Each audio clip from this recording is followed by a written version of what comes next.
Chapter 55. Although the Vermilion Bird Wonderland was called a wonderland, the people who lived there were not immortals. Instead, they were half immortal, half demon mutants. They were the beings most similar to immortals in the cultivation continent, and were also called Feathermen. The Feathermen lived in the maze of Mount Jiuhua for generations. They had their own paradise and rarely interfered with the affairs of the mortal world. However, not all of their blood was immortal blood, and half of them were mortal flesh and blood. Thus, they could not completely transcend. They would often appear when the order of the cultivation world was in turmoil, and when it was in danger, they would use their powerful spiritual energy to help the mortals get through difficult times. When Immerse caused a huge commotion in his previous life, the Feathermen appeared in large numbers. However, in the end, their strength was still no match for the sovereign of the human realm, who had cultivated the forbidden technique to perfection. In the end, all the Feathermen were killed by Immerse. He stepped on the stinking blood and stepped on the charred feathers that were scattered all over the ground. With a fire, the Vermilion Bird Wonderland was destroyed. That was an extremely crazy memory. Even after the incident, Immerse would still break out in cold sweat when he thought about it, drenching his vest. He felt as if he was possessed by an evil spirit. It was extremely cruel. However, right now, he obviously did not have the strength to fight against the Feathermen. In fact, because of their racial advantage, the spiritual energy of most immortal cultivators was below that of the Feathermen. In the entire peak of life and death, the only ones who could fight against them were probably those few outstanding elders. Xueming accidentally saw Immerse's face and was shocked. "What happened to you? Why is your face so pale?" "It's nothing." Immerse's eyelashes fluttered as he said in a low voice, "I just ran a little too fast." The appearance of the Feathermen was the beginning of Mei's tragedy in his previous life. Immerse's heart was in his throat. He originally thought that this matter would only happen after some time. Why was it that in this life, so many things were progressing differently from the past? At the peak of life and death in the winter, a weak sun hung in the sky, illuminating a layer of deathly white light. Immerse stood under the sun and could not help but hold Mei's hand. Mei was slightly stunned. "What's wrong?" Immerse didn't say anything and just shook his head. Xuejingyong's voice sounded at the right time. What he said was not much different from what he said in his previous life. "Today, I've summoned all of you in front of the Core Heart Palace because the Featherman Immortal Emissary has returned after more than 80 years. Just like 80 years ago, the Immortal Emissary left the Peach Blossom Spring and came to the mortal world because he saw that the mortal world was in danger and came to help." He paused for a moment and slowly turned his head to look at the dense crowd of disciples below. You all know that although the barrier of the ghost domain was set up by incipient god Fushi, it's still there. However, over the past million years, the barrier had gradually weakened. Every few decades, the barrier would be damaged again. Over the years, the power of the Ghost Realm's barrier has been weakening day by day, even with the help of all of you. Xueming humphed softly. "Father is really spouting nonsense. It's clearly Shizun who's helping us all by herself. Even with the help of all of you, the loophole in the Ghost Realm is getting bigger and bigger. In the end, it will completely collapse like it did a few decades ago. At that time, thousands of spirits will descend and hundreds of ghosts will invade the world. The boundary between the mortal world and the Ghost Realm will be broken and the mortals will suffer. In order to avoid such a tragedy, the Featherman Immortal Emissary will select a few people with the most suitable spiritual power from all the cultivation sects and send them to the Peach Blossom Spring to cultivate in isolation." As soon as this was said, everyone was in an uproar. The Featherman was going to select people and bring them to the Peach Blossom Spring to cultivate. All the disciples were surprised, but they were also excited. No matter how talented they were more or less secretly looking forward to it. Only Immerse didn't look happy. There was even a faint trace of worry on his face. He was good at pretending and making people unable to distinguish the truth from the lies. However, at this moment, he couldn't hide the emotions in his heart. This matter was related to Mei's life and death. In the past, Mei was selected by the Featherman to go to the Peach Blossom Spring to cultivate. Not long after he returned, There was a large-scale collapse in the Ghost Realm's loophole. A large number of ghosts crawled from hell to the mortal world. During that catastrophe, Mei and Chu Wanning fought side by side. Each of them stood at the foot of the formation and worked together to repair the biggest loophole. However, Mei's power was still not on par with Chu Wanning.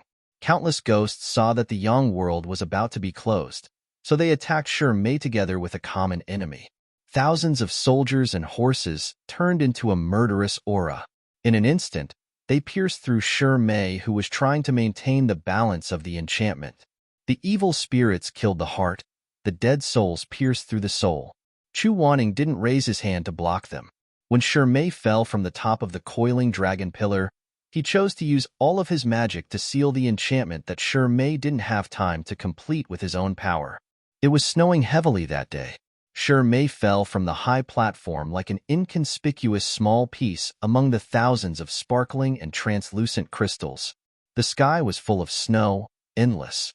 So who would care about which hexagonal ice crystal was about to melt? Just like the countless generations of mortals, who would care about the death of an ordinary person except for their closest relatives? In the heavy snow, in the smoke of war, Immerse held Mei, whose breathing was gradually weakening. He knelt and begged Chu Wanning to take a look at Mei and save Mei. But in the end, Chu Wanning still turned around and chose to throw himself to the snowy plains. He chose to fulfill his own righteousness. So the master-disciple relationship was destroyed. How ridiculous. The things that Chu Wanning liked, cared about, and pursued were all so ridiculous. For example, Chu Wanning liked listening to the rain and admiring the lotus. He liked Engineer Du's poems. He was so strict to the point that he was in fear and trepidation. For example, Chu Wanning did not care if spring grass lived or autumn cicada died. He did not care if there was smoke of war or where the common people could not live. For example, Chu Wanning had always taught them that if there was a Tao, then all living things would be the leader. But Immerse thought, fuck all living things. He did not know those people and did not care. What did it matter to him whether they were dead or alive? In Chu Wanning's reign, perhaps there were the murmurs of desolate souls who had nowhere to return to, or the tears of the refugees splashed on the grass and trees. He, Immerse, did not feel it. His reign was just ordinary reign. The grass and trees were just ordinary grass and trees. The common people were just two words written on paper. Who the hell cared? So he thought. Chu Wanning was hypocritical, despicable, full of benevolence, righteousness, and morality, as if he had the whole world in his heart. But in his extremely narrow heart, he was even stingy with the position of his disciple. Later on, he asked Chu Wanning, "Does your heart ache? Do you feel uneasy? You said that the leader of all living things would be the end, but you are still alive. You let Mei listen to you and die. You killed him. You hypocrite. You liar. Do you still have a heart?" When Mei fell from the high platform, he was shouting for you. He was shouting for Shizun. Did you hear that? Did you hear that? Why didn't you save him? Why didn't you save him? Chu Wanning, your heart is made of stone. You have never cared about us. You did not care. You did not care. What happened after that was just like that. Chu Wanning became the uncrowned king who was respected and loved by everyone in the Shizun world. Nobody cared about the dead. Mei's bones were like a stone step not worth mentioning, stepped under the feet of the victor. He used a disciple with insufficient talent in exchange for the so-called peace of the world. Nobody would say that he was wrong. Only Immerse saw the crown on his forehead. It was so glorious that it was made of the bones of the dead. It was Mei's death that made him who he was. He hated it from the bottom of his heart. Hey, little immortal. Hey, suddenly, a gentle hand touched his forehead. Immerse was shocked. He broke away from the dark memories and suddenly opened his eyes. In front of him was Zhang Yan's delicate face, which was as bright as flowing clouds. A featherman immortal emissary had appeared in front of him at some point in time and was smiling at him. This is such a great opportunity. Why is little immortal absent-minded? Ah, elder sister immortal, please don't blame me. Immerse was worried that others would see that something was wrong. He forced himself to be alert and smiled at the featherman immortal emissary. I am a person who likes to fantasize. When I saw that elder sisters were here, I was hoping to be chosen so that I could see what the Peach Blossom Wonderland was like. I couldn't help but be immersed in it. It turned out that when Ran was absent-minded, the Featherman had already started to choose suitable people. Fortunately, he could not see through this tribulation in his previous life. He was so troubled that he did not even notice the movements around him. The Featherman immortal emissary smiled again. However, when she opened her mouth, she said something that Ran did not expect. I see that your spiritual energy is pure. Your cultivation and talent are also rare. If you want to go to the Peach Blossom Wonderland, come with me. Ran, go to the Peach Blossom Wonderland? In his previous life, only Mei and Chu Wanning were chosen. Why was it that in this life? His astonishment was obvious. Being chosen by the Featherman was something to be astonished about. Thus, the people around him did not find it strange. They only looked at him with envious gazes. Ran was brought to the Core Heart Palace by the Featherman. After the initial astonishment, his violently beating heart slowly calmed down. However, his eyes revealed a trace of ecstasy that no one could see. In this life, some things had indeed changed. Although he did not know whether these changes were a blessing or a curse, and why his fate chart had changed, at least he could go to the Peach Blossom Wonderland. As long as he followed the Featherman to learn spells, the heavy responsibility of repairing the enchantment would not fall on Mei's shoulders. He was a boorish person. After living 2 lives, he did not know what it meant to be the head of all living things and the tail of oneself. However, Mei was the person who treated him the best in this world. In front of this person, nothing was important, including this body of his and half of his soul. As long as Mei was alive, he could give up everything. However, when the Featherman finished choosing everyone and gathered in front of the Core Heart Palace, Missouri Rand discovered that the lineup this time was completely different from the lineup in his previous life. Mei was still among the people chosen. However, because he was cultivating in seclusion, Chu Wanning was absent from the selection. Therefore, he was not chosen in the end. Instead, it was Elder Xuanji's disciple, Xia Xini. What made Ran even more surprised was that Meng was also invited by the Peach Blossom Wonderland. In the words of the immortal emissary, he said, "You seem to have the residual power of the Goqian God's sword on you." Interesting.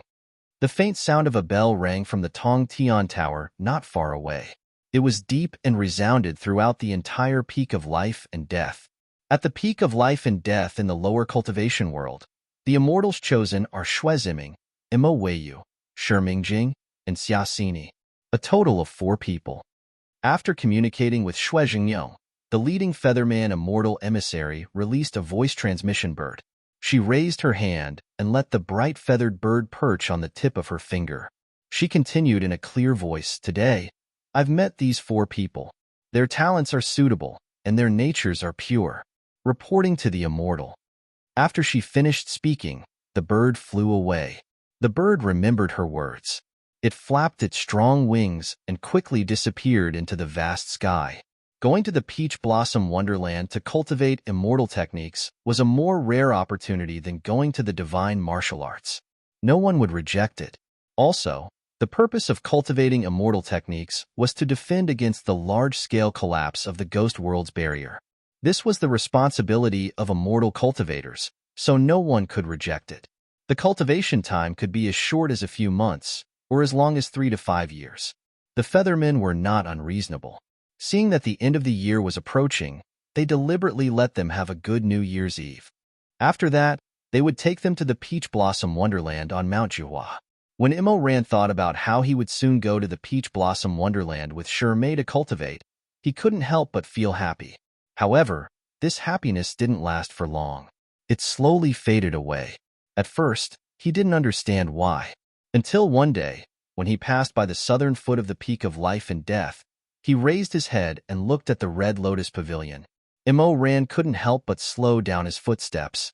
In the end, he stopped moving and looked up at the vast mountain in the distance.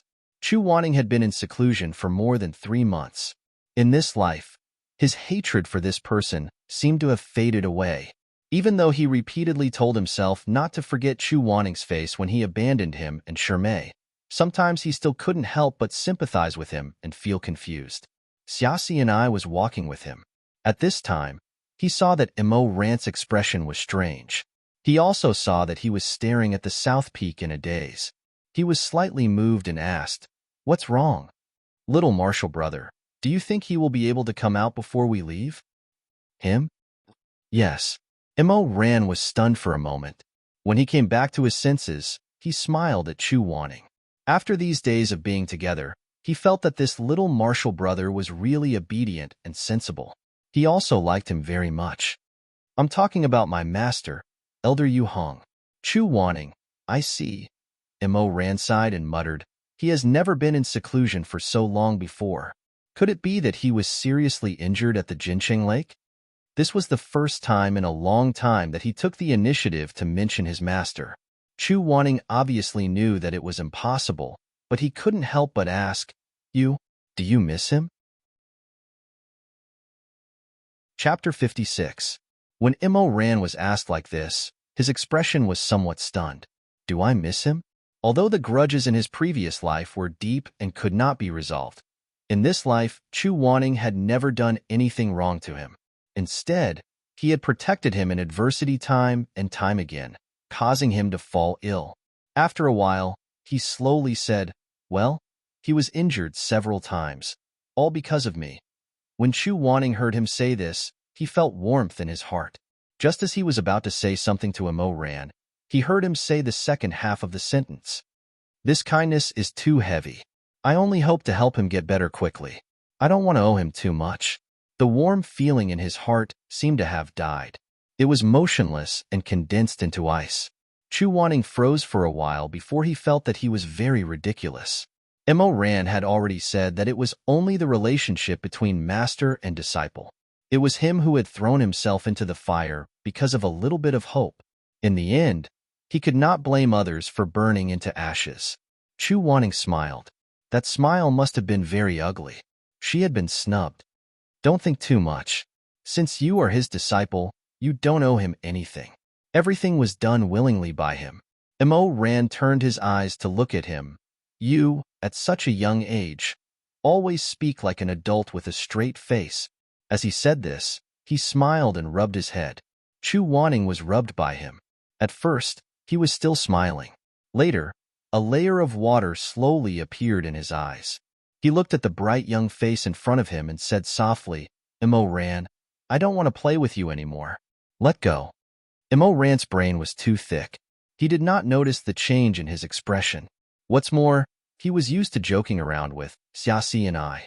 Therefore, he still pinched Chu Wanning's smooth cheeks like he was teasing a child. He gently pulled the corner of his mouth and made a funny face. "Pfft, why is little Shitty angry again?" Chu Wanning looked at the childish child in the other party's eyes. The smile on the other party's face was so ugly, like a sad and funny monster. "Let go." He didn't notice it and teased him as usual. Okay, don't be angry. I won't say you're like an adult in the future, okay? Come, let's make up.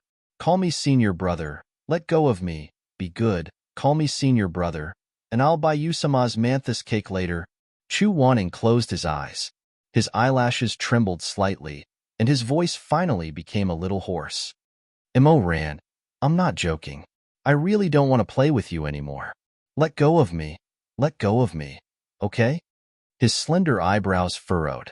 Because his eyes were closed, he did not cry, but his throat was choked with sobs. "Imo Ran, it hurts. It was too painful." There was only one person in his heart. He carefully hid her in the deepest part of his heart. It was fine if she didn't like him. As long as he could silently think of her and protect her, it was fine even if he couldn't get her. However, all of that person's softness was for others. All that was left for him was a body full of thorns. He held her in his heart. Whenever that person moved, his heart would bleed profusely. Day by day, the old scars had not healed, and new wounds would appear. Thus, he knew that even if he did not ask for her, as long as she was still in his heart, he would be in pain. He did not know how long he could hold on in this kind of pain. He did not know when he would break down. Immerse finally realized that something was wrong. He let go of his hand in a panic and touched his slightly red face. He was flustered and did not know what to do. Chu Wanning suddenly felt that it was actually good to be smaller. At least he could say that it hurt without any hesitation and show that he was softened. At least he could make him look at him with concern. That was something he did not even dare to think about. In the blink of an eye, New Year's Eve came. This was the most lively and leisurely time of the year at the peak of life and death. All the disciples pasted peach talismans and swept the snow. The chef at the Ming Pahlavi was busy from morning to night, preparing for the year-end feast. Each of the elders also used their own spells to add to the festive atmosphere. For example, Elder Tanlang enchanted a pool of spring water into fine wine. Elder Xuanji released more than 3,000 firelight mice that he had tamed and had them stand guard at various places in the sect to keep everyone warm. Elder Lutsuin cast a spell on the snowmen that everyone had made. He had them squeak and run all over the mountain, shouting Happy New Year whenever they met someone. No one expected Elder Yu Hong to do anything. In fact, Yu Hong was still in seclusion. For a long time, he had not appeared in front of anyone. Only Xue Ming stood by the window and looked up at the begonia petals that were fluttering down from the sky. He said thoughtfully, After today, we will have to leave. It seems that we will not be able to see him before we leave. I wonder what Shizun is doing right now. Of course he is cultivating. Immerse bit an apple and said vaguely, Speaking of which, all the elders have to perform tonight. What a pity. If Shizun was here, he would have to go too. I wonder what he will perform. After saying that, he laughed first. Probably how to get angry? Xue Ming stared at him. Why don't you perform how to beat him away you to death? During the new year, Immerse was not angry at Xue Ming's harsh joke. He suddenly thought of something and asked, Oh right, did you see Shidi today? You mean Xiaxini? Xue Ming said, I didn't see him. He is Xuanji's disciple and hangs out with us every day. Xuanji doesn't care anymore. If he hangs out with us during the new year, his master will be angry. Immerse laughed and said, That's true. The sun was setting in the Red Lotus Pavilion. Chu Wanning held a pill and looked at it carefully. Xue Jingyong sat opposite him. Chu Wanning did not invite him to tea, so he filled a pot for himself and ate a pastry from Chu Wanning's plate. Chu Wanning glared at him, but he did not notice. Instead, he chewed on the pastry and said, Yu Hong, don't look at me like that. Tanlong's mouth is poisonous, but he is not a bad person. How could he hurt you? What are you thinking, Lord? Chu Wanning said lightly, I was just thinking, since Elder Tanlang spent so much effort to create a pill that can let me regain my human form for a day, why didn't he just make a few more? If he needs them, he can just take them. It's not that easy. Xue Jingyong said, the ingredients needed for this pill are very rare. He only made 3 pills before using them. It's not a long-term solution. I see. Chu Wanning said, I see. Thank you. Haha. Xue Jingyong waved his hand. The two of you are actually quite similar. You both say bad things, but your hearts are not bad. Chu Wanning glanced at him but didn't say anything. She poured herself a cup of tea and swallowed the medicinal pill that would allow her to return to her former appearance. Xue Jingyong was about to eat another piece of pastry, but Chu Wanning stopped him. What? The Lord was dissatisfied. Chu Wanning said, It's mine. Xue Jingyong. As night fell, the disciples of the Life and Death Summit arrived at the Ming Pahlavi one after another. Every elder brought their disciples to sit together. Bread, dumplings, snowmen, and firelight mice shuttled through the crowd, helping them pass salt jars, chili powder, chopped green onions, and other miscellaneous items. Every table was bustling with noise and laughter. Only Elder Yu Hong's table had all his disciples, but his master was absent. Xue Ming looked to the side and sighed. I miss Shizun. Shirmei said warmly, Didn't Shizun write a letter a few days ago, telling us to enjoy the holidays and cultivate diligently in the peach blossom spring? When he comes out of seclusion, he will come and see us, right? That's true, but when will he come out of seclusion? Just as he was sighing, he glanced listlessly at the entrance hall. Suddenly, he froze and sat up straight. Like a cat, he opened his eyes wide and looked toward the entrance of the Ming Pahlavi. Ming's face was flushed red, and his eyes were bright. He was so excited that he stuttered, "Yes, yes, yes." Ran thought that one of the rare beasts raised by Elder Xuanji had come out to add to the fun. He felt that Ming's knowledge was shallow, and he was making a fuss over nothing. He could not help but laugh. What's there to be surprised about? Look at you. It's like you've seen a deity. What's there to be surprised about? He turned his head with a grin and looked up casually. He could not say the word strange no matter what. Outside the open entrance of the lobby, Chu Wanning was wearing a white robe and a bright red cloak. He elegantly put away his oil paper umbrella and shook off the snow. Then, his eyelashes rolled up, revealing a pair of sharp and slender eyes. He glanced at them indifferently. When Ran noticed it, he found that his heart was beating faster, his palms were sweating, and even his breathing had slowed down. The Ming Palabi gradually quieted down. When Chu Wanning appeared in the Ming Palabi, the disciples did not dare to make a ruckus. Moreover, he had been in seclusion for a long time. Now that he appeared in the middle of the snowy night of New Year's Eve, the frost and snow made his face look even more handsome, and the space between his eyebrows even darker. Ran stood up and murmured, "Shizun." Ming suddenly stood up and ran toward Chu Wanning like a kitten. He shouted, "Shizun," as he dove into Chu Wanning's arms. Chu Wanning's clothes were soaked in the snow and were extremely cold. But looking at Ming's expression, it was as if he was hugging peach blossoms in March or charcoal in October. It was unbearably warm. He kept shouting, "Shizun, you've finally come out. I thought I couldn't see you before I left. You really do love us." "Shizun, Shizun." Mei also went over and bowed respectfully. His face was full of joy. "Welcome, Shizun. You've come out of seclusion." Chu Wanning patted Ming's head and nodded at Mei. "I've come a bit late. Let's go. I'll stay up late with you." He sat at the table next to Ming and across from Ran. After the initial excitement and joy when Chu Wanning arrived, everyone returned to their old habits and sat upright like their Shizun. The table was eerily quiet.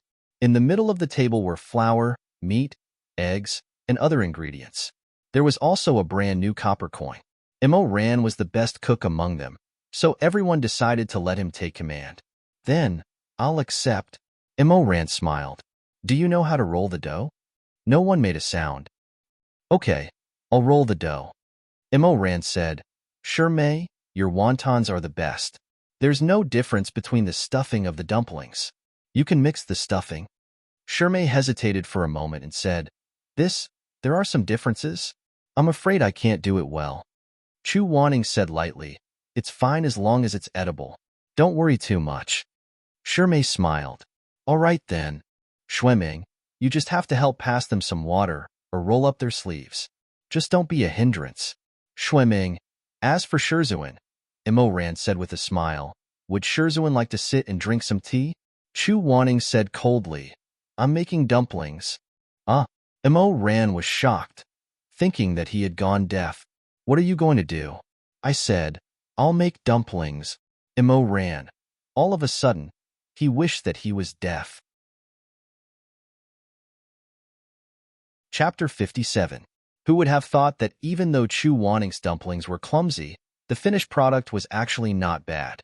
One by one, the round and cute dumplings were pinched out by his slender fingers and neatly stacked on the table. The three disciples couldn't help but be dumbfounded. Shizun actually knows how to make dumplings. Am I dreaming? It's pretty good. Wow. Their whispers naturally couldn't escape Chu Wanning's ears. Chu Wanning pursed his lips, his eyelashes fluttering. Even though his face was still expressionless, the tips of his ears were faintly red. Ming couldn't hold back and asked, "Shizun, is this your first time making dumplings?" "Yes." "Then why does it look so good?" "It's just like making a mecha. It's just a few folds. What's so difficult about it?" Ran looked at him from across the table, gradually lost in thought. In his previous life, the only time he saw Chu Wanning make noodles was after Mei passed away. That day, Chu Wanning went to the kitchen and slowly made the wontons that Mei was best at. But before he could put them into the pot, he was knocked to the ground by the irrational Ran. The white wontons rolled all over the floor. Imo Ran didn't remember whether the wontons were flat or round, beautiful or ugly. He only remembered Chu Wanning's expression at that time, looking at him without saying a word, his cheeks still stained with flour. He looked so unfamiliar, a little lost, and even a little stupid. Imo Ran thought that he would get angry, but in the end, Chu Wanning didn't say anything. He only bent down, lowered his head, and silently picked up the stained wontons one by one. Then, he personally poured them out. At that time, what was Chu Wanning's mood? Imo Ran didn't know. He didn't want to think about it. In fact, he didn't dare to think about it. When the dumplings were ready, the little snowman took them to the kitchen to cook them. According to tradition, Chu Wanning sealed a copper coin inside. Whoever ate it would have good luck. The snowman quickly brought back the cooked dumplings. There was also a mixture of hot, sour, and vinegar on the wooden tray. Xueming said, "Shizun, eat first." Chu Wanning didn't refuse. He picked up a dumpling and put it in his bowl, but he didn't eat it. Instead, he picked up 3 more and gave them to Xueming, Imo Ran, and Shimei. "Happy New Year," Chu Wanning said lightly. His disciples were stunned for a moment before they smiled. "Master, Happy New Year." Coincidentally, it was only the first dumpling, and Imo Ran bit into a copper coin. He was so caught off guard that he almost lost half of his tooth. Shimei looked at his grimacing face and laughed. "Imo Ran will have good luck in the new year." Xueming said, "Tisk, lucky bastard." Imo Ran's eyes were brimming with tears. "Shizun, Li Jia got the dumplings too accurately. Jia was the first one and I got it." Chu Wanning said, "Speak properly." Imo Ran said, "I bit the toe of the shoe." Chu Wanning was speechless. Imo Ran rubbed his cheeks and took a sip of the tea that Shimei handed to him. He finally calmed down and joked, "Haha, could it be that Shizun remembered which dumpling had a copper coin in it and deliberately knocked me over?" "You're dreaming, aren't you?" Chu Wanning said coldly. He then lowered his head and continued to eat. But Imo Ran didn't know if it was an illusion, but he saw that Chu Wanning's face seemed to be slightly red under the warm candlelight. After the dumplings, the head chef's sumptuous dinner was quickly brought out plate by plate. Chicken, duck, fish, and fish filled the table heavily. The Ming Pahlavi was getting more and more lively. Shui Jingyong and Mrs. Wang sat at the head of the table and let the little snowman give out generous red envelopes. A little snowman kept bumping into Chu Wanning's knee, and Shi Xianqing's eyes stared at him. Chu Wanning was startled. "What? I got one too." He took the red packet and opened it. Inside was a handful of expensive gold leaves. He was speechless. He raised his head to look at Shui Jingyong, only to see the vulgar man looking at him with a smile. He even raised the wine cup in his hand and toasted him. So silly. But he also felt that Shui Jingyong was really. Chu Wanning stared at him for a while. He couldn't help but smile. He also raised his wine cup and drank it in one gulp. The gold leaves were distributed to his disciples. After 3 rounds of wine, the performances on the stage continued. The atmosphere at the table finally became lively. The main thing was that the 3 brats didn't seem to be afraid of him anymore. As for Chu Wanning, he was always able to drink 1,000 cups. "Shizun, shall I read your palm?" The first one to drink was Xueming, whose mind was a little muddled. He grabbed Chu Wanning's hand and looked at it carefully. If he didn't drink 3 cups of wine, he wouldn't dare to offend him like this even if he had 10 times the courage. His lifeline is long but intermittent. His body doesn't seem to be very good. Xueming mumbled. "He gets sick easily." Imo Ran laughed. "It's quite accurate." Chu Wanning glared at him. "His ring finger is long." "Shizun, you have a good fortune." The 3 lines come from the same source. The end of the love line leads to the intelligence line. Generally, people are willing to sacrifice for love. Xueming stared blankly for a while. He suddenly raised his head and asked, "Really?" Chu Wanning's face turned green. He gritted his teeth and said, "Xueming, I think you're tired of living." However, the drunk Xueming didn't know it at all. She actually smiled and continued to read. Then she muttered, "Ah, there's more. The love line has an island-shaped pattern, and it's under the ring finger. Master, you don't have a good eye for people. Maybe you are blind." Chu Wanning couldn't take it anymore. He pulled his hand away angrily and was about to leave. Immo laughed so hard that he was about to die. He held his stomach and laughed for a long time. Suddenly, he met Chu Wanning's cold and stern gaze. He forced himself to stop laughing, but his ribs were throbbing with pain. Chu Wanning said angrily, "What are you laughing at? What's so funny?" Just as he was about to leave, Xueming grabbed his sleeve. Then, Immo couldn't laugh anymore. Xueming pulled Chu Wanning down in a daze and buried his head in Chu Wanning's arms. He wrapped his arms around Chu Wanning's waist and rubbed his forehead against Shizun's clothes. Shizun, the soft voice of a youth, carried a hint of coquettishness. "Don't go. Come, have another drink." Chu Wanning looked like he was about to choke. "Xueziming, you're just messing around. Let go of me." Unexpectedly, at this moment, the little snowman on the stage suddenly ran down, squeaking. It turned out that Elder Tanlang had finished his sword dance performance. According to the sequence, it should be Chu Wanning's turn. This wasn't good. Everyone's gazes gathered on Chu Wanning. Seeing Xueming actually daring to hug Elder Yu Heng's waist after getting drunk, burying himself in the other party's embrace and acting shamelessly, all the disciples were astonished to the extreme. Some of them even dropped their chopsticks as they stared fixedly at this corner. Chu Wanning. For a moment, the situation was extremely awkward. Elder Yu Hong did not know whether to stand or sit. He could only stiffly allow Xueming to hug him. After a long period of silence, Immo suddenly laughed dryly. "No, Xueming, you're already an adult. Why are you still acting coquettishly?" As he said this, he reached out to pull him up. "Get up. Don't cling on to Shizun." Xueming was not acting coquettishly on purpose. If he could remember this when he was sober, he would give himself 2 big slaps. But he was currently very drunk. Immo forcefully dragged him for a long time before finally tearing him off Chu Wanning. "Sit properly, look at this." "How many?" Xueming looked at Immo extended finger and frowned. 3. Immo Shermay couldn't help but laugh. He also teased him. "Who am I?" "You're Shermay." Xueming impatiently rolled his eyes. Immo also joined in on the fun. "Then who am I?" Xueming stared at him for a while, then said, "You're a dog?" Immo said angrily, "Xueziming, I'm not done with you." Suddenly, at the table next to them, a disciple, either bold or drunk, pointed at Chu Wanning and asked loudly with a smile, "Young master, look at him. Who is he?" Xueming's alcohol tolerance was really low. He could not even sit properly. He leaned on the table and held his chin. He narrowed his eyes and looked at Chu Wanning for a long time. Chu Wanning, Xueming, Chu Wanning, Xueming. After a long stalemate, just when everyone thought that Xueming was about to fall asleep due to the alcohol, he suddenly smiled and tried to pull Chu Wanning's sleeve again. "Brother immortal." These 4 words were loud and clear. All the disciples laughed. Someone laughed out loud first. Then, everyone couldn't help it. No matter how bad Chu Wanning's expression was and how bad his temper was, the law couldn't punish the majority.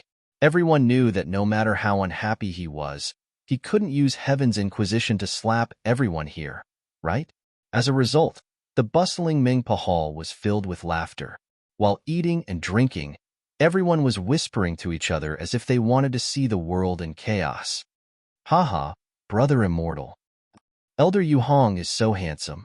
He really does look like an immortal. If it were up to me, I would have to say something vulgar. Every time I see him, I can't help but think of a sentence." Someone asked, "What sentence?" "Except for the 3 feet of snow on the king's body, who else in the world is worthy of wearing white?" "Then you really are vulgar." Chu Wanning's face turned from white to green, then from green to black. In the end, he decided to pretend to be calm and pretend that he didn't hear anything. After all, he was used to facing people's alienation and awe. This sudden enthusiasm expressed in the festive atmosphere and alcohol made him unable to resist and retreat. Faced with such a situation, he really didn't know how to react. He could only force himself to be calm. However, the faint crimson color around his ears betrayed his handsome face, which seemed to be frozen 3 feet deep. Immo noticed it and pursed his lips. He didn't say anything, But for some reason, an annoying jealousy suddenly surged in his heart. It wasn't that he didn't know that Chu Wanning was handsome, but like everyone else, he also understood that even though Chu Wanning was handsome, that kind of handsomeness was more of a knife-like sharpness. When he wasn't smiling, he was always as cold as snow, making people not dare to approach him. In his dark and narrow-minded mind, Chu Wanning was like a plate of delicious crispy meat that was placed in a broken and dirty food box. The only person in the world who opened the food box and tasted the deliciousness inside was himself. He didn't need to worry that someone would discover this delicacy and taste it again.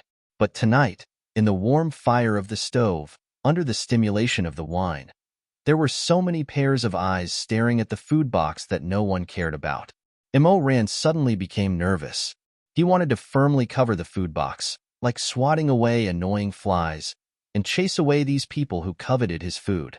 But he suddenly realized that in this life, this crispy meat wasn't his. He held the sparkling and translucent zips, so he didn't have the free time to chase away those greedy wolves. Immerse and the others didn't think that Chu Wanning would actually be like the other elders, seriously preparing a New Year's celebration program. He presented a guqin performance. The disciples' eyes were filled with worship, and someone whispered, "I really didn't think that Elder Yu Hong could play the guqin, and he played it especially well. I almost didn't know the taste of meat." Immerse didn't say anything as he sat in the same place. Xue Ming had already fallen asleep, leaning over the table, breathing steadily. Immerse took the wine pot in his hand and poured himself a full cup. He listened and drank while staring at the person on the stage. The irritation in his heart became stronger and stronger. In his previous life, Chu Wanning didn't play any songs at the New Year's Eve reunion banquet. The way he played the guqin was only seen by very, very few people. Probably because at that time, being put under house arrest by Immerse, Chu Wanning was really depressed in his heart. Seeing a guqin made of tung wood in the courtyard, he sat on the ground, closed his eyes and played the strings. The sound of the guqin was distant and lonely, attracting phoenixes and butterflies. When Immerse returned, he saw Chu Wanning sitting in the courtyard, indescribably calm, pure and noble. How did he treat him at that time? Ah, yes. He pressed him to the side of the guqin and manipulated him, directly violating this cold man in the courtyard. Immerse only cared about his own trembling and pleasure, not caring about how much pain Chu Wanning was in. He didn't even care that at that time, it was already past Lidong, and that Shizun, who was so afraid of the cold, had his clothes torn off. He was ravaged by him on the cold stone surface until he couldn't take it anymore and fainted. After recuperating for several months, he still couldn't recover his energy. At that time, Immerse said to him coldly, "Chu Wanning, in the future, you are not allowed to play the guqin in front of others. Do you know how you look when you play the guqin?" He pursed his lips, but couldn't find the right words, so he didn't continue. How what? It was clearly a dignified and peaceful appearance, but for some reason, it was so seductive that people couldn't control themselves. Chu Wanning didn't say a word. His lips were pale, his eyes were closed, and his eyebrows were sharp. Immerse raised his hand, hesitated for a moment, and stroked the space between his tightly knitted eyebrows. The Emperor Ta's movement seemed gentle, but his voice was still stern and emotionless. "If you don't listen, I will chain you to the bed. Other than sleeping with me, you can't do anything else. I will do as I say." How did Chu Wanning respond at that time? Immerse took another sip of wine, looked at the person on the stage, and thought gloomily. It seemed like he didn't say anything. It seemed like he opened his eyes and coldly said one word, "Get lost." He couldn't remember clearly. In that life, he had been entangled with Chu Wanning for such a long time. Many things were no longer so clear, no longer so sharp and clear. In the end, he actually only admitted one thing. Chu Wanning was his person. Even if he didn't like him, he should be the one to destroy him, to tear him to pieces. He would rather crush Chu Wanning's flesh and blood in his palm, like a wolf, tiger, or a leopard chewing Chu Wanning's bones and digging out his internal organs, than to let others touch him. He wanted Chu Wanning's blood to breed his desire, his bones to grow his curse, and his body to flow with his passion. Wasn't he virtuous? And then? Didn't he still have to lie with his legs wide open, under the most evil person in the world, on the most violent tyrant's bed, and let the man's fiery blade take his life? He dirted him, inside and outside. It was all dirty. How could it be so easy to put on the torn clothes? Immerse closed his eyes, his knuckles turned white, and his heart trembled. He thought about the past. His ears could no longer hear the lively cheers of New Year's Eve, nor could he hear Chu Wanning's relaxed zither music. There was only a cold, almost crazy voice left in his mind, like a vulture swooping down from the dust of the past, hovering for a long time. Hell is too cold. Chu Wanning, you came to accompany me. Yes, you are a god, the light of others. Shueming, Mei Han Shue, the people of dawn are waiting for you to illuminate them. Grandmaster Chu, a sage. That voice laughed sweetly. It laughed and laughed, then suddenly became ruthless, like a soul that had been cut in half. It was as angry as thunder. But what about me? Have you illuminated me? Have you warmed me? I only have the scars you left on my body. Sage, Chu Wanning. I want your person. I want your life. You want to be their fire. I want to take you to my grave. You can only illuminate my bones. I want you to rot with me. Life and death is not up to you. Deafening cheers sounded. Immerse suddenly opened his eyes, his back drenched in cold sweat. The performance had already ended. All the disciples were enthusiastically clapping. Immerse sat among them, feeling his eyes go weak and pale. He looked at Chu Wanning holding the Polonia zither and slowly walking down the wooden steps. At that moment, for the first time in his life, he suddenly felt so absurd. He suddenly felt that he was like a crazy demon in his previous life. In fact, Chu Wanning was not bad. Why did he do this? When the strong wine entered his throat, he was at a loss, at a loss, at a loss. In the end, he was drunk. Chapter 58. Immerse's alcohol tolerance was actually not bad. However, on this New Year's Eve, he was clearly anxious, but in order to pretend that nothing was wrong, he drank 5 jars of pear blossom white with a smile. In the end, he finally became a little dizzy. Shirmei hurriedly carried him back. When he fell on the bed, Immerse's throat moved, wanting to call Shirmei's name. However, habits were very scary. In the past so many years, the people by his side were not the white moonlight in his heart, but the mosquito blood that he was tired of seeing. As soon as he said it, he still called the person he thought he hated. Chu Wanning. It was muffled. Wanning. Shirmei was stunned for a moment, then turned to look at Chu Wanning, who was standing by the door. Chu Wanning had just carried Shueming back to the bedroom. At this time, he came in with a bowl of hangover soup and just happened to hear Immerse murmur. After he was stunned, he immediately believed that he had misheard. After all, Immerse called him Shizun. It was fine to call him Chu Wanning, but as for Wanning, he couldn't help but think of that time at the Red Lotus Pavilion, when the two of them slept in each other's arms. Immerse clearly called out Wanning's name in his sleep, and then covered his lips with a light kiss like a dragonfly skimming the water. Could it be that Immerse still had a little left in his heart? This thought was extinguished by him before he could think deeper. Chu Wanning had always been decisive and straightforward, but when it came to feelings, he thought, he was a wishy-washy coward. Shizun. Shirmei's pair of beautiful and gentle eyes were somewhat suspicious, looking at him hesitantly. You, Actually, it's nothing. Since Shizun is here to take care of Immerse, then I will leave first. Chu Wanning said. Wait a moment. Shizun has other instructions? Chu Wanning said, you are going to the Peach Blossom Spring tomorrow? Yeah. Chu Wanning was expressionless. After a while, he said, go and rest. We need to take care of each other and, he paused for a moment before saying, remember to come back early. Shirmei left.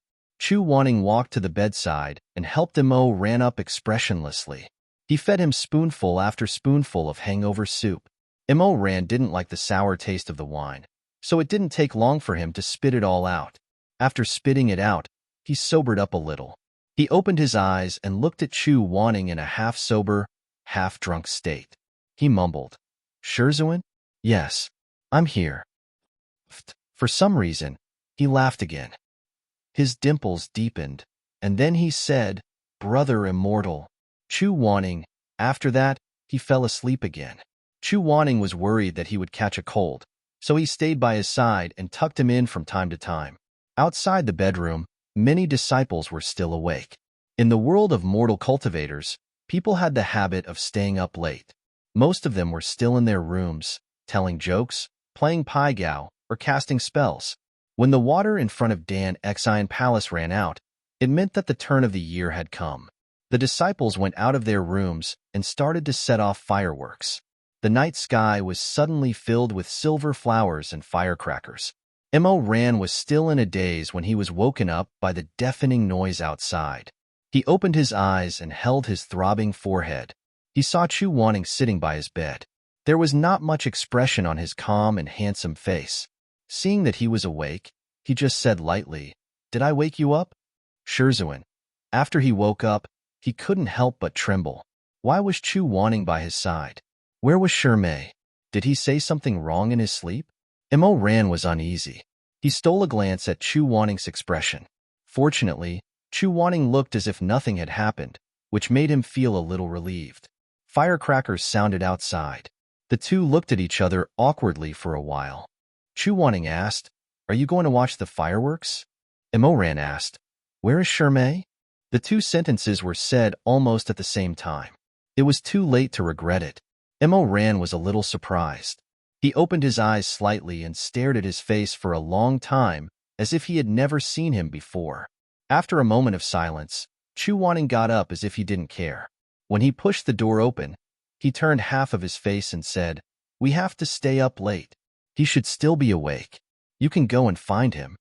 Sure enough, with his bad temper, even if he put all his courage on the line and stayed with him to watch the fireworks, he would only get rejected. If he had known, he wouldn't have asked. How embarrassing. Returning to the Red Lotus Waterside Pavilion, Chu Wanning sat alone under the perennially blooming begonia tree. Alone, he wore a cold cloak and looked at the bright fireworks in the sky. In the distance, the warm lights of his disciples' residence could be seen. Cheerful laughter could be heard, but it didn't have much to do with him. He should be used to it. But for some reason, his heart felt stifled. Perhaps it was because after seeing the excitement of others, it was especially uncomfortable to return to its own cold. He looked at the fireworks in silence, one after another. People were greeting each other with Happy New Year's Eve 3 or 5 times. Chu Wanning leaned against the tree and closed his eyes tiredly. After an unknown period of time, he suddenly sensed that someone had broken into the barrier. His heart trembled slightly, but he didn't dare to open his eyes until he heard the sound of slightly panting breaths. He also heard the familiar sound of footsteps, which stopped not far away. There was a trace of hesitation in the young man's voice. "Master." "Chu Wanning, I'm leaving tomorrow. It will be a long time before he comes back.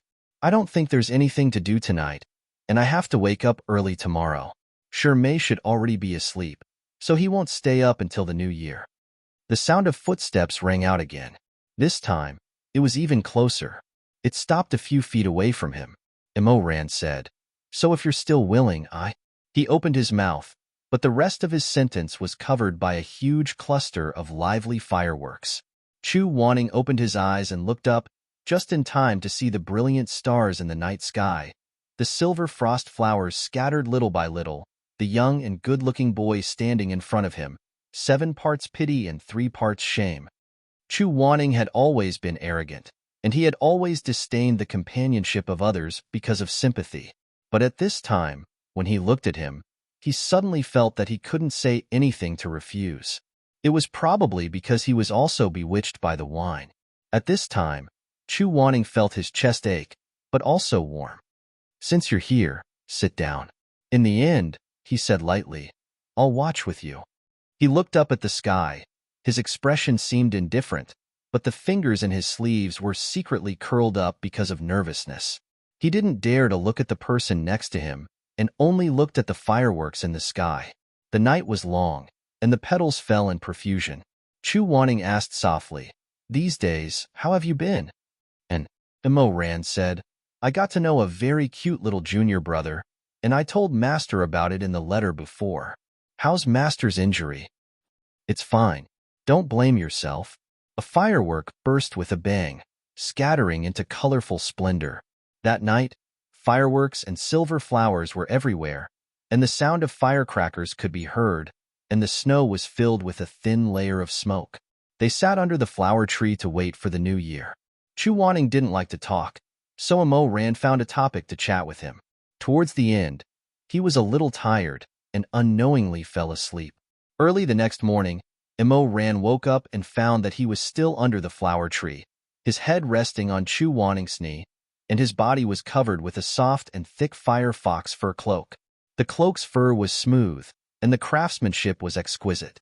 It was Chu Wanning's clothes to keep out the cold. Imo Ran was slightly startled and looked up to see Chu Wanning sleeping soundly against the tree trunk. His eyelashes were drooping, and his long and soft eyelashes trembled slightly with his breathing, like a butterfly in the wind. They actually sat under the tree and slept like this yesterday? It shouldn't be. According to Chu Wanning's obsessive-compulsive temperament, no matter how tired he was, he would still go back to the house to sleep. Why would he be willing to sleep under the tree and the fox fur cloak on him? Was he the one who put it on him? Imo Ran sat up. His black hair was a little messy, and his eyes were open. With Chu Wanning's cloak draped over him, he was somewhat at a loss for what to do. Yesterday, he wasn't too drunk. Although there were some things that he couldn't remember clearly, he could still roughly recall. As for why he took the initiative to run to the Red Lotus Pavilion to accompany Chu Wanning to wait for the new year, it was a decision he made when he was sober. He clearly used to hate this person, but when he heard him ask, "Are you going to see the fireworks?" When he saw him turn around and leave alone with his head down, he actually felt sad.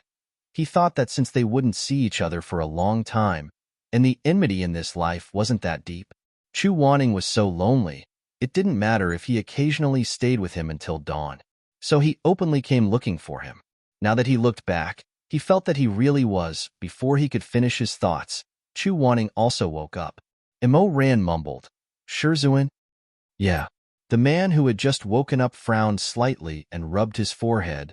"You haven't left yet?" I just woke up." Imo Ran realized that his eloquent tongue would often stutter and get tongue-tied whenever he saw Chu Wanning's indifferent face. After a moment of silence, Imo Ran suddenly remembered that Chu Wanning's cloak was still on him. He hurriedly took it off and hurriedly wrapped it around Chu Wanning's shoulders. When he was putting the cloak on him, Imo Ran noticed that although Chu Wanning was wearing 3 layers of clothes, without a coat to protect himself from the cold, he looked a little thin in the snow. This thought made him even more anxious. While he was fiddling with the tassels, he clumsily tied his fingers together. Imo Ran. Chu Wanning glanced at him and reached out to undo it. He said indifferently, "I'll do it myself." "Okay." Then he hesitantly added another sentence. "Sorry. It's nothing." Imo Ran stood up and hesitated for a moment.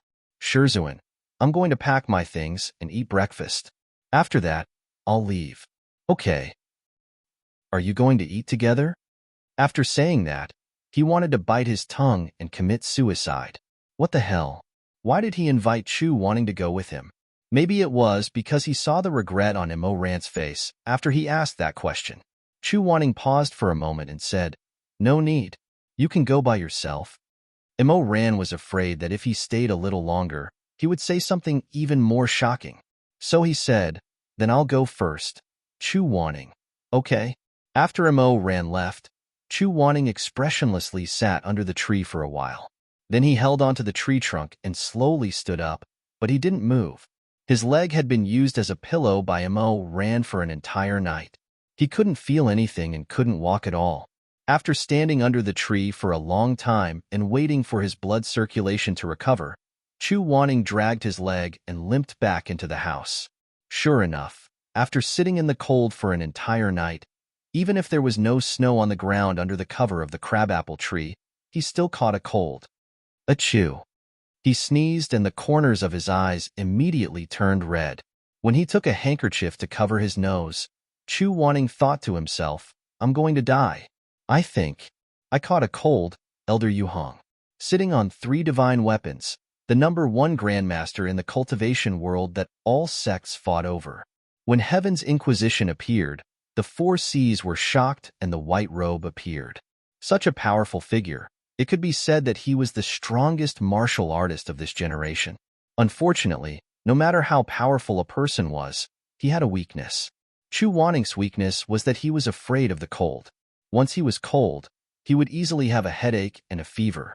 So, on the day that Imo Ran and Sure Mei left the peak of life and death, not only did Grandmaster Chu's medicine disappear and become weak again, he also began to sneeze and have a runny nose. So on this afternoon, when the Feathermen came to pick people up, they received the healthy Xue Ming, Imo Ran, Sure Mei, and a pitiful little martial brother, Xiaxi and I, who didn't live in a Chu. Chapter 59. They had no choice. Even if their junior brother was sneezing, they still had to leave. The Feathermen took them east to the port of the Yangtze River. They summoned a boat that could sail on its own and set it on the sea under the protection of the enchantment. That night, Imo Ran got rid of his master for the first time and spent time with Sure Mei outside. But strangely, he didn't seem as excited as he expected. Xue Ming and Xiaxini were already asleep. Imo Ran lay on the deck alone with his arms behind his head and looked at the stars in the sky. Sure Mei came out of the cabin and took some dried fish that he bought from the fisherman. He sat beside Imo Ran, and the two of them chatted while eating the dried fish. Imo Ran, if we go to the Peach Blossom Spring, we might not be able to make it to the Holy Mountain Sword Conference. I don't care, but you and the young master are both very powerful people. Won't you regret missing the opportunity to show your talent? Imo Ran turned his head and smiled. What's the big deal? Reputation is nothing. If we go to the Peach Blossom Spring and learn some skills, we can protect the important people. That's more important than anything else. Sure Mei's eyes were bright. He said gently, if Master knows that you can think like this, he will be very happy. What about you? Are you happy? Of course I'm happy. The waves hit the boat, and the wooden boat rocked on the sea. Imo Ran lay on his side and looked at Sure Mei for a while. He wanted to tease him, but he didn't know how to start. In his eyes, Sure Mei was really unattainable and pure. Maybe it was because he was too pure. He would have lustful thoughts when he was with Chu Wanning, but he wouldn't have them when he was with Sure Mei. Imo Ran was in a daze for a while. Sure Mei felt that he was looking at him, so he turned his head and tucked his long hair behind his ear. He smiled. What's wrong? Imo Ran blushed. He turned his head and said, nothing. He wanted to use this opportunity to carefully confess to Sure Mei. However, the words were at the tip of his tongue several times, but he couldn't open his mouth. Confession. And then, facing such a clean and gentle person, Imo Ran couldn't be rude or forceful. He was afraid of being rejected. Even if he was accepted, he was afraid that he wouldn't know how to get along with Sure Mei. After all, in his previous life, he had handled his short-lived relationship with Sure Mei very poorly. Apart from that intimate moment in the Ghost MC's illusion, he had never even kissed her. Not to mention what he had experienced in this life. He wasn't even sure if the person in the illusion was Chu Wanning or Sure Mei. Sure Mei was still smiling. But you seem to have something to say to me. Imo Ran's heart warmed. For a moment, it seemed like he wanted to recklessly break through this layer of paper. But for some reason, a pure white figure suddenly flashed in front of him. He had a thin face and did not like to smile. He was always alone and looked very lonely. Suddenly, his throat seemed to be blocked, and he could no longer speak. Imo Ran turned his head and stared at the starry night sky. After a while, he quietly said, Sure Mei, you are very important to me. Yes, I know. You are also important to me. Imo Ran said again, did you know? I had a nightmare before. In the dream, you were not there. I was very sad. Sure Mei smiled. You are quite silly. Imo Ran. I will protect you. Okay, then I will thank my good junior brother first. Imo Ran's heart moved. He couldn't help but say, Sure Mei gently asked, what else do you want to say? The sound of the waves was very loud, and the boat was very bumpy. Sure Mei quietly looked at him, as if waiting for him to say the last sentence. But Imo Ran closed his eyes. Nothing. The night is cold. Go back to the cabin and sleep. Shermay was silent for a while. He then asked, "What about you?" Ran was really stupid sometimes. I look at the stars and feel the wind. Shermay didn't move. After a while, he smiled. "Okay, then I will go. You should rest early." He turned around and left. The boat sailed on the sea, the sky high and the clouds wide. The guy lying on the deck had no idea what he had missed.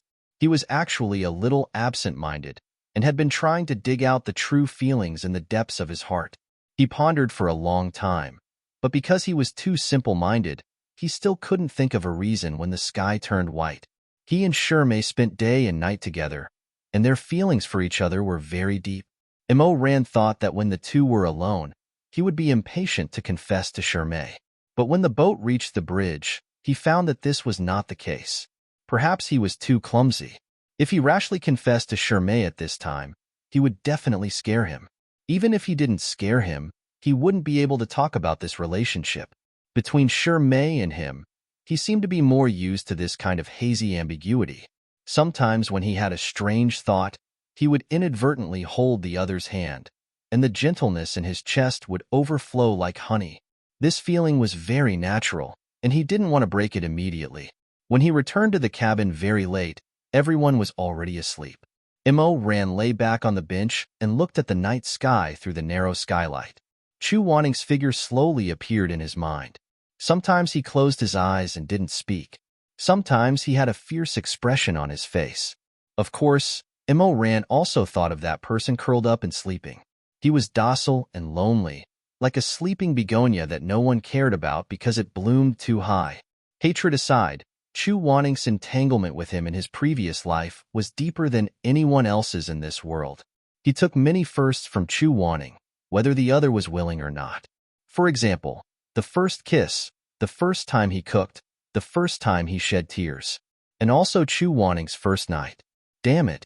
Thinking of this made his whole body heat up and his blood rush down. In contrast, he also gave Chu Wanning some of his firsts, whether the other was willing or not. For example, the first time he became a disciple, the first time he coaxed him, the first time he gave him flowers, the first time he was thoroughly disappointed in someone, and the first time he was moved. Yes, the first time he was moved. When he came to the peak of life and death, the first person he took a fancy to wasn't Shermay, but Chu Wanning. That day under the begonia tree, the white-clothed youth was so beautiful that Ran felt that he wouldn't want anyone else to be his master except for this person. But from which moment did everything change? When did the person he cared about become Shermay, and the person he hated became his master? He carefully thought about it these past few months, and then he felt that it should be after that misunderstanding. That was the first time he was punished by Chu Wanning with a willow vine. The 15-year-old youth returned to his bedroom with scars all over his body. He curled up on his bed alone, his throat choked and the corners of his eyes wet. The wound on his back was secondary. What made him sad was his master's cold expression. When Heaven's Inquisition fell, it was like whipping a stray dog, without the slightest bit of mercy. He did steal the begonia in the medicinal garden, but he didn't know how precious that begonia was. He also didn't know how much effort Madame Wang had put in, waiting for 5 years for one to bloom. He only knew that when he returned that night, he saw a white flower lying on the branch. The flower petals were cold, fragrant, and faint. He looked up and admired it for a moment, then thought of his master. At that moment, he didn't know why, but there was an indescribable throbbing in his heart. It seemed that even his fingertips couldn't help but slightly heat up. Before he could react, he had already carefully plucked the flower. His movements were gentle, afraid that he would touch even a drop of dew on the petals. Through the thick curtain of his eyelashes, he looked at the begonia under the moonlight. He didn't know that at that moment, the tenderness and love he left for Chu Wanning was so pure. In the next 10 years, 20 years, until his death, there would be no more. Before he could give the flower to his master, he was bumped into by Shui Ming, who happened to come to pick herbs for his mother. The young master angrily sent him to his master. Chu Wanning looked back, his eyes cold and sharp. He glanced at Ran's face and asked him if he had anything to say. Ran said, "I plucked the flower to give it to." He was still holding the spring sleep begonia in his hand, condensed with frost and dew, indescribably cold and charming. But Chu Wanning's eyes were too cold, so cold that the lava-like heat in his heart cooled down inch by inch. The word "you" could no longer come out of his mouth. He was too familiar with this feeling. Before he returned to the peak of life and death, when he was short and thin, shuttling between Lu Ling and his benefactor, he spent every day with this kind of gaze, that kind of contempt, that kind of disdain. Immerse suddenly shivered and shuddered. Could it be that Shizun actually looked down on him? Facing Chu Wanning's cold questioning, Immerse only felt his heart turn cold. He lowered his head and said in a low voice, "I have nothing to say." It was a foregone conclusion. Because of this begonia, Chu Wanning hit him with 40 vines, until Immerse's initial kindness to him was shattered. But at that time, if Immerse was willing to explain a little more, if at that time, Chu Wanning was willing to ask a little more, then maybe everything would have been different.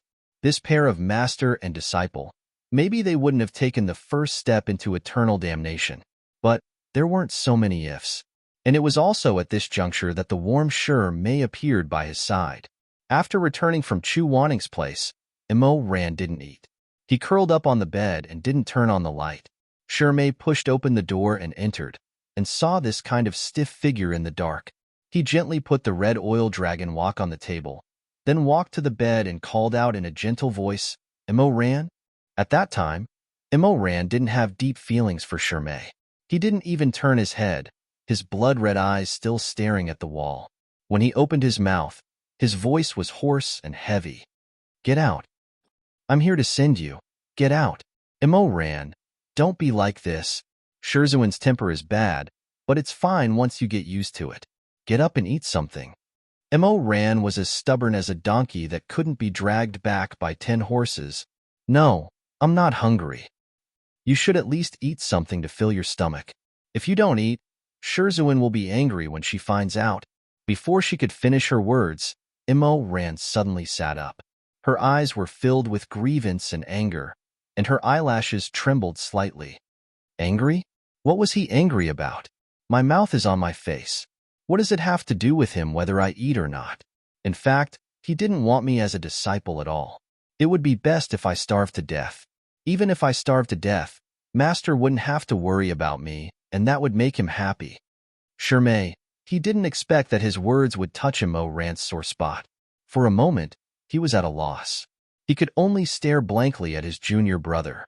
After a long time, Immerse's emotions calmed down. He lowered his head, his long hair covering half of his face. Immerse said, "Sorry." Shizun couldn't see his face clearly. He could only see that his shoulders were trembling, his fingers were clenched into fists, and the veins on the back of his hands were pale green. After all, a 15-year-old boy was still too childish. After a while, he finally couldn't hold it in anymore. He curled up, hugged his knees, and buried his head in crying. His voice was broken, hoarse, and intermittent. It was filled with madness, confusion, pain, and sorrow. He let out a heart-wrenching cry as he repeated the same words over and over again. "I just want to have a family. These 15 years, I really, really just want to have a family. Why do you look down on me? Why do you look down on me? Why do you look down on me? Why do you all look down on me?" he cried for a long time. Shizun sat with him for a long time. When Immerse was done crying, Shizun handed him a clean white handkerchief and brought over a bowl of cold red oil. Shizun said warmly, "Don't say things like starving to death. Since you've returned to the peak of life and death and become Shifu's disciple, you're my junior brother. I lost my parents when I was young. If you're willing, you can treat me as your family. Come, let's eat. This bowl of rice was made by me. Even if you don't want to give Shifu face, you should at least give me face, right?" Shizun slightly curved his lips. He scooped up a crystal-clear bowl of rice and brought it to Immerse's lips. "Have a taste." Immerse's eyes were still red. He opened his eyes full of tears and looked at the person beside the bed. He finally let go of his mouth and let the gentle boy feed him the food. In fact, that bowl of rice was already cold. He had also soaked his head, so he missed the best time to eat it. But at that moment, under the candlelight, it was this bowl of food that was delivered from afar. Accompanied by that peerless beauty and gentle face, It was instantly engraved in his heart. In life and in death, it was unforgettable. It was probably from that night onwards. His hatred for Shifu grew deeper and deeper. And it was also from that day onwards that he firmly believed that Mei was the most important person in his life. After all, people were greedy for warmth, especially a stray dog that was frozen to death. When it saw salt, it would shiver. It was afraid of snowflakes floating down. It was afraid of the coming winter. The Emperor Ta looked grand, but only he knew in his heart. In fact, he was really just a stray dog. This stray dog had been looking for a place to curl up and shelter, a place that could be called home. However, he had searched for 15 years and could not find it no matter how hard he tried. So, his love and hate became very simple and laughable. Someone had beaten him with a stick, and he hated that person. Someone gave him a bowl of meat soup, and he fell in love. He was just a little bit promising. Chapter 60. The ship cast an immortal spell and moved quickly. They arrived at the port of Yangzhou the next morning. There were already immortal envoys waiting for them at the port, and several horses were stationed there. Everyone ate breakfast at the port. The feathermen didn't need to eat, so they sat at the port and closed their eyes to rest. It was just dawn, so there weren't many merchants and pedestrians, but the boatmen were already up. They gathered in groups of 3 to 5 to eat porridge and steamed buns. They even looked at them curiously from time to time. The burly men in brown clothes sipped their porridge, and sporadic discussions drifted into Immerse's ears. Hey, I recognize their clothes. They're from the lower cultivation world. The lower cultivation world is so far away, and they don't interact with the sects here. How do you know? Look at the insignia on their wristbands. Isn't it the same as the one on the God of Night? Are you talking about the exorcist wood armor? Someone glanced at Xueming's sleeve and chewed on a pickled vegetable. He exclaimed, "Oh, it's true. Then who made the God of Night?" I heard it was made by Elder Yuhong from the Peak of Life and Death. Who is this Elder Yuhong? Is he as powerful as our Lone Moon Knights sect Master Zhang? Hee, I don't know. Who can say for sure about the matters of immortal cultivators? The boatman spoke in heavy tones. Immerse and the rest couldn't understand, but Chu Wanning could understand what they were saying. He knew that the God of Night he made had been successfully sold among the people, and he couldn't help but feel relieved. Thus, he planned to make more light and easy to use wooden oxen and horses when he returned to do some good deeds. Early in the morning, the group of people galloped their horses and arrived in front of Mount Jiuhua in less than 4 hours. It was still early in the morning. The winter sun had just risen high in the sky.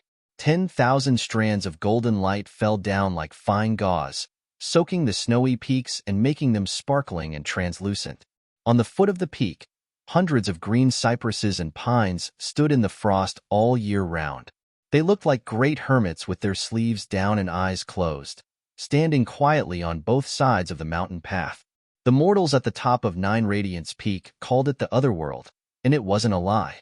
The feathermen blew 3 whistles at the foot of the mountain. A golden sparrow with beautiful feathers flew down from the snowy mountain. The crowd followed the golden sparrow's guidance all the way to the west and came to a rapid waterfall. Immortal monarchs, please step back. The leader of the feathermen stood at the front, his 5 fingers twirling a flower, silently chanting a spell. All of a sudden, she pursed her lips and gently exhaled into the wind. A fire dragon soared into the sky and attacked the waterfall, splitting the water curtain in half. The featherman turned around and said with a smile, "Everyone, please move to the Peach Blossom Spring." They followed the feathermen and passed through the water curtain. After passing through the enchantment, the scene before their eyes suddenly opened up. They saw that this place was vast and boundless. It was actually like another 3,000 feet wide soft red. The Peach Blossom Spring was a grotto heaven that didn't have much to do with the cultivation world. Although it couldn't be compared to the real celestial world and couldn't be compared to the God world, it was still full of spiritual energy. The mountains and rivers in the spring were like freehand ink painting. The colors were elegant and faint. After walking for a while, they realized that the 4 seasons were changing without a fixed number. The group was led by the feathermen. They first passed through the wilderness and saw the surging river and the sound of apes on both sides. When they reached the outskirts of the city, they saw crisscrossing paths and wheat blowing on the ridges of the fields. Finally, they arrived at the city. The pavilions were neat and tidy, and the eaves were high. The main city of Peach Blossom Spring was grand and beautiful. Its city walls were big and well-equipped, and it was different from the prosperity of the mortal world. It was just that the falling flowers and the flying snow danced in the sky, and the jade birds and red-crowned cranes flew together. The feathermen passing by were all handsome and graceful, and they were like peerless fairies that walked leisurely out of a painting. However, although Xueming and the rest found such a beautiful scene to be quite novel, they didn't make too much of a fuss because they had already seen the strange scene of the Jincheng pool. When they reached a fork in the road, they saw a featherman wearing a white robe embroidered with golden phoenixes standing beside a towering tree. The flame mark on her forehead was deeper than the others, which meant that her magic power was far above the other feathermen. The immortal envoy who led the way brought everyone in front of her. Then, she bent her knees and bowed, saying, "Great immortal master, the 4 immortal monarchs at the peak of life and death have arrived. You've worked hard. You may leave." Yes. The beautifully dressed featherman smiled slightly, and her voice was as moving as the clear cry of a young phoenix. "My name is 18, and I am favored by my family's immortal. I am the great immortal master of the Peach Blossom Spring. I am very fortunate that everyone is willing to give me the honor of coming to cultivate in my humble school. During this period of time, if there is anything wrong with your hospitality, I hope that you will be magnanimous and speak frankly." She was so beautiful, and her speech was so polite.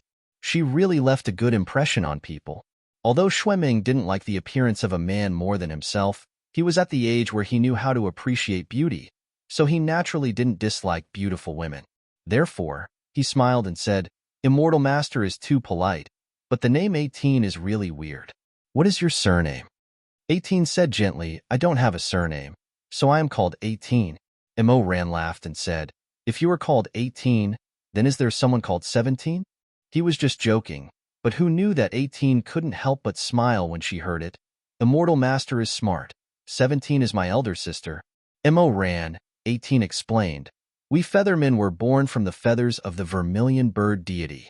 When our cultivation is low, we are usually in the shape of a crested ibis. The first one to transform was my family's immortal. The rest of the feathermen were named 1, 2. I am the 18th, so I am called 18. After hearing this, Immerse couldn't help but be speechless. He thought that Shuijingyong's naming was bad enough, but he didn't expect that there was an even worse one, which was to play with counting. But then, 18 told him a piece of news that made him even more furious. "Let's talk about serious matters first. Immortal Masters, this is your first time here, so you don't know the cultivation rules of the Peach Blossom Spring."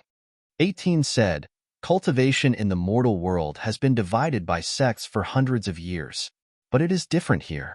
We feathermen have a clear division of labor. There are those who specialize in defense, those who specialize in attack, and those who specialize in healing. There are a total of 3 types. Your cultivation will also be carried out according to these 3 types." Immerse smiled and said, "That's good."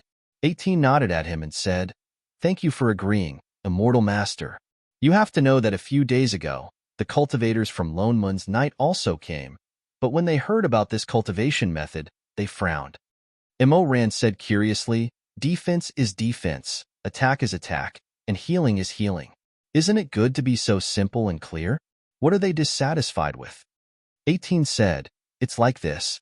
Lonemun's Knight has a young Master Duan who belongs to the defense category, so he has to stay with the other immortal masters. His senior sister belongs to the attack category, so she has to stay with the other immortal masters. Although I don't really understand the emotions of mortals, I can see that the young master is unwilling to be separated from his senior sister." "Haha, so what? Wait, what did you say?" Immerse was laughing when he suddenly realized something and opened his eyes wide. Not only do people of different attributes have to cultivate separately, they also have to stay separately?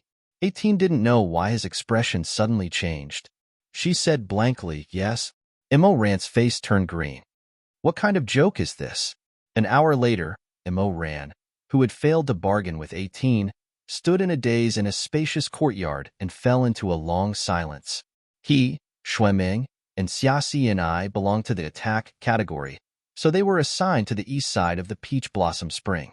The so-called east side didn't refer to a small area, but to the living quarters of the attack immortal masters. There were more than 20 courtyards like this where the 4 of them stayed. There were also mountains, lakes, alleys, streets, and markets. The construction was very similar to the mortal world. It was probably because they knew that they would be staying here for a long time, so they could relieve their homesickness. As for Shimei, because he belonged to the healing category, he went to the southern part of the Peach Blossom Spring. He was far away from Mo Ran's living quarters, and there was a barrier between them. He had to rely on a token to pass through. This meant that although Mo Ran and Shimei were in the Peach Blossom Spring together, except for the cultivation method of the Feathermen that the immortal masters of the 3 attributes practiced together every day, he didn't have any chance to meet them. This wasn't the worst part. Mo Ran suddenly raised his eyes. Through the curtain of his thick eyelashes, he looked at Xueming, who was walking back and forth in the courtyard. It was obvious that he was planning to choose the most comfortable living quarters for himself. The veins on his forehead couldn't help but throb. Xueming, that's right. Motherf asterisk Kerr. From today onwards, he had to live in the same courtyard as Xueming every day. Of the 8 hardships of life, love, separation, and resentment, he might experience them very thoroughly in the coming days. The Feathermen had been chosen from the upper cultivation world to the lower cultivation world, and the peak of life and death was coming to an end. Because of this, the people from the other sects had arrived earlier than them. Xueming soon discovered that in the courtyard where they were staying, there was a small house that already had an owner. That's strange. I wonder who's already living here? As Xueming spoke, he glanced at the mattress that was drying in the courtyard. Mo Ran said, "No matter who it is, they shouldn't be someone who cares about every little thing." What do you mean? Mo Ran said, "Let me ask you. Which room did you choose to live in?" Xueming's expression became very alert. "What do you want to do?" "I've already chosen a room. The one facing the south is mine. If you want to snatch it from me, I'll—" Before he could figure out what he was going to do, Mo Ran interrupted him with a smile. "I don't like rooms that are too big, so I won't snatch it from you. But I want to ask you, if this room is still empty." As he said this, he pointed at the small house that someone had already moved into, then asked, "Are you willing to exchange with him?" Xueming first looked at the simple thatched cottage, then glared at Mo Ran. "Do you think I'm stupid? Of course I won't exchange." Mo Ran laughed. "That's why I said that person doesn't care about every little thing. Look, when he came here, all 4 rooms here were empty, but he didn't choose the best one, and only chose this small thatched cottage. If this person isn't a fool, then he's a modest gentleman." This analysis wasn't wrong, but Xueming felt like Mo Ran had stabbed him in the face with a knife hidden in his smile. If he was a gentleman and didn't want to live in a good room and chose to sleep in a shabby thatched cottage, then wouldn't Xueming be a stingy person? But Mo Ran didn't mention Xueming at all, so Xueming couldn't scold him and couldn't bear it, so his face turned red. "Anyway, I'm used to living in a good place." Xueming held his breath and said with a calm face, "I'm not used to living in a shabby place, so whoever wants to be a gentleman can go ahead. I don't care." When he finished speaking, he left. And so, in this side courtyard, the 4 different rooms all had owners. Xueming chose the one in the north, with white walls and black tiles, and a gilded door. It was the most luxurious room. Mo Ran chose a small stone house on the west side. There was a peach blossom tree at the door, and it was in full bloom. Chu Wanning chose the one in the east, with a bamboo building. Under the setting sun, the warm green bamboo was like jade emitting a brilliance. And the one living in the shabby thatched cottage in the south was the gentleman he had never met before. Chu Wanning hadn't recovered from his cold, so he was very dizzy. He went to the bamboo building early to rest. Xueming accompanied him for a while, but this little martial brother didn't know how to act spoiled, nor did he like to listen to stories. He just wrapped himself up like a small dumpling and slept by himself. Xueming sat on the edge of the bed for a while, but found it boring, so he patted his butt and left. In the courtyard, Imo Ran came out with a chair. He crossed his legs and rested his head on his arms, leisurely watching the golden crow set in the west, and the last rays of the sun peeled away. Seeing Xueming come out, he asked, "Is Marshal Brother Xia asleep?" "Yes." "Has his fever gone down? If you care about him, why don't you go in and take a look yourself?" Mo Ran laughed. "I'm afraid the little guy isn't sleeping well, so I'll be clumsy and wake him up." Xueming glanced at him and said, "It's rare for you to have some self-awareness. I thought you'd be like my mother's cats and dogs, enjoying the shade in the courtyard and slacking off." "Haha, how do you know I'm slacking off?" Mo Ran played with a peach blossom between his fingers and looked up with a smile. "While I was sitting in the courtyard, I discovered a big secret." Xueming obviously didn't want to ask, but he was curious. After a long time, he still kept a straight face and pretended not to care, muttering, "What big secret?" Mo Ran waved at him and narrowed his eyes. "Come closer, I'll tell you quietly."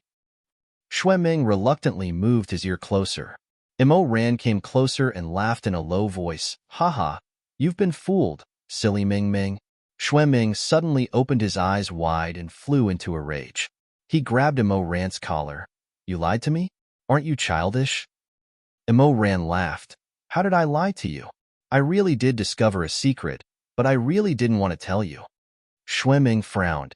"If I believe you again, I'm really an idiot." The two of them played like birds pecking at a dog. Mo Ran was about to say something to make the other even angrier when he suddenly heard a strange voice behind him. He said with some doubt, then said, "Are the two of you new cultivators?" This person's voice was clear and bright. It was much smoother than the voice of an ordinary youth. Mo Ran and Xueming both turned around and saw a man dressed in martial arts clothes standing in the red light of the setting sun. The man's facial features were deep, his eyebrows were dark, and his hair was tied up with a black jade crown. His honey-colored face was handsome and spirited. Although his body wasn't tall and big, his posture was very tall and straight, even taller than the pine trees and cypresses. Especially his long legs, which were tightly wrapped by black trousers, looked slender and powerful, straight and heroic. Mo Ran's expression changed in an instant. It was as if the blood and sin of a previous lifetime flashed in front of his eyes. He seemed to see a figure kneeling in the rain of blood. His shoulder blades were pierced, and half of the flesh on his face was torn away. But he would rather die than surrender. His heart trembled, like a drop of crystal-clear dew falling on a leaf. Mo Ran didn't know what to feel. If there was anyone he admired in his previous life, then the person in front of him was definitely one of them. So the windswept gentleman who was going to live with them was actually him.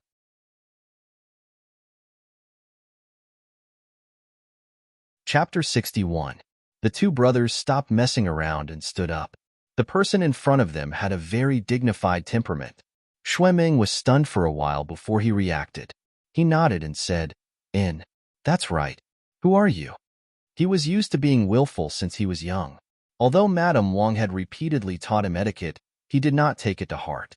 Thus, when he asked for someone's name, he did not use honorifics, and he did not use his own name first. It was very impolite. However, Mo Ran knew that this person would not lower himself to Xueming's level. After all, this one is a disciple of the scholarly Wen sect, Yuangshi. The youth was indeed calm and did not get angry. Under his jet-black eyebrows, his eyes seemed to be quenched with the light of stars, exceptionally bright and sharp. "May I ask what your name is?" "Yi Wangshi?" Xueming frowned and muttered. "Never heard of him. Not famous." Although his muttering was not loud, if the other person's hearing was not bad, they would definitely hear it. Because of this, Mo Ran secretly pulled on Xueming's sleeve, making him restrain himself. Then, he restrained the emotions in his eyes and said with a slight smile, "This one is Mo Ran, the pinnacle of life and death. The one beside me is my younger brother, Xueming." Xueming broke free from his grasp and angrily glared at him. "Don't touch me. Who's your younger brother?" "Ai, Xueming, you." Mo Ran sighed. Then, his eyes curved as he smiled at Yi Wangshi and said, "My younger brother is naughty and mischievous. Brother Yi has seen a joke." It was not that he suddenly changed his temperament, and became polite to Xue Ming. It was because this Yi Wangxi was an outstanding person. Although he was not famous right now, in his previous life, he was the second most powerful expert in the entire cultivation world after Chu Wanning. Only the heavens knew how much Immo Ran had suffered at the hands of Yi Wangxi in his previous life. In this life, Immo Ran didn't want to be enemies with this hero who was as sharp as a blade and as noble as a bamboo. He didn't want to curry favor with him, but at the very least, he didn't want to be enemies with him. Just one Chu Wanning was enough to put him in a terrible fix. If there was another Yi Wangxi, how could he still live comfortably? Yi Wangxi was a man of few words.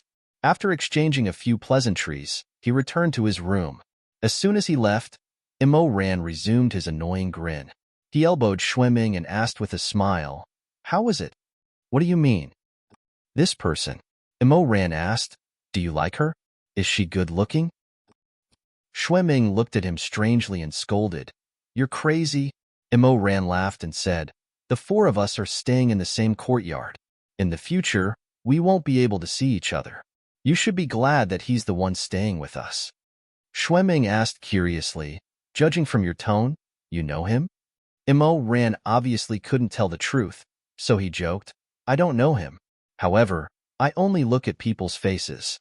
I think he's good-looking, so I like him very much."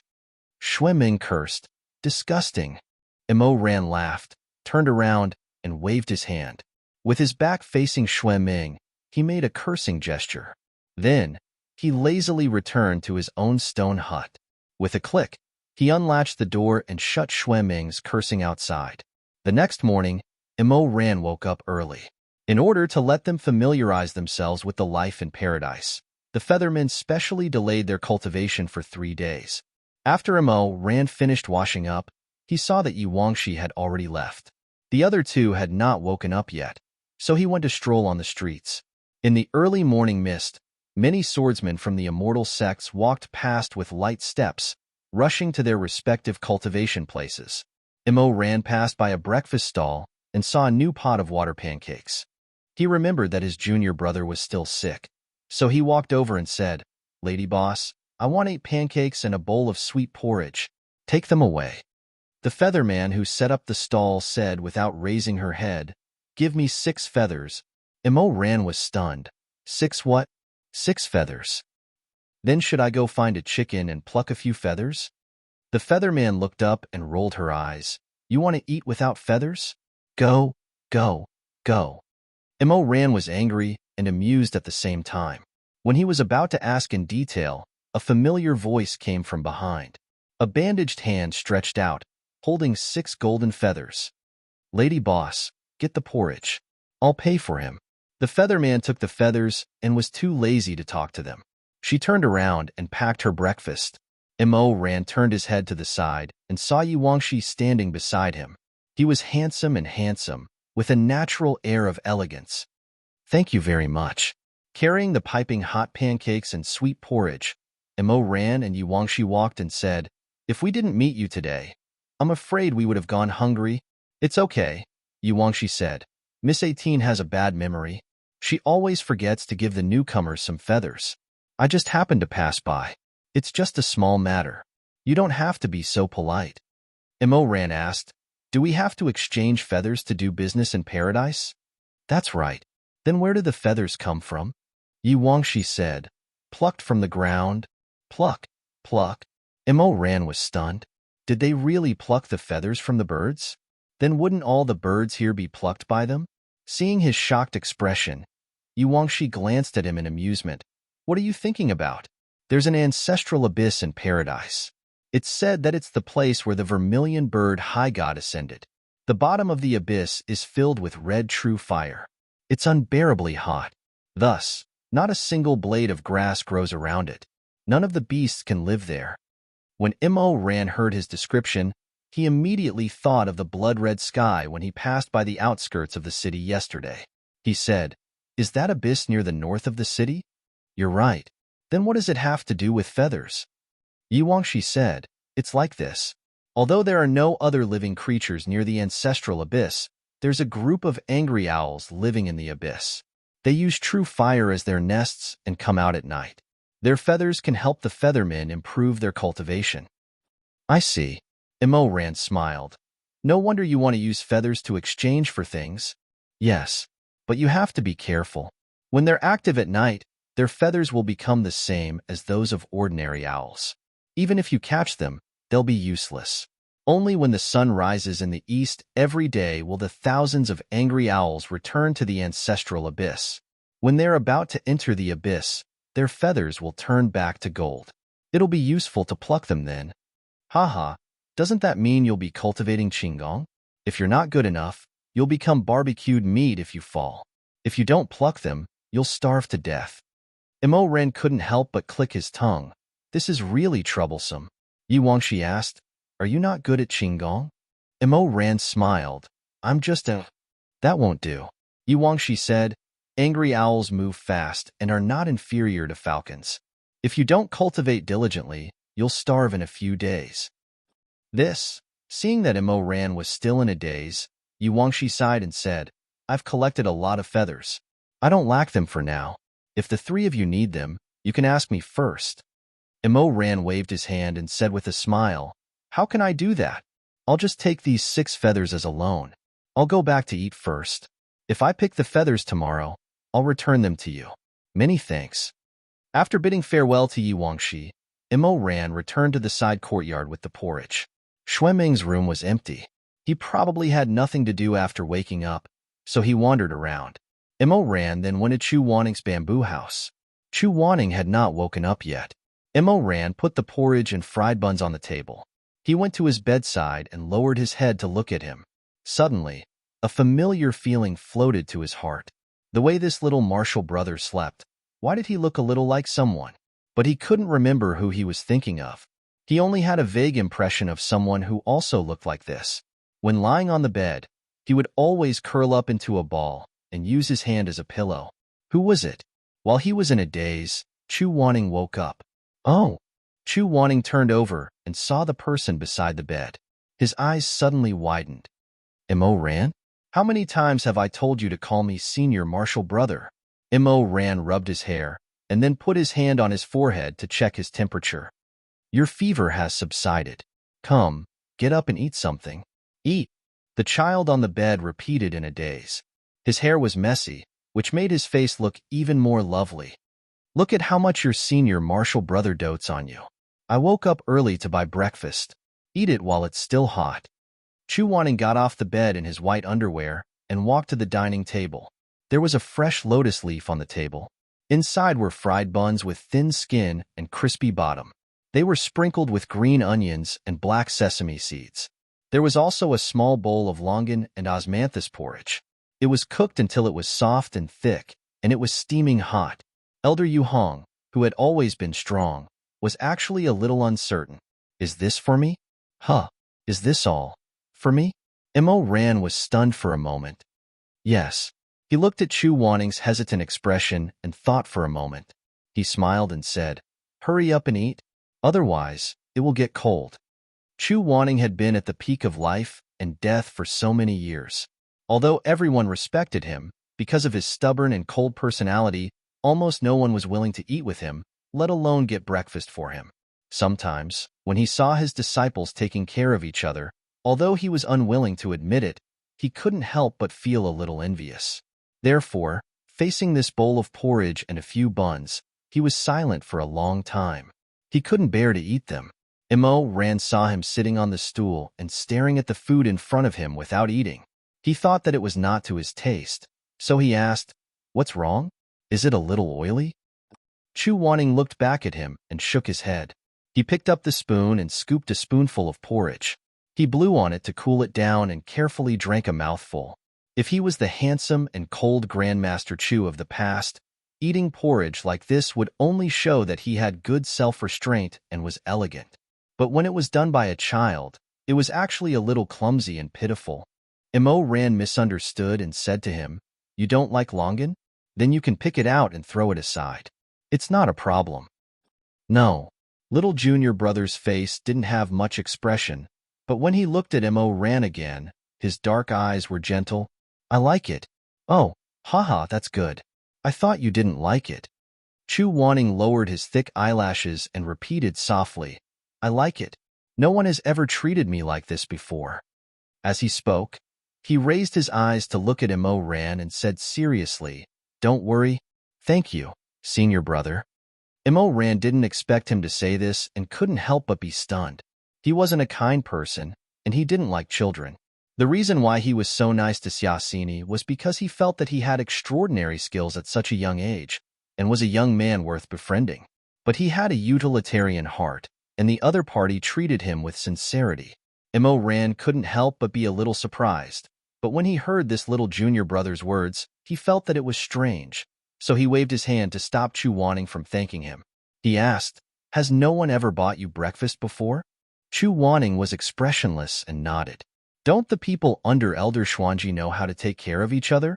Chu Wanning said, "I don't often get together with them." "Then what about before you entered the sect?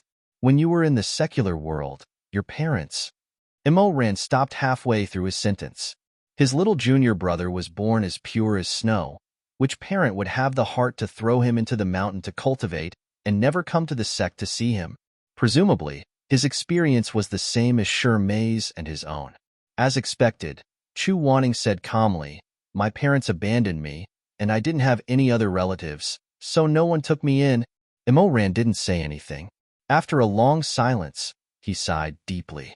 He thought to himself, "I originally wanted to get along well with this child, first because of his high cultivation level, and second because he's quite calm, different from the usual kids who make noises. But I didn't expect him to have the same experience as me." Looking at the shitty in front of him, he couldn't help but think of the bitter years when he was young. A surge of hot blood surged in his chest, and gradually he felt pity and intimacy. Suddenly he said, "In the past, no one took you in, but now there will be. Since you call me Shixiao, from now on I'll take good care of you." Chu Wanning didn't seem to expect him to say this, and was a bit surprised. After a while, he slowly smiled and said, "You want to take care of me?" "Yes. From now on you follow me. I'll teach you heart sutras and sword practice." Chu Wanning's smile deepened. "You want to teach me heart sutras and sword practice?"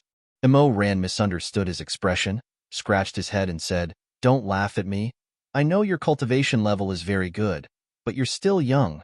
There are a lot of things you still need to learn. Xuanji Elder has a lot of disciples. He definitely won't take care of you. What's wrong with you learning from me? At least I'm a person with a divine martial art." Chu Wanning was silent for a long time, and then said, "I've never laughed at you. I think you're very good." If it was before, he would never say such words, but after his body became smaller, it seemed that his temperament also became gentler, as if hiding in the dark, he could finally take off his hard face. Immerse, on the other hand, had lived for 2 lifetimes, and this was the first time he was praised as, "You're very good." Even though the other person was only a child, it made him feel at a loss and very surprised. He stammered for a long time, and his face, which was always as thick as a city wall, actually turned red. He muttered and repeated, I'm very good, am I very good?" Suddenly, he vaguely remembered that when he was young, he really wanted to be a good person.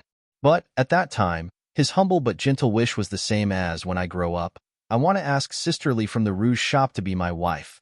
When I earn enough money, I want to buy sesame seed cakes to eat every day. If in the future I can have 2 pieces of red braised pork in one meal, I won't change it even if I'm an immortal." Later on, it became a memory that was blown away by the wind and scattered snow.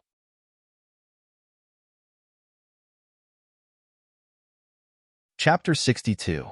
Immerse and the others started their cultivation very quickly.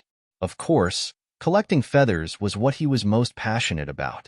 After all, he didn't really expect to learn too much from these losers from his previous life. Living a good life was the most important thing. Every day at dawn, they went to the Abyss of Ancestors to snatch the golden feathers, then went to Zhuron Cave to meditate. They used the spiritual energy in their bodies to resist the burning sun of Zhuron Cave and improve their own cultivation. For hours later, they followed the Feathermen to learn the ghost balance method.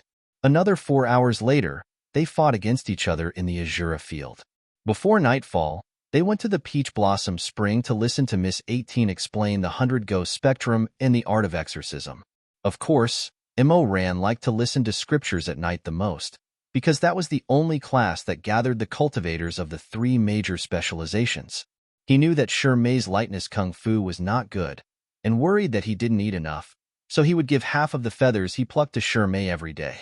But other than that, it was hard for him to have much interaction with Mei.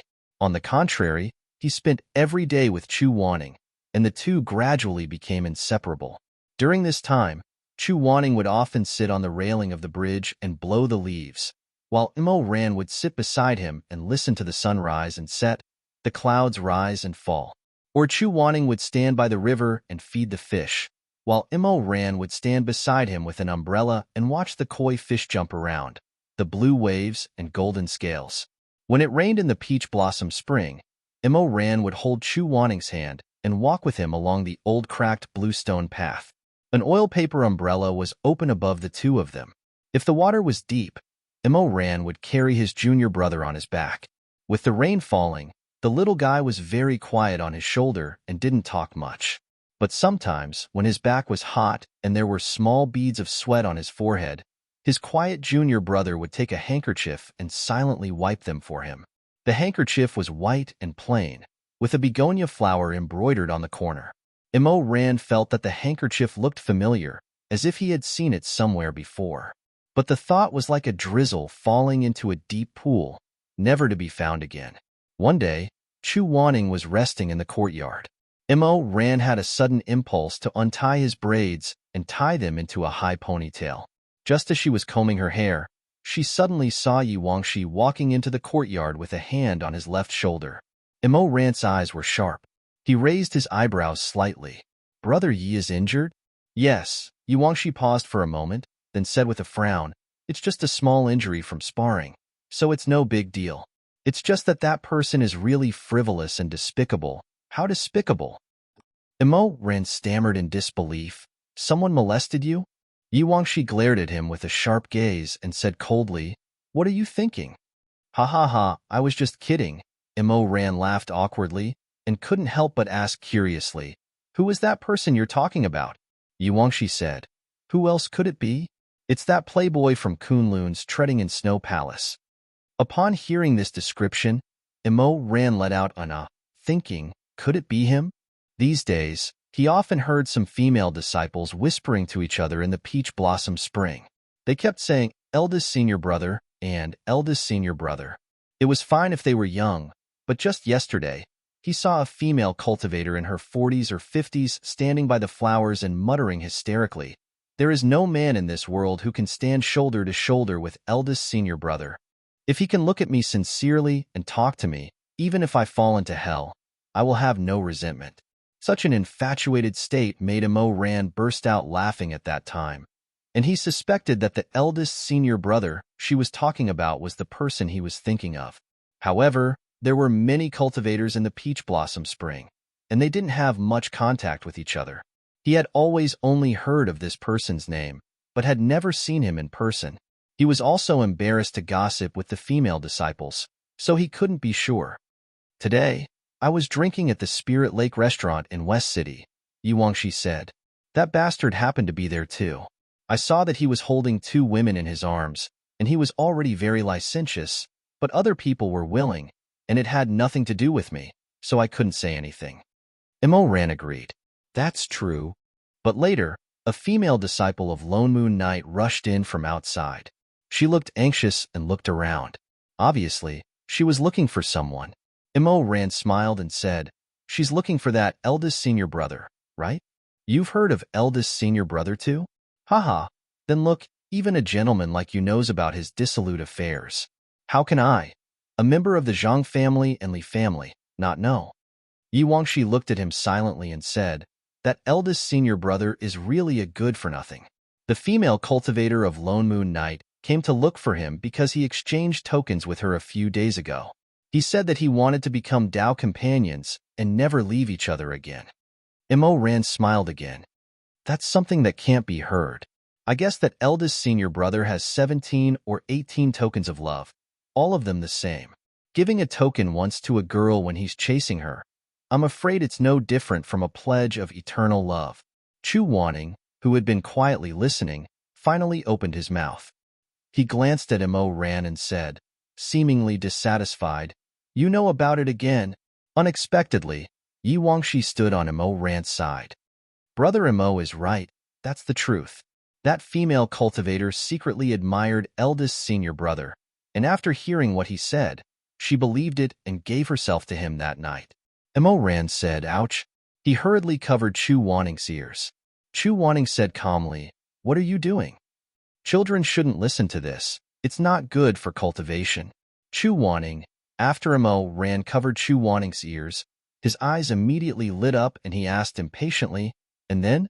Yi Wangshi was a gentleman, but he didn't expect that a despicable person like Mo Ran would simply listen to his indignant narration as if it was a love story. He said righteously, "And then what?" Eldest senior brother naturally didn't want to admit it, and also didn't want to be entangled with that female cultivator.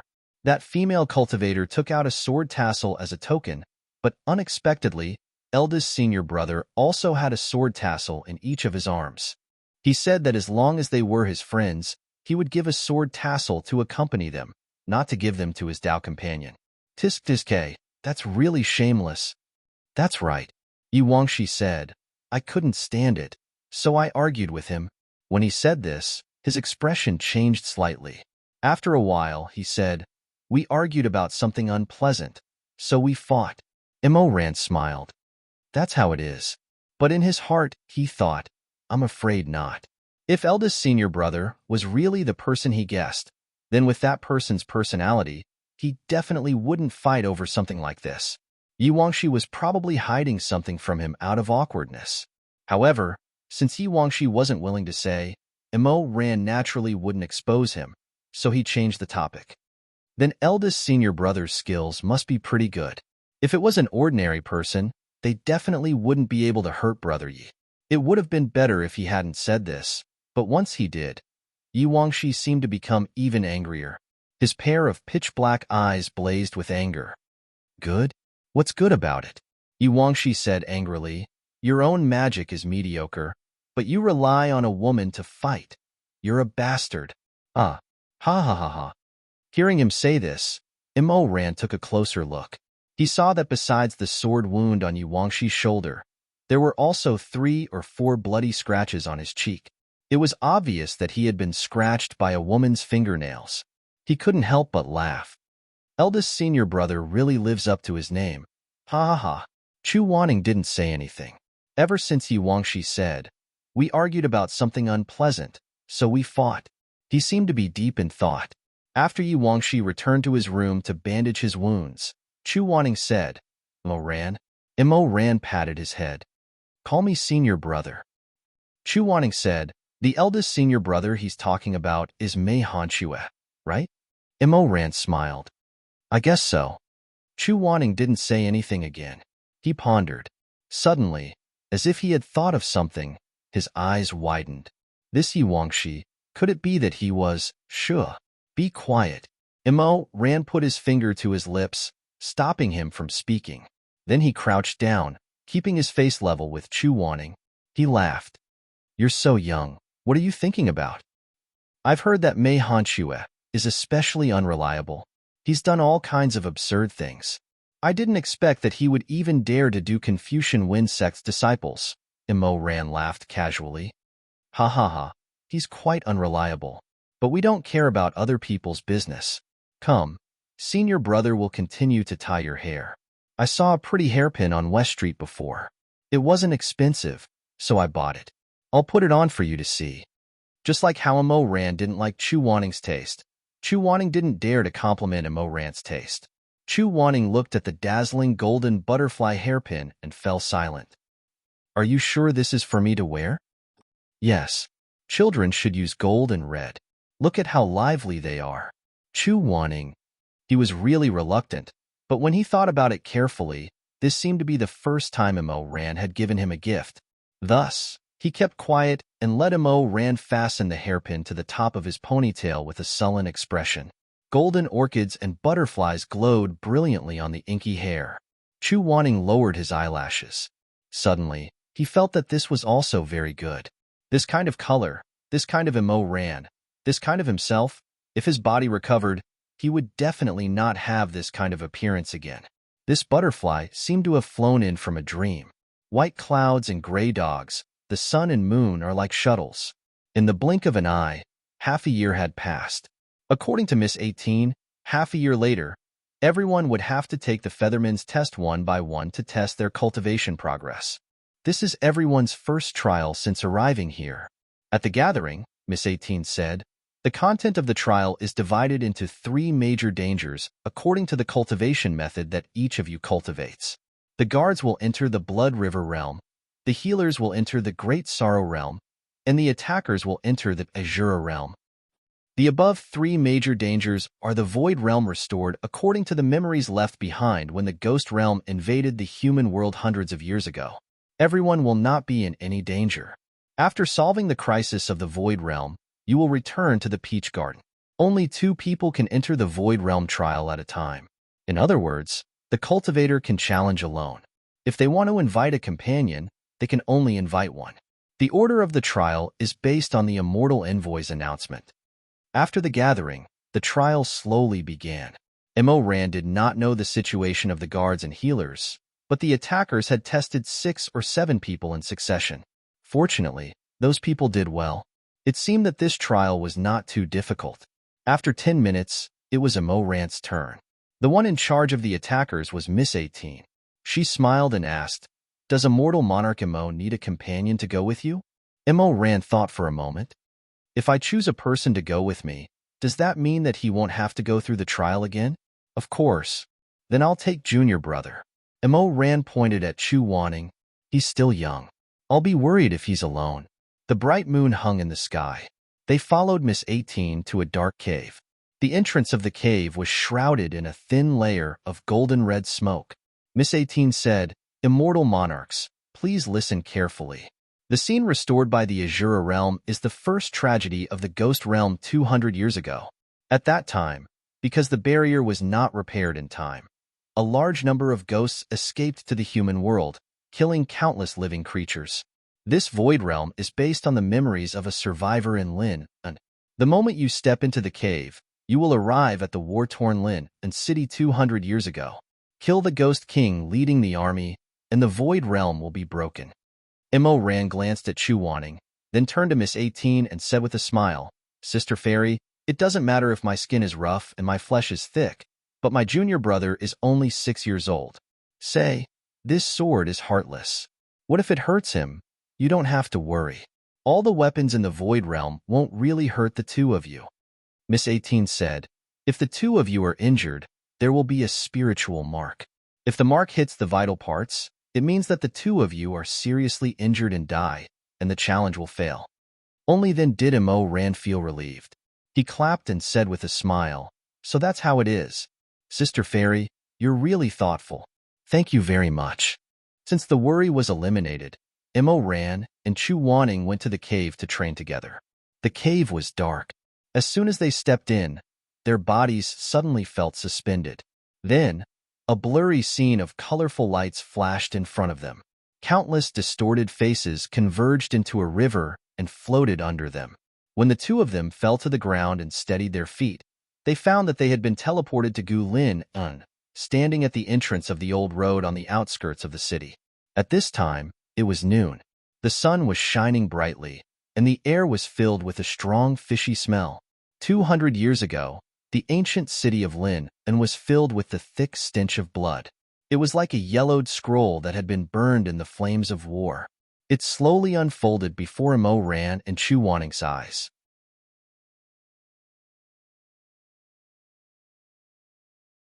Chapter 63. At that time, Lin city was in the midst of war. Everywhere one looked, there was blood everywhere, and there were broken walls everywhere. Under the corrosive miasma of evil spirits, all the grass in the suburbs withered, and all the trees withered. Before Mo Ran could come back to his senses, he heard a strange noise.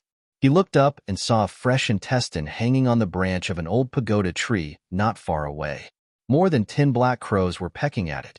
Drops of blood and meat were constantly splashing down.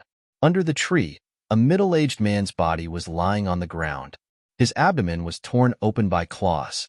Dirty blood and internal organs flowed all over the ground. No one knew whether his eyes were open or closed when he died. His eyeballs had been pecked out. Ran was not unfamiliar with this kind of scene. In his previous life, he moved unhindered in the human world. He had once slaughtered 72 cities of the Confucian Wind School. At that time, blood flowed and corpses were everywhere. It was also a tragic scene. But for some reason, the blood of his previous life made him very happy. Every piece of bone and flesh in his body was screaming wantonly. However, at this moment, he suddenly saw a similar tragic scene.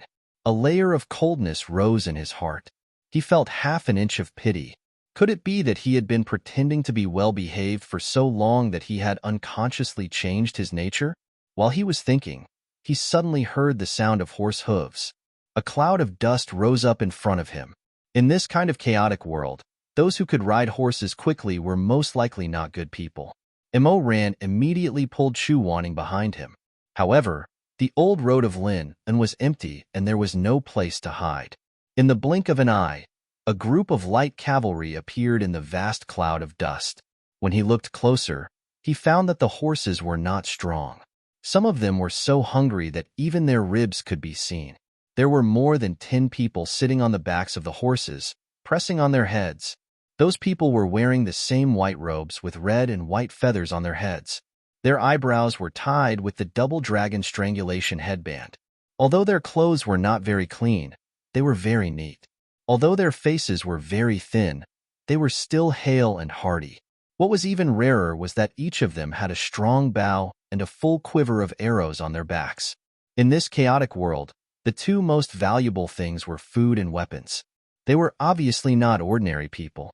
Ran didn't know whether the visitor was good or bad, friend or foe. One of the teenagers, who was about 14 or 15 years old, screamed, "Father! Father!" The young man tumbled down from the horse's back and fell into the mud. He scrambled to his feet and ran towards the tree. He threw himself on the body of the dead middle-aged man and cried, "Father! Father!" The others also showed a pitiful expression, but they had obviously seen too many deaths, so much so that they were somewhat numb. Therefore, other than the youth who was holding the corpse and crying bitterly, there was no one else who dismounted from their horses to console him. Someone noticed Ran and Chu Wanning not far away. He was stunned for a moment and asked in Lin and dialect, "You're not locals, are you?" Ran said, "Yes, we are from Shu." "So far?" The man was shocked. "In this world, there are ghosts everywhere at night. How did you survive?" "I know some magic." Ran knew that the more he spoke, the more likely he would make mistakes. Seeing that these people didn't mean any harm, he pulled Chu Wanning out and said, "This is my brother. We passed by here and couldn't walk anymore, so we want to take a break." When the riders saw Chu Wanning, some of them seemed to be stunned for a moment. Two of them even whispered a few words to each other. Ran was alert and asked, "What's wrong?" "Nothing," the leading young man said. "Seriously, if you want to rest, you can rest in the city. Although there are no monsters here now, when night comes, there will be ghosts everywhere." Young man's foster father went out to look for food in the daytime, but there was a rainstorm yesterday, so he didn't have time to come back before dark. "You see," he sighed heavily and didn't continue. It turned out that young man was the crying boy, and the dead man under the tree was his foster father. Such things always happened in troubled times. A family member would go out in search of food in the morning and never come back at night. Although this had happened 200 years ago, the boy cried so hard that he almost cried blood.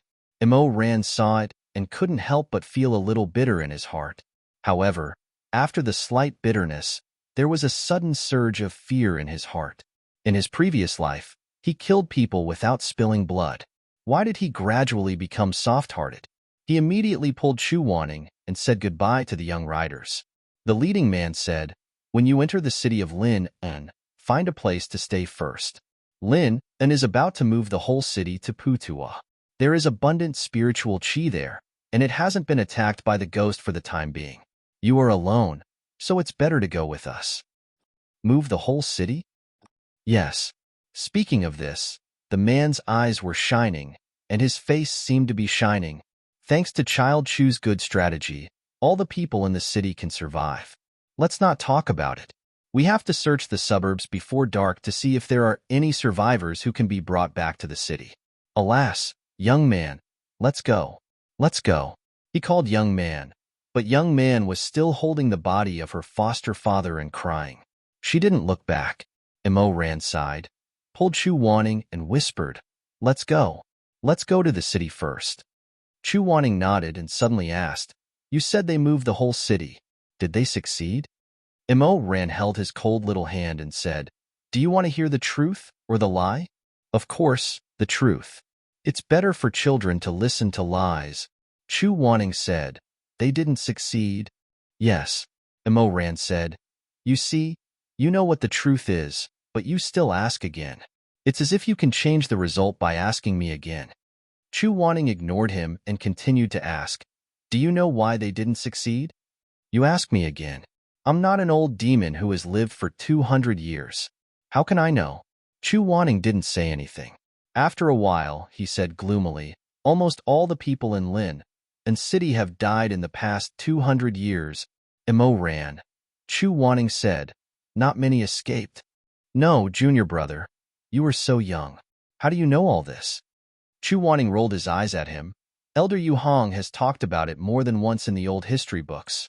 You don't listen in class and instead ask me why I know so much.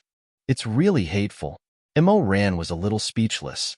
He thought to himself, "I was absent-minded in my Shizun's class. He hasn't even scolded me yet. Why are you scolding me?" But after thinking about it, he didn't want to lower himself to the child's level and let him be happy. The two talked as they walked. Unknowingly, they passed the city gate and came to the main city of Lin Un. This ancient city, which stood on one side of the Qintang River, was already fortified and deserted. Exorcism fortifications were all over the walls and the edges of the city. Outside the city, countless corpses were piled up. They were all full of evil ghost curse marks. If these corpses were not dealt with, they would rise at night.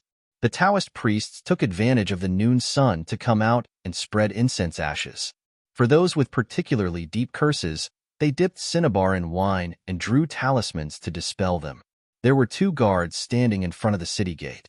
They were dressed exactly the same as the group of young people they had just seen outside the city. They were also dressed in white with red edges. They had a double dragon strangulation ring on their foreheads. They had bows on their arms and a quiver full of arrows on their backs. "Stop! Who are you?" Immerse explained again according to what he had just said. The 2 guards didn't mean to stop people from entering. They just wanted to register. So after recording the 2 of them, they let them in. Before leaving, Immerse remembered the Master Chu that the young man on the horse had just mentioned. Since that person said that the migration of Lin and was a good idea of Master Chu, then the key to breaking the virtual array should be this Master Chu.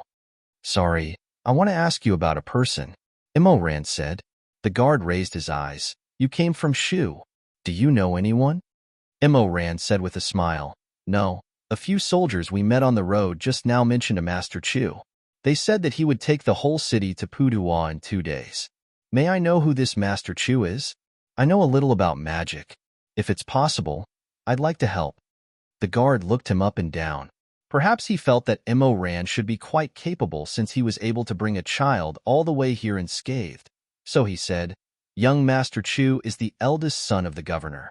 A month ago, the Ghost King came and the governor unfortunately died. Since then, Master Chu has been leading us to fight against the enemy." "The governor's son?" Immerse and Chu Wanning looked at each other. Immerse said, "It's strange. Does the governor's son also know magic?" "What's so strange about it?" The guard glanced at Immerse. "Only big sects are allowed to cultivate, but not ordinary people." There were independent cultivators, but they never made a difference. Immerse thought to himself, could it be that Master Chu was stupid enough to come up with ideas that harmed the lives of the people in Lin and city? However, as Immerse followed the guard's instructions and walked towards the governor's mansion, he immediately realized that he was wrong. That Master Chu, who happened to have the same surname as his master, was obviously not a person with mediocre skills. Because he saw the Shangqing barrier. The Shangqing barrier was a very strong barrier of purifying air. It could block all evil aura within the barrier. As long as this barrier was open, not to mention ordinary ghosts, even a 1,000-year-old malicious spirit would find it difficult to step in. However, the barrier's protective range required the caster to be inside and be the eye of the array. Moreover, the barrier covered a very small area. Even a great master like Chu Wanning could only use the Shangqing barrier to cover half of the peak of life and death. But at this moment, this Master Chu from 200 years ago created a Shangqing barrier that covered a radius of 10 miles around the governor's office. Although it was far inferior to Chu Wanning's, it was definitely not something that ordinary people could compare to. The two of them walked towards the gate of the governor's office.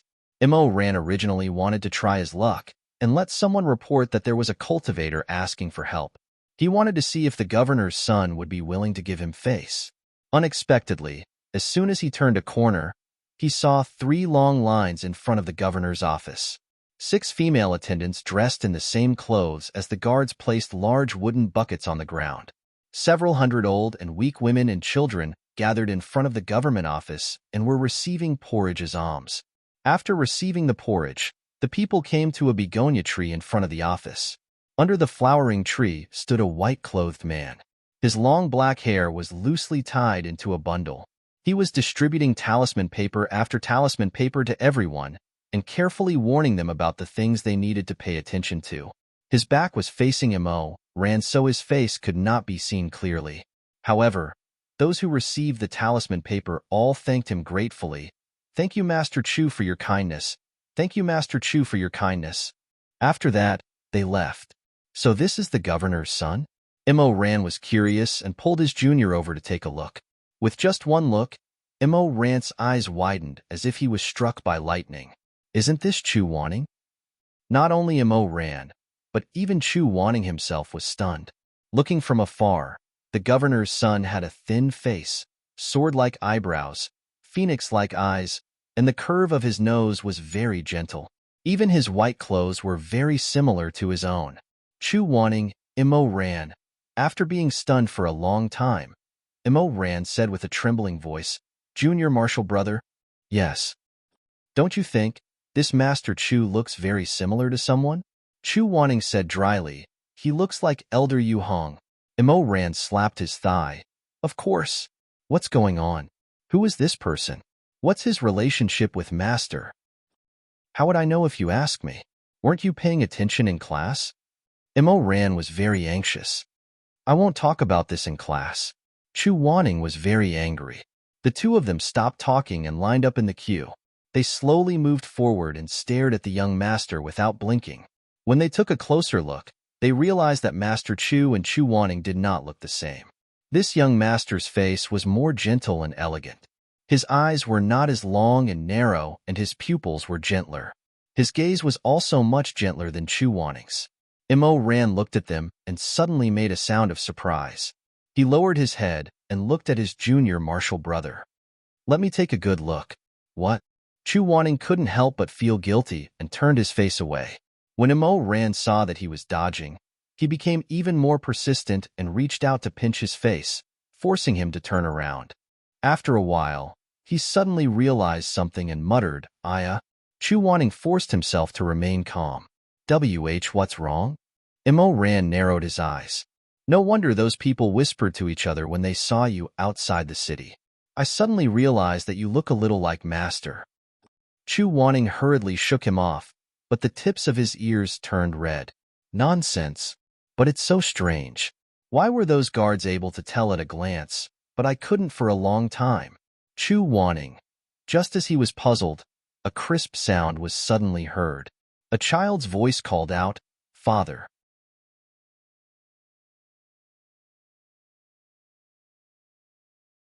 Chapter 64. Mo Ran looked in the direction of the sound and saw the answer suddenly appear. The answer was stumbling over the stone steps of the government office. It was a child of 3 or 4 years old. He was holding a small bamboo windmill in his hand and was jumping towards young Master Chu. He was wearing a plain little shirt with a jade collar, a Fu Lu name lock, and a red silk amulet hanging on his chest. He looked like a little junior brother who had shrunk a size. Immerse finally knew the reason why those cavalrymen were whispering to each other. He couldn't help but murmur, "Junior brother, you and Master are both from Lin, and Master's surname is Chu. Do you think the Chu family more than 200 years ago was your ancestral family? Are you two distant relatives? I think it's very possible." Chu Wanning didn't say anything and stared at the two people. He didn't know his background and couldn't remember clearly what happened when he was young. Could it be that this young Master Chu was really one of his ancestors? While he was thinking, it was Immerse's turn in the queue. Young Master Chu raised his eyes and was about to give Immerse a talisman. However, when he saw that it was a stranger, he couldn't help but be startled. Then, he smiled gently. "Stranger, is this your first time here?" His voice was mellow and elegant, which was different from Chu Wanning's cold and stern voice. "Ah, yes, yes." Suddenly, there was a person who looked so much like Master and spoke to him so kindly. Immerse really couldn't describe how he felt and was at a loss for a moment. Young Master Prefect smiled slightly. "I'm Chu-sun. May I ask your name?" My surname is Immerse. My name is Immerse." Where did young Master Immerse come from? Far, far away, in the middle of Shu. Even if young Master Chu-sun was gentle, Immerse still felt that he would be seen through by this person at a glance. Chu-sun was slightly startled and then smiled modestly. "It's really far away." He paused and looked down a few inches. When he saw Chu Wanning standing next to him, a trace of surprise appeared on his elegant face. My name is Xiaxi and I," said Chu Wanning. Immerse brought him to his side and rubbed his head. He laughed dryly and said, "This is my little brother. He doesn't look like me. He looks like you." Perhaps it was because of the impending battle and the urgency of the situation, Chu-sun had no time to think too much. Or perhaps it was because he was just a character in an illusion, so it was difficult for him to react too strongly to things that did not belong to this illusion. In short, he furrowed his brows and looked at Chu Wanning for a while. Then, he handed the two talismans to them with both hands. "You're a guest from afar. Besides, the people don't have any means to make a living. Please accept these two talismans. If you don't have any other arrangements, why don't you stay in the city for 2 more days?" "I have heard," Immerse said. "Is Gongzi going to take the citizens and move to Putuo? What is this talisman for?" "This talisman paper is a soul annihilation talisman," Chu-sun explained. "When worn, it can conceal the aura of a living person." Immerse immediately understood. "Ah, I know. If the aura of a living person is sealed, the ghost will not be able to detect whether the other party is dead or alive. In this way, even if we walk in front of the ghosts, they will be confused and won't know what to do." Chu-sun smiled. "Exactly." Seeing that he was busy, Immerse did not ask more. So he thanked Chu-sun and took his little brother to the side. The two sat by the wall. Immerse turned his face and saw that his little brother was holding the talisman paper in a daze. He asked, "What are you thinking about?" "I am thinking that this is indeed a good idea." Chu Wanning thought quietly, "But I don't know why they didn't succeed in the end." "It's not written in the book?" Chu Wanning said. "The disaster 200 years ago was recorded in the most detail in Lin, a collection of annotations. But there are only a few lines." "What does the book say?" Immerse asked. Lin was besieged, and the scene in the city was unknown. When the rebel army broke out of the siege, they saw corpses lying on the road, and 9 out of 10 houses were empty. The governor's office had 100 people and 740 families, all dead. Immerse said, "The cause of death was not written? There is no record." At that time, Lin city was besieged, and very few people survived. Later, a few lucky survivors were rescued by the Feathermen, but the Feathermen are usually not involved in the affairs of the world, and their thoughts are different from that of mortals. In their eyes, the truth is not important. Even if they know, they will not tell the world for no reason. Chu Wanning paused and continued, "However, since they are going to leave in 2 days, we will see what happened at that time very soon. Why don't we walk around? Maybe we can find some clues." The two put away the soul annihilation talisman and were about to leave. Suddenly, they heard a series of footsteps, and then Chu Wanning's sleeve was pulled. "Little brother." Chu Wanning turned around, and it turned out to be the little boy who looked like him. The little boy was very young and said in a childish voice, "Little brother, father said that you have no place to stay here. If you don't mind, you can stay in our house tonight." This, Chu Wanning and Imo Ran looked at each other. Imo Ran asked, "Is it convenient? Your father is already so busy." "It's okay." The little boy showed a warm smile. "There are already many people who have no place to stay at home, and we all live together. With father here, there is no need to be afraid at night. There are no ghosts." His words were not coherent, but they were simple and warm, which made people feel sorry for him. Imo Ran said, "Okay, then we will disturb you tonight. Thank you, little brother." "Hee hee, you don't have to thank me. You don't have to thank me." Seeing him skip and run away, Imo Ran pulled Chu Wanning's hand and said, "Hey, I'm serious. I know what you want to say, so shut up." "Ha ha ha. How do you know?" Imo Ran smiled and rubbed his hair. "When we return to the mountain, I will ask Shizun. One of you looks like the older one, and the other looks like the younger one. I won't believe that you are not related to Prefect Chu." Chu Wanning said, "So what if we are related by blood?" "Ah." Chu Wanning looked at the father and son under the tree, and then said calmly, "Anyway, it was 200 years ago. They are all dead." After saying this, he turned and left. Imo Ran stayed in place for a while, and then ran after him, muttering, "Hey, you are such a child. How can you be so vicious at such a young age? So what if they are dead? They are still ancestors. If it were me, I would definitely go back and build a shrine for them, make a 9-foot-tall golden statue, and wear incense and jewelry, so that the incense will not stop every year. I am still counting on the ancestors to protect me. Hey, don't walk so fast." The two of them walked around the city and found that every family was collecting rice straw and making scarecrows. After asking, they found out that this was what young Master Chu Sun ordered the citizens to do. Regardless of age, every citizen in the city needed a scarecrow. The scarecrow was wrapped in paper and dripped with the person's blood. It was made into a so-called fake puppet. This principle was like the river god wanting to eat human heads, so someone made steamed buns, wrapped them with meat stuffing, and threw them into the river to worship the river god. Some ghosts and deities were not smart because of their roots. Just a little trick could fool them. For example, the ghost MC that Chu Wanning and the others had come into contact with before had a brain of mud and was extremely easy to fool. It seemed that Chu Sun had made at least 2 preparations for the citizens. The first was the soul destruction talisman, so that they would not be discovered by the ghosts during the escape. The second was the scarecrow puppets, because once the ghosts and deities found out that the citizens in the city had suddenly disappeared, they would be extremely agitated.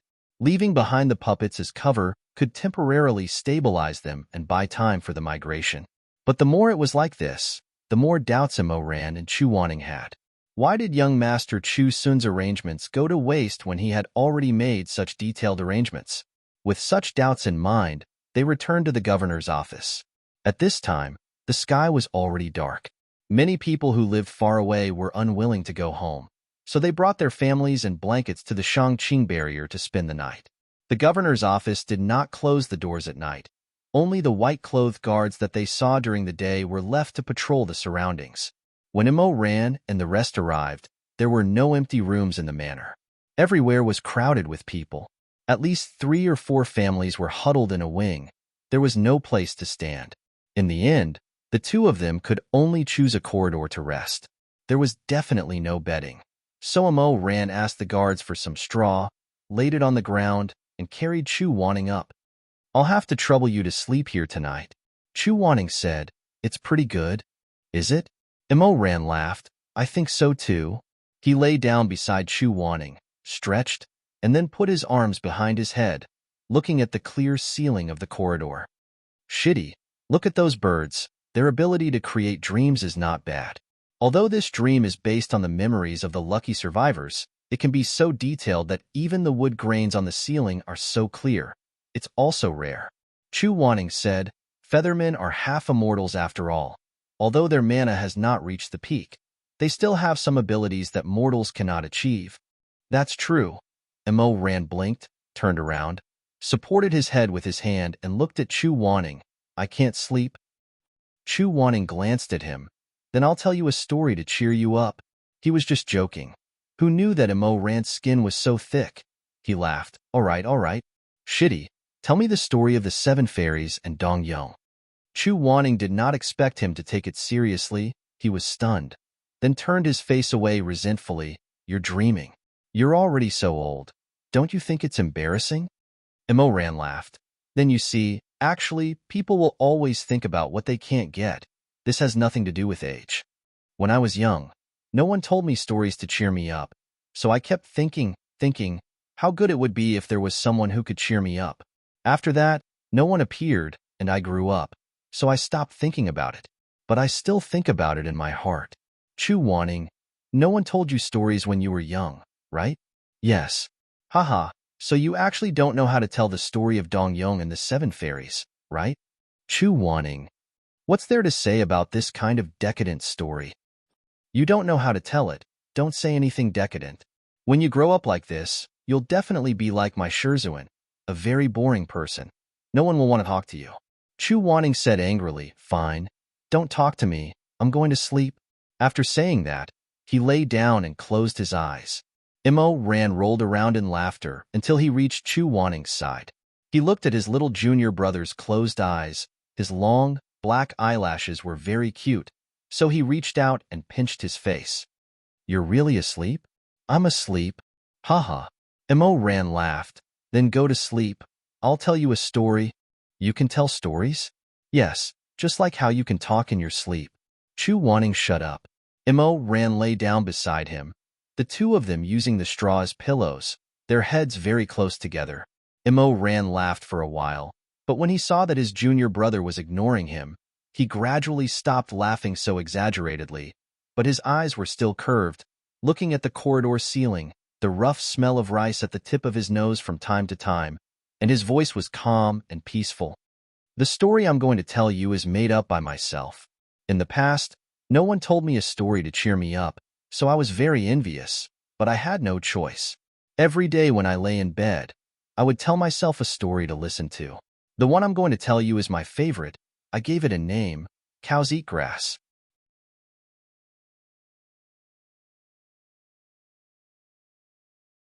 Chapter 65. Immerse smiled and continued. A long time ago, there was a child. Chu Wanning closed his eyes. Wasn't it a cow eating grass? How could it be a child? Let me finish first, Immerse said with a smile. There was once a child who was very poor. He didn't have parents and worked as a child laborer in a landlord's house. He had to wash dishes, wash clothes, and mop the floor. He also had to herd cows. The landlord gave him 3 pancakes to eat every day. The child was very satisfied with being able to fill his stomach. One day, as usual, he went out to herd cows. On the way, he encountered a vicious dog that bit the cow's leg. Because of this, the child was beaten by the landlord. After the landlord beat him, he told him to kill the vicious dog to vent his anger. Otherwise, he wouldn't give the child any pancakes to eat. The child was very scared and could only follow the instructions and kill the dog and bring it back. However, when he returned home, the landlord discovered that the dog that had bitten his own cow was actually the county magistrate's beloved dog. Chu Wanning opened his eyes. Then what should he do? What else could he do? That dog was the county magistrate's favorite dog. It was used to throwing its weight around because of its master's influence. Who would have thought that it would be beaten to death so carelessly? If the county magistrate found out, he definitely wouldn't let it go easily. Thus, the more the landlord thought about it, the angrier he became. He still didn't give the child any pancakes to eat and even threatened to send him away if the county magistrate came looking for him. Chu Wanning, what kind of nonsense is this? It's not reasonable at all. I'm not listening anymore. There are many things that are unreasonable to begin with. Immerse smiled. It's just a competition of who has more money, who has harder fists, and who has a higher position. The next day, the county magistrate came looking for the child. The child was sent away. Because he was too young, the county magistrate didn't want to lock him up. He ruthlessly beat him 10 times with the rod and then let him out. Chu Wanning asked, Did the child run away after he was released? Immerse said, Haha, he didn't run away. The child went back to the landlord's house. After he recovered, he continued to herd cows for them. He still ate 3 pancakes every day. Isn't he angry? He won't be angry as long as he's full, Immerse said. So what if he gets beaten up? Let bygones be bygones. They lived together peacefully for more than 10 years. Eventually, the cowherd boy grew up. The landlord's son was of the same age as him. One day, the landlord had several distinguished guests. The landlord's son saw that one of the guests had a very beautiful agate snuff bottle. He liked it very much, so he stole it. That snuff bottle was passed down from generation to generation and is very precious. The guest panicked and looked for his things all over the house.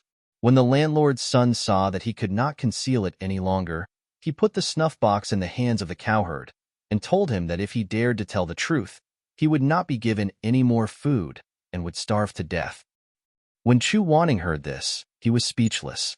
He thought that although Immerse had led a wandering life since he was young and lost his only child, he still grew up in the Yufu. His mother was also the housekeeper of the Yufu. Although his life was not happy, it was not miserable. Why did he have to make up such a gloomy and dark story? Immerse said with relish. The snuff box was quickly found.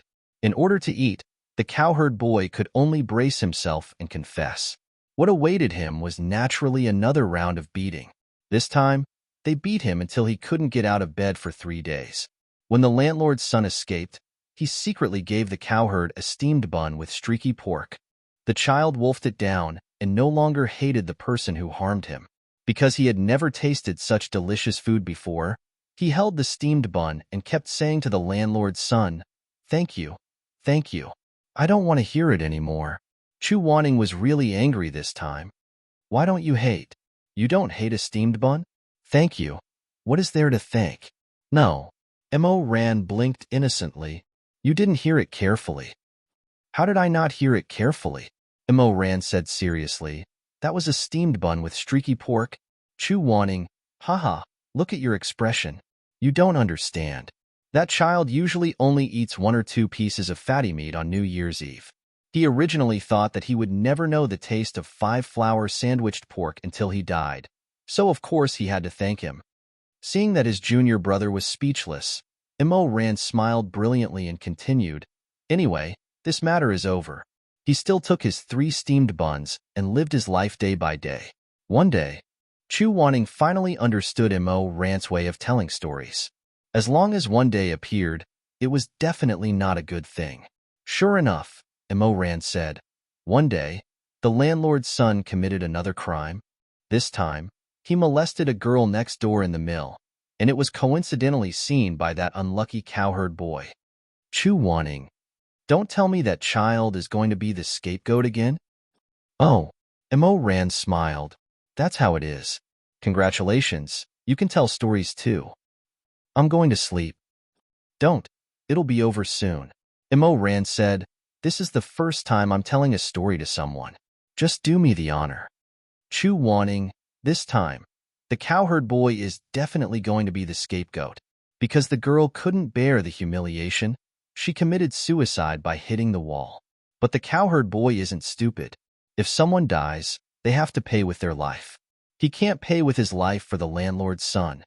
Immerse said. He wasn't willing. So the landlord's son locked him and the dead girl in the mill, and then ran to report it to the authorities. This cowherd boy has a bad record. When he was young, he killed the county magistrate's dog for no reason. Then, he stole a guest's snuff bottle. This time, he even molested a girl. Of course, his crime was unforgivable. No one was willing to listen to his excuses. He was caught red-handed. Chu Wanning's eyes widened. And then, he stayed in prison for a few months. In the autumn, he was sentenced to death and sent to the execution platform in the suburbs to be hanged. He followed the execution team and walked in the fields. Suddenly, he saw someone killing a cow not far from him. He could tell at a glance that the cow was the one he had released when he was young. It was already old and didn't have the strength to work in the fields. But even an old cow needs to eat grass. If it only eats grass and doesn't work, how could the landlord be willing to raise it? It had worked for them all its life. In the end, they had to kill it and eat its meat. Saying such a cruel thing, Immerse didn't feel sad. He smiled and said, but the cowherd boy grew up riding on the cow's back. He whispered to it a lot, fed it cow grass, hugged its neck, and cried when he felt wronged. He treated it as his only family in the world. So, he knelt down and begged the jailer to let him say goodbye to the old cow. But the jailer naturally didn't believe that there would be any feelings between humans and animals. He thought that he was being crafty and didn't allow it. And then the cowherd boy was hanged to death. The cow was also killed. The blood flowed all over the ground. The people who were watching the show coldly dispersed. The landlord ate beef that night, but the beef was too tough and always got stuck between his teeth. They ate a little, but didn't like it, so they threw it away. Chu Wanning. Immerse turned over and looked at him with a smile. I'm done. Was it good? Chu Wanning said, Get lost? The first time I made it up for myself, I cried. You're so hard-hearted. You don't even cry. It's your bad storytelling.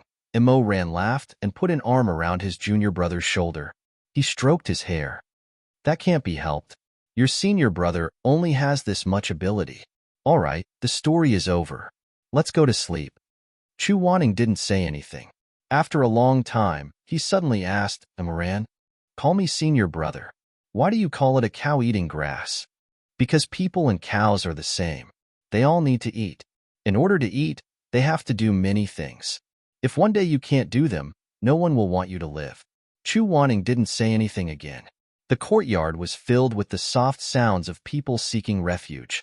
Occasionally, one or two ominous ghost howls could be heard from outside the barrier. Immerse, Aya, you don't know anything. Call me senior brother. Chu Wanning ignored him and asked, Is there really such a child? No. Immerse was silent for a while, then suddenly smiled. His deep dimples were very pretty. He rubbed the little fellow into his arms and said gently, Of course it's just a story to fool you. Be good, go to sleep. Who knew that after a while, they suddenly heard a commotion in the courtyard. Someone shouted angrily, Look for the young master! Look for the young master! The young master is busy. How can he have time to care about you? Get that corpse out of here. Do you know that people with blue spots on their bodies need to be revived? Do you want to kill us? This voice was like a clap of thunder in the dark night. As soon as they heard the words, Raise the corpse, everyone suddenly exploded. For a moment, those who were asleep all sat up with a grunt and looked in the direction of the noise. Immerse hid his junior brother behind him. He looked and frowned. He whispered, HM? Is it that person from noon? The one who was kneeling on the ground and being scolded was the young man named Young Man from Noon. He was still wearing the clothes he wore during the day, but his spirit was completely different. His entire body seemed to have been sucked dry. He only hugged his foster father's corpse tightly. The corpse's fingernails had grown a lot, which was a sign that a corpse was about to be revived. When the others saw this, they all retreated. The steward of the administration office was scolding him sternly. Your father is my colleague. I also feel bad that he was killed, but what can I do? You were the one who said you were hungry last night, so he ran out to find food for you. You tired your father to death, and now you want to tire us out? Young Man knelt on the ground.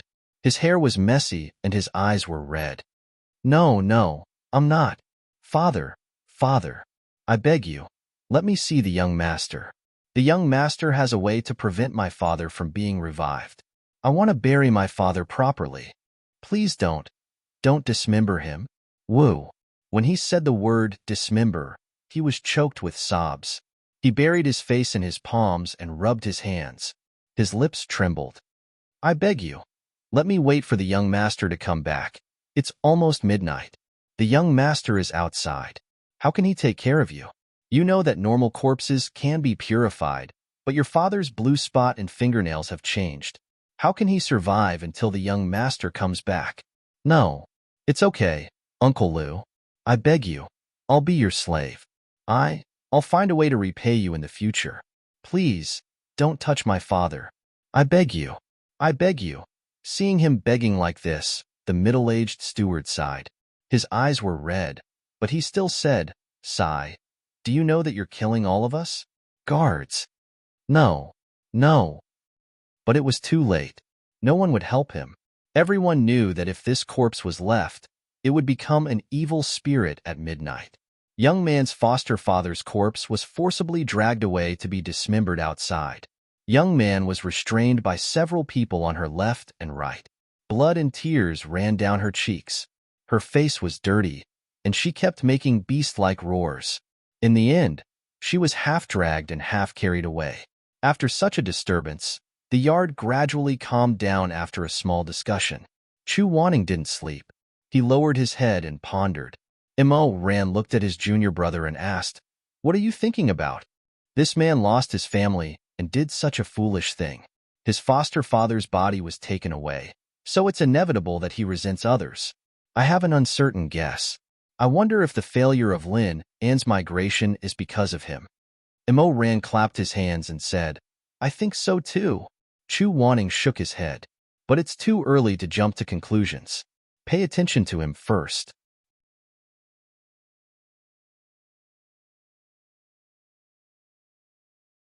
Chapter 66. The next day, nothing out of the ordinary happened.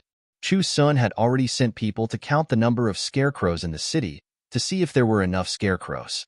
Every household had also begun to pack some of the meager belongings, preparing to leave the city for Mount Putua the next morning under Chu Sun's arrangement to take refuge. Immerse sat at the entrance of the government office, looking at the people coming and going. He sighed and said, Chu Sun's arrangement was very thorough. If no one leaked the information, with the intelligence of a normal ghost, it would be difficult to quickly distinguish that the people left in the city were all puppets. It seems that there really was a leak. Shitty, what do you think? No one responded. Hey, Shitty? Immerse turned his head. Unknowingly, his youngest Shitty had walked to the side to look at the cavalry that was ready to set off. Instead, it was young Master Chu's son, who silently came to his side and sat with his chin resting on his hand. Big brother. Immerse was startled by his sudden appearance. What's wrong? The little guy pointed at an old tree next to him, on which a kite was hanging. He said with a lisp, Mother left it for me. It flew up and I can't get it down. Big brother, can you help me? Of course, of course. Immerse floated to the top of the tree with his lightness skill. He picked up the butterfly kite and steadily landed back on the ground. He handed the kite to the little guy and said with a smile, Hold it well, don't lose it again.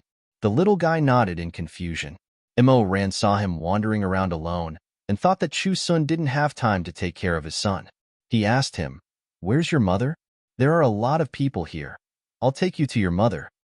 Mother? Mother is at the back of the mountain. Immerse asked curiously, What are you doing at the back of the mountain? Sleeping. The little guy opened his round eyes and said softly, Mother always sleeps there. She blossoms in the spring, so father often takes me to see her. Immerse let out a soft ah and was speechless for a moment. On the other hand, the little girl didn't seem to care at all. It seemed that because she was still young, she didn't understand the so-called life and death. She happily played with the kite in her hand. Then, she raised her head and looked at Immerse. Suddenly, she moved closer and said in a crisp voice, Big brother, thank you. I'll give you. I have something to give you. As he spoke, he began to rummage in his pocket. He rummaged and rummaged until he pulled out a small piece of pastry wrapped in a reed leaf. These days, everyone in Lin and city was starving and could not eat their fill. He wondered how this little thing could save such a snack. He broke the pastry into 2 halves, keeping the big one and giving the small one to Immerse. Big brother, you eat? Sure, don't tell anyone. I don't have more. Just as Immerse was about to reach out to take it, the little guy suddenly changed his mind. After thinking for a while, he took back the small piece and handed the big one to him. It's delicious. There's red bean paste. This small action made Immerse's heart suddenly feel warm and sour. He had always been used to others treating him badly, so he didn't know how to deal with sudden good things. He reached out to take the flour cake and murmured thanks.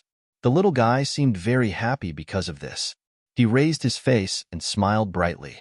His black eyelashes curled gently. Immerse took the flour cake. He was reluctant to eat it, so he went to the side and picked a piece of pine leaf. He wrapped the flour cake and put it in his clothes. He wanted to say a few more words to the little guy, but after all, a child was a child. He couldn't stay in one place for too long. He had already turned around and jumped away. At this time, Chu Wanning came over. Seeing Immerse standing there in a daze, he slightly raised his eyebrows and asked, "What's wrong?" Immerse looked at the back of the little guy and sighed. "I'm thinking, why did so many people suddenly die?" At night, the sky was covered with dark clouds. From time to time, blue and purple thunder tore the sky. In the second half of the night, the wind was blowing, and the rain was coming. The rain was of the En attribute, which would make the power of the ghosts stronger. So that night, Chu Sun asked all the survivors of Lin and to gather near the governor's office and not to step out of the enchantment of Shangqing. Because of the heavy rain, many places where people could barely sleep were ruined. At first, Immerse could keep track of young man's whereabouts, but as more and more people crowded in to take shelter from the rain, young man disappeared. Immerse whispered, "Not good." Chu Wanning was small, so he immediately said, "I'll go and see." After saying that, he hid in the crowd. He was immediately squeezed by the dense crowd and couldn't see his back. After a while, Chu Wanning came back. His eyes were gloomy, and he said coldly, "She escaped." "Out of the enchantment?" Yes. Immerse didn't speak. He looked at the pouring rain outside and the people of the governor's office who were busy in the rain. These were just illusions from 200 years ago. Everything had become a fact. But suddenly he felt a little sad. The women and children around him were full of hope, thinking that after dawn, Chu Sun would take them away from this ghost town and take refuge in Putua. In the heavy rain, the guards in white and red hoods were wholeheartedly making the last defense for the migration when dawn came. They didn't know that they wouldn't live long. It was late at night, and the noisy people were sleeping on each other's pillows. However, Chu Wanning and Immerse were not sleepy at all. What they needed to do was to kill the Ghost King as soon as it appeared. Since young man had run out of the enchantment, the change must be tonight. Immerse looked at Chu Wanning and said, "You sleep? I'll wake you up if something happens." Chu Wanning said, "I'm not sleepy." Immerse stroked his hair. "Then eat something. You haven't eaten since you came here." The word, "not hungry," was replaced by the action of swallowing silently when he saw the flour cake Immerse took out. Immerse handed the cake to him. "You eat it." Chu Wanning took the cake and broke it in half. He gave the big one to Immerse and held the small one himself. Immerse looked at his actions blankly. No one knew what he was thinking. After taking a bite of the cake, Chu Wanning suddenly murmured and then asked, "Did you buy this in the Peach Blossom Spring? Why is the taste different from before?" "What's wrong? The osmanthus fragrance is so strong." Immerse smiled bitterly. "Really? Chu Sun's son gave it to me. It's probably the flavor of Lin." "It's indeed the flavor of Lin." Chu Wanning silently took a second bite, but when he opened his mouth a little, he suddenly froze, as if he suddenly realized something. The blood on his face suddenly faded. "Something's wrong." Chu Wanning suddenly got up. His eyes were wide open, and his face was extremely ugly. Immerse didn't know what was wrong. "What's wrong?" Chu Wanning did not reply. Instead, she stood up and walked into the courtyard. Braving the heavy rain, she looked around. Then, she picked up a sharp stone and made a deep cut on her arm. In an instant, blood splattered everywhere. Immerse hurriedly pulled him. "Are you crazy?" Chu Wanning stared at the meandering bloodstains on his arm for a while. Then, he suddenly raised his head. His eyes flashed with lightning and were extremely fierce. "Don't you know what happened?" he said sternly. "Someone wants to harm us." Blood kept flowing down his arm and was washed into a light pink by the rain. In the pouring rain, Chu Wanning's face was pale and stern. His dark eyebrows were deeply furrowed. The raindrops closed tightly, making him wet all over. With a boom, thunder broke through the sky. In an instant, the dark night was illuminated as if it was daytime. Immerse also suddenly reacted in this thunder and couldn't help but take a step back. He also knew what was wrong. The so-called virtual world, no matter how real the things inside were all fake. Pastries couldn't really have taste, and sharp weapons couldn't really hurt people. In a word, the things in the virtual world couldn't have any effect on them. Someone made the virtual world real, Chu Wanning said softly. The virtual world was a very difficult spell to perform. It was also called the Way of Illusion and Reality. The one who was best at this spell was the Lone Moon Knight of the 10 Great Sects. This sect's motto was to help the world, to heal the heart with divine hands. The latter part of the sentence meant that some of them specialized in the way of illusion and reality and made a virtual world real. There were many people in the world who couldn't accept the death of their relatives, but through the way of illusion and reality, they could make a virtual world where the dead lived and accompanied the living. However, because this kind of virtual world was very difficult to control, usually only a short scene could be made. For example, drinking with an old friend, sleeping together, and so on, at most one thing. However, this virtual world made by the Feathermen was huge and vast. It lasted for a long time and involved a lot of things. To make all of this real, even the sect leader of the Lone Moon Knight might not be able to do it. Mo Ran immediately thought of a person. He thought to himself, could it be the fake North Star at Jinqinghu? However, before he could think further, he suddenly heard a strange explosion in the sky. Those who were sleeping woke up like frightened birds. They opened their frightened and haggard eyes and looked around. Then, they saw the sky. After a moment of dead silence, the screams exploded like water splashing in boiling oil.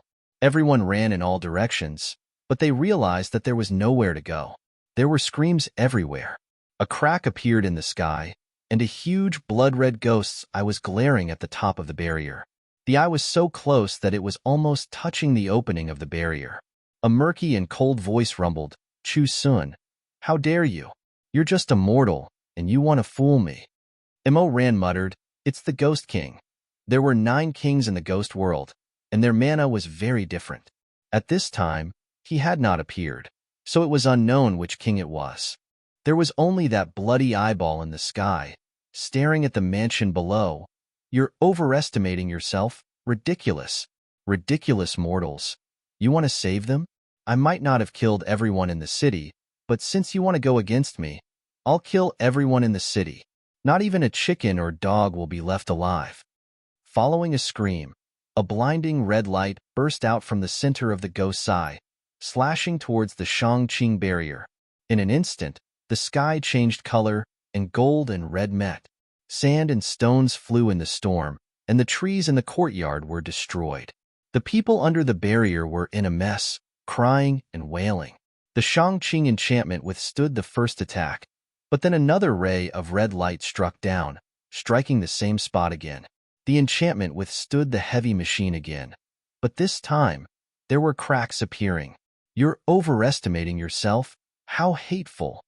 Beams of red light hit the barrier one after another, bursting into clusters of sparks. Seeing that the barrier was about to crack, Chu Wanning knew that it was not good. Since this virtual world had been solidified, the opponent's attack was no different from the attack in the real world. If the attack landed, he and Mo Ran would most likely die in the emptiness realm. Chu Wanning thought, and the golden light was already shining between his fingers. If he used his big move now, his identity would be seen through by Mo Ran, but there was no other way. He was about to summon Tianwen to end the battle quickly. Suddenly, a colorful light pierced through the sky like a sharp arrow, piercing through the clouds and piercing the gap of the barrier. Everyone looked back and saw Chu Sun walking in the rain from the roof beam. He held a phoenix-headed Kongho in his arm, and his fingertips plucked the strings of the Kongho. The sound of the zither was sharp, like the cracking of metal and stone. Beams of light were drawn out and gathered in the sky. In an instant, the Shangqing barrier that was in danger was re-strengthened. It's the young master. Young master. The people below shouted, and some were crying with joy. Chu Sun fought against the Ghost King's eye technique, and he was not at a disadvantage. In the blink of an eye, they had exchanged hundreds of moves, and the Ghost King could not even get close to the barrier. The cold voice in the air became gloomier. Chu Sun, with your ability, no one can hurt you if you run for your life. Why are you meddling in other people's business and making an enemy of the ghost world? You want to hurt the people of Lin and City. How is that meddling in other people's business? Ridiculous. Ghosts usually eat the souls of living people. My clan eats souls, just like you eat meat and vegetables. What's the difference? When you're dead, you'll see it clearly. Shizun answered naturally, and the sound of the zither did not stop.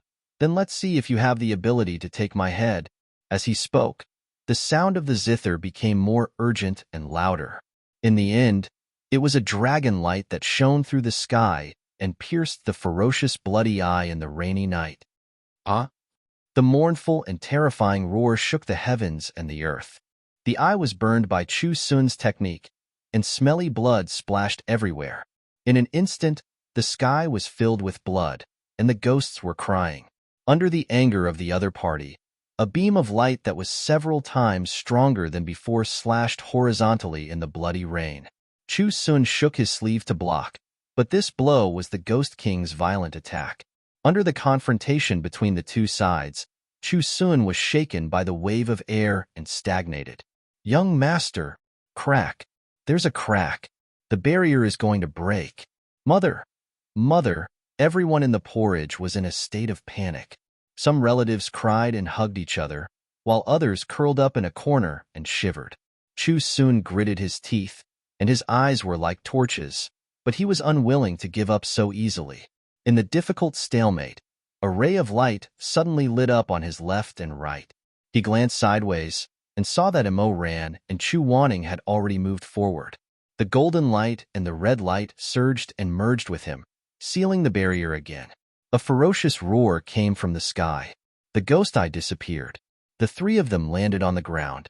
The smelly blood in the sky continued to fall for a while, and then slowly turned back into transparent rain. Shizun's face was pale, and he bowed to Immerse and Chu Wanning. Thank you for your help. You're welcome. Immerse waved his hand. You should rest. You don't look good. Shizun nodded. He had indeed used up a lot of his mana, so Immerse helped him to the corridor to rest. The panicked people saw that young Master Chu had repaired the hole and saved them. They were all very grateful. They all gathered around, and some even handed him water and put on his clothes. Someone said, "Young Master Chu, your clothes are soaked. Why don't you go to the fire and dry yourself?" Shizun thanked them one by one, but because he was too tired, he didn't want to move anymore, so he politely declined their invitation.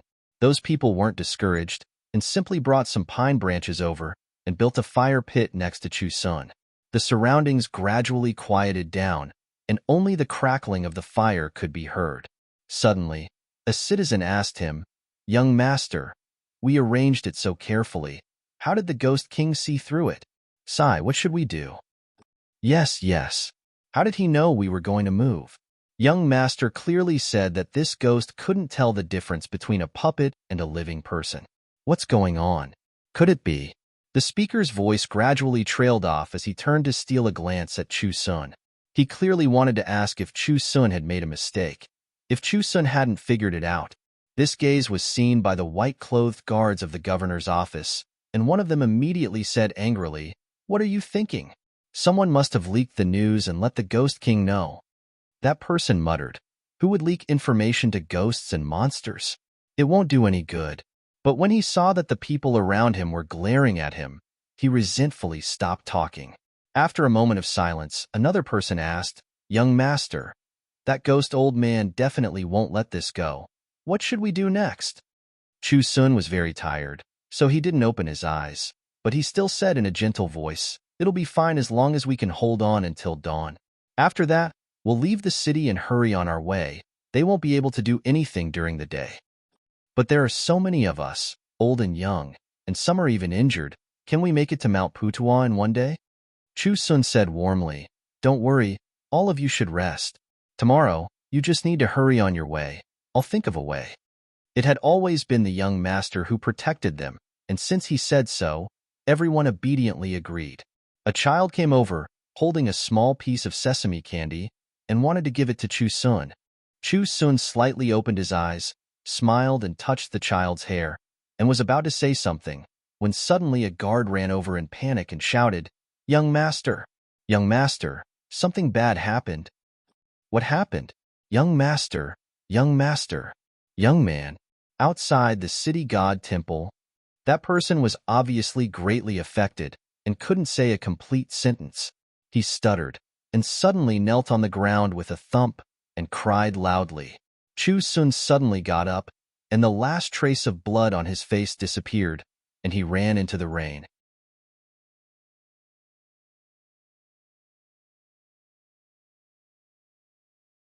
Chapter 67. The Xing Wang Temple was at the edge of Chu Sun's power. The steps of the Xing Wang Temple could still be protected by the enchantment, but the temple itself could no longer be covered by the enchantment. In the temple, the lights were dim. More than 10 ghosts who had rebuilt their bodies stood on both sides. A woman in red was tied up with her back to the crowd. She was looking up at the statue on the table. Beside her, a young man stood with her eyes down. She was restraining a young child. Chu Sun shouted, "Lan heir?" This child was none other than Chu Sun's son, Chu Lan. Mo Ran's heart tightened. The taste of half a piece of cake was still in his mouth. He saw that the young master was restrained and wanted to go forward, but he was stopped by Chu Wanning. "Don't go." "Why?" Chu Wanning looked at him and said softly, "They're all people who died 200 years ago. Now that this illusion has become reality, I'm afraid you'll be hurt." Only then did Mo Ran realize that this was indeed the case. No matter what he did, a dead person was still dead. Nothing could change it. The young master cried outside the enchantment.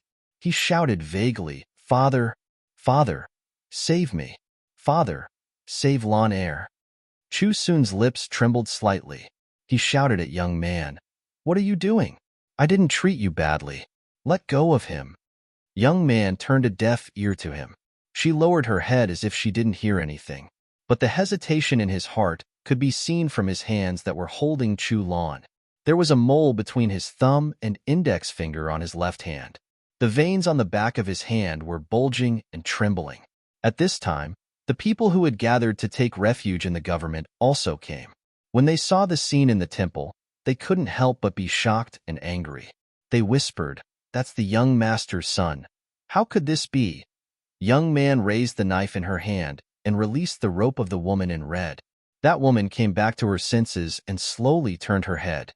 She was extremely beautiful, as pure as a lotus flower, with a long and delicate neck. It was just that her face was as pale as paper, but her lips were as red as blood.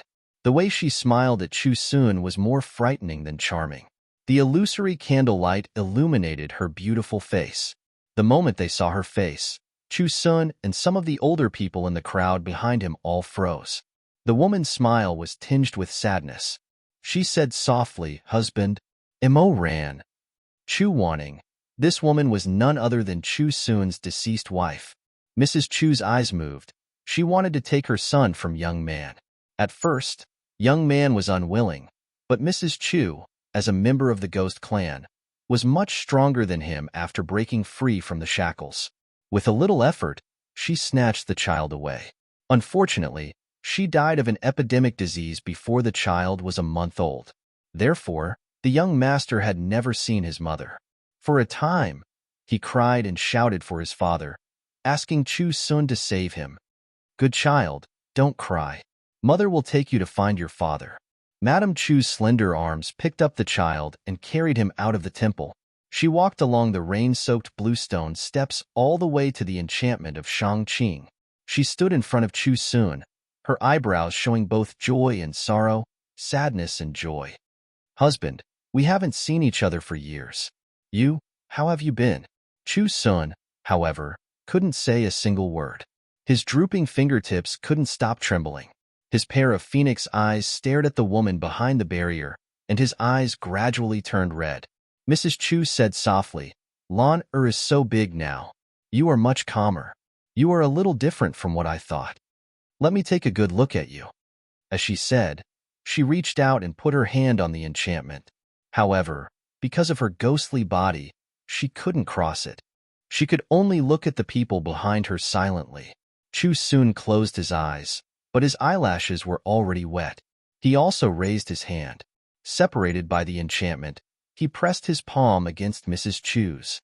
He opened his eyes again. The two looked at each other in life and death. It was like yesterday. Chu Sun choked with sobs. "Madam, the family had been separated by life and death for many years. The days they spent together could be counted with fingers. Did the begonia flowers I planted in the courtyard that year survive? Chu Sun smiled, but his eyes were full of tears. They are all as beautiful as a pavilion. Mrs. Chu seemed to be happy. She said warmly, "That's really good." Chu Sun also tried his best to smile, saying, "Lawn or like that begonia tree the most." In spring, he always played under the tree. He liked begonia flowers as much as you. Every year, every Qingming festival, he said until here, but he couldn't make a happy face anymore. His forehead touched the edge of the enchantment. Tears kept rolling down his face. He was already sobbing. Every Qingming festival, he would pick the most beautiful one and put it in front of Mother's grave. Wanner, did you see it? Every year, did you see it? In the end, his sobs broke.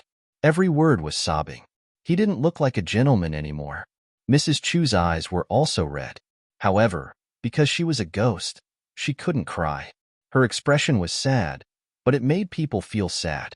For a moment, there was silence. No one said anything. They all looked at the scene in front of them silently. Some people were sobbing. However, at this time, a cold voice came from the sky. Of course she knows, but soon, she won't. Imo Rant's expression changed. It's the Ghost King. Chu Wanning was also very gloomy. Shameless villain. You don't dare to show yourself. The Ghost King laughed. It was like his sharp nails were tearing at the bottom of a pot. It made people's hair stand on end. Lin Wan is already part of the Ghost Clan. Originally, I didn't want to hurt her. However, you want to go against me and destroy one of my eyes. I will dig out your heart and liver and make you feel more pain than I do. As the Ghost King finished speaking, the dozen or so ghosts in the temple opened their mouths and chanted spells. The mundane heart is dead. The past is gone. Mrs. Chu suddenly opened her eyes wide and said in a trembling voice, "Husband, Lan take Lan The mundane heart is dead. The past is gone. Lan quickly go to your father." Mrs. Chu pushed the child, wanting to pass him through the barrier. However, the young master was blocked outside by the barrier like a ghost. He couldn't return. Young man stood in front of the temple railings and looked down at them. Her face seemed sad and happy. Her originally handsome face was almost twisted. It's useless. I followed the Ghost King's instructions and put the Ghost Clan's mark on him. He is now like a ghost and can't enter Shangqing's barrier. The chanting behind her was like a tide, rising and falling continuously. The mundane heart is dead. The wisdom is gone. Husband. Madame Chu was already panicking to the extreme. She hugged the child in her arms and knocked on the outside of the barrier. Husband, remove the barrier. Remove the barrier and let Lawner in. You protect him. I'm almost. The mundane heart is dead. The compassion is gone. Husband. Mrs. Chu knelt down with a thud.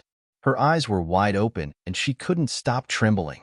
A blood-red curse mark was gradually climbing up her face. Child, Lawner, you promised me to take good care of him. Remove. I beg you, remove. Husband. Chu Sun's heart was already broken. He raised his hand several times to cast a spell, but in the end, he dropped it again. Outside, Chu Lan was bawling her eyes out. Her face was full of tears as she raised her head. She reached out her small hands and cried, "Father, don't you want Lawner anymore? Father, hug Lawner. Father, hug." Mrs. Chu couldn't stop hugging him and kissing the child's cheeks. One of them was kneeling while the other was crying. They were both begging Chu Sun to remove the barrier and let the child pass. Suddenly, someone in the crowd shouted, "Master, you can't. If you can't remove the barrier, the remaining hundreds of people in Lin and will die. This is the Ghost Clan's scheme. Master, you can't remove it." Yes, the barrier can't be removed. The desire to live made the commoners kneel down and kowtow to Chu Sun one after another. They all stammered, "Master, I beg you. The barrier can't be removed. If it's removed, everyone will die. Madam, I beg of you." Someone even knelt down and kowtowed to Madame Chu. "Madam, you are benevolent. You have the heart of a bodhisattva. We will be deeply grateful for your kindness for the rest of our lives. I beg of you, don't let the young master remove the barrier." In an instant, Except for the guards of the governor's office and a few commoners who didn't kneel down and beg, the rest of the people cried and shouted. The momentum instantly overshadowed the pleas of Mrs. Chu and the little master outside the barrier. Chu Sun felt as if he was standing on a sharp awl, and as if his lungs were being pierced by tens of thousands of sharp knives. The blades grew thorns in his flesh, crushing his internal organs. In front of him were his wife and children. Behind him were the lives of 100 people. In this kind of torture, he seemed to have died, engulfed by fire, and his bones turned to ashes. However, the ghost's chanting didn't stop, but became sharper. The mortal heart is dead, the 7 emotions are annihilated. The mortal heart is dead, the 6 desires are annihilated. There were more and more runes on Mrs. Chu's face, climbing all the way up from her white neck, almost covering her entire face. They soaked into her eyes. It seemed that it was difficult for her to make a complete sound in her throat. She only looked at her husband in despair and murmured broken words. If you, I will hate you, you. Loner, I hate, I. The runes soaked into her eyes. Her weak body suddenly trembled, as if she was in severe pain, and she closed her eyes tightly.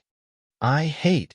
Suddenly, there was a shrill scream, but the ending sound became a beast-like roar. Mrs. Chu suddenly opened her eyes, and there was blood in her eyes. There were 4 pupils in her originally soft almond eyes, and they were close to each other, squeezing out all the white of her eyes. Warner! Chu Sun was in extreme grief. For a moment, he forgot that the Shangqing enchantment must be in the middle of the enchantment to be effective. He only wanted to reunite with his beloved wife. However, the moment he was about to step out of the enchantment, an arrow suddenly pierced through the air. With a whoosh, it accurately and fiercely pierced into his shoulder, stopping him from reaching out his hand. It was a young man from the governor's office, still in the posture of drawing his bow and shooting. The young man's hood fluttered, and he said to Chu Sun righteously, "Young master, wake up. You usually teach us that there is a Tao, that all living things are the leader, and that we are the last. Are all these empty words? Once the matter falls on your shoulders, you want to pay for the life of one person with the lives of hundreds of people." An old woman beside the young man trembled and said, You put down the bow. How can you hurt the young master? Everything is the young master's choice. The young master has already done everything he can. How can you? You are ungrateful. However, before they finished arguing, they suddenly heard a scream in front of them. Madame Chu had completely gone berserk. She was originally hugging her child so lovingly, but now she was no different from a wild beast. She howled at the sky, saliva dripping from her mouth, and her teeth suddenly grew.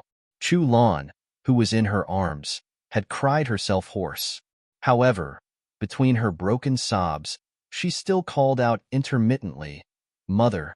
What answered him was Madame Chu's blood-red claws piercing through his throat. Between heaven and earth, there was no sound. Flowers of blood were flying one by one. It was as if that year, the begonia flowers had bloomed. Madame Chu stood in front of the window with her newborn child in her arms, looking at the gentle fragrance in the courtyard, and the bright red flowers scattered everywhere.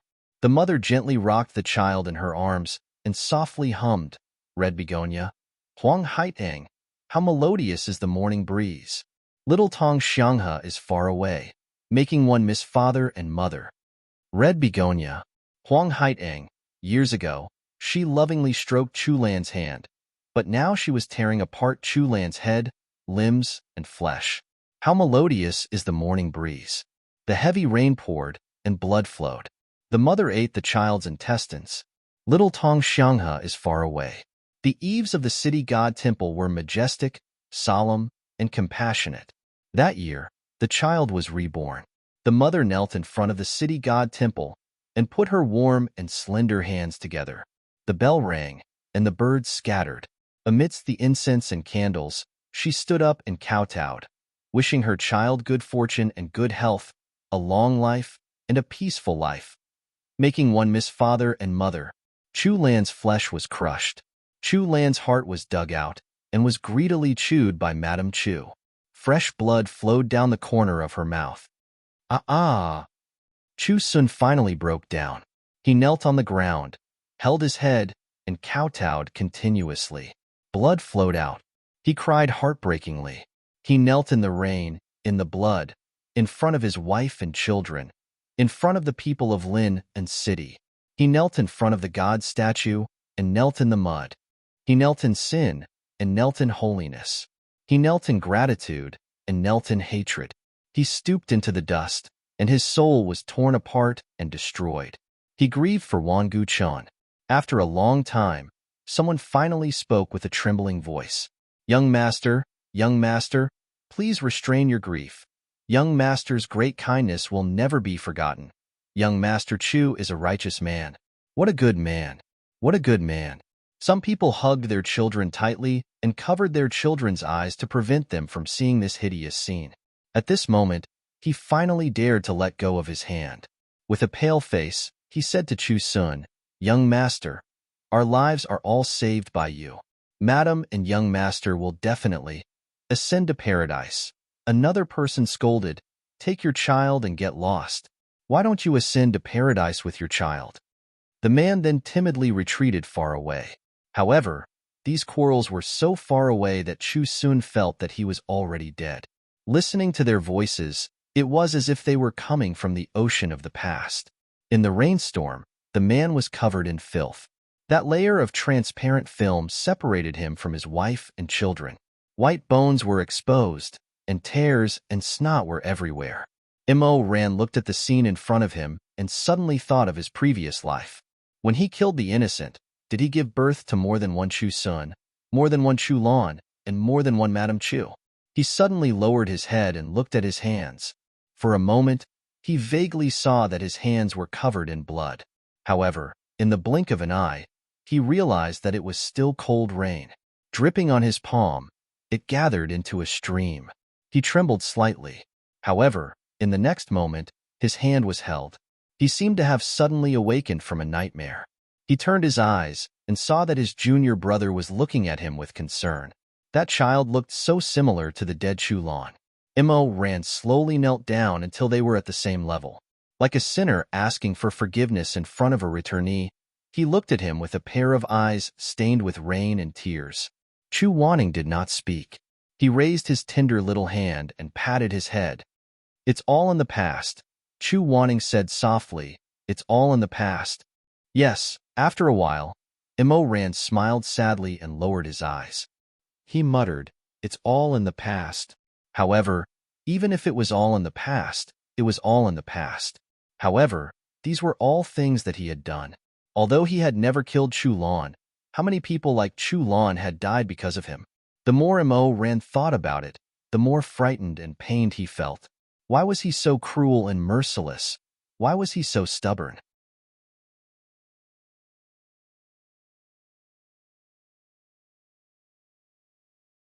Chapter 68. The young Chulan has died. But the virtual realm is not over yet. Dawn is still far away, and the nightmarish night is still not over. The citizens who were lucky enough to survive return to their residences, preparing to depart for Mount Putua after daybreak. It's hard to believe that someone can still persevere and carry on with the previous matter after such pain. In fact, Shizun seems to be walking with only his body left, and his soul is no longer there. Immerse walks around the city and hears many people worried. After all, Shizun suffered such torture. Not to mention whether he will resent, even if he is still willing to lead everyone out of the encirclement. With this kind of mind, he is afraid that it will be disastrous. However, not everyone only has themselves in their eyes. Although there are not many who sincerely feel sorry for Shizun, at least there are some. Everyone is waiting for daybreak in this kind of anxiety. However, what comes earlier than the sun is that familiar cold voice. It explodes in the heavy night, reverberating above the barrier. This time, the Ghost King is not talking to Shizun, but to the people in the city. The sky will be bright soon. I know that you want to take advantage of the day to leave the city. However, have you really thought it through? Mount Putua is very far away from here. It is impossible to reach within a day. When it is dark, you will have to rely on Shizun's power to protect you. But can Shizun really protect you? Mother, a child hears this terrible voice and cries in fright, curling up in his mother's arms. Everyone looks up at the sky. Shizun stands in front of the residence, but as if he didn't hear, he leans against the begonia tree with his eyes closed. His wife and child died because of you. Do you think he will sincerely protect you? I am afraid he has other plans to make you live a life worse than death, so that he can avenge his wife and child. This is human nature. I have also lived. I was also once a human. Although there are benevolent people in the world, it is only for the sake of a good reputation. Human nature is evil. The so-called good people all have their own motives. If they are forced to a dead end, why should they care about the life and death of others? The Ghost King's eerie voice continues to echo. I have said before, I originally did not want to take the lives of your entire city.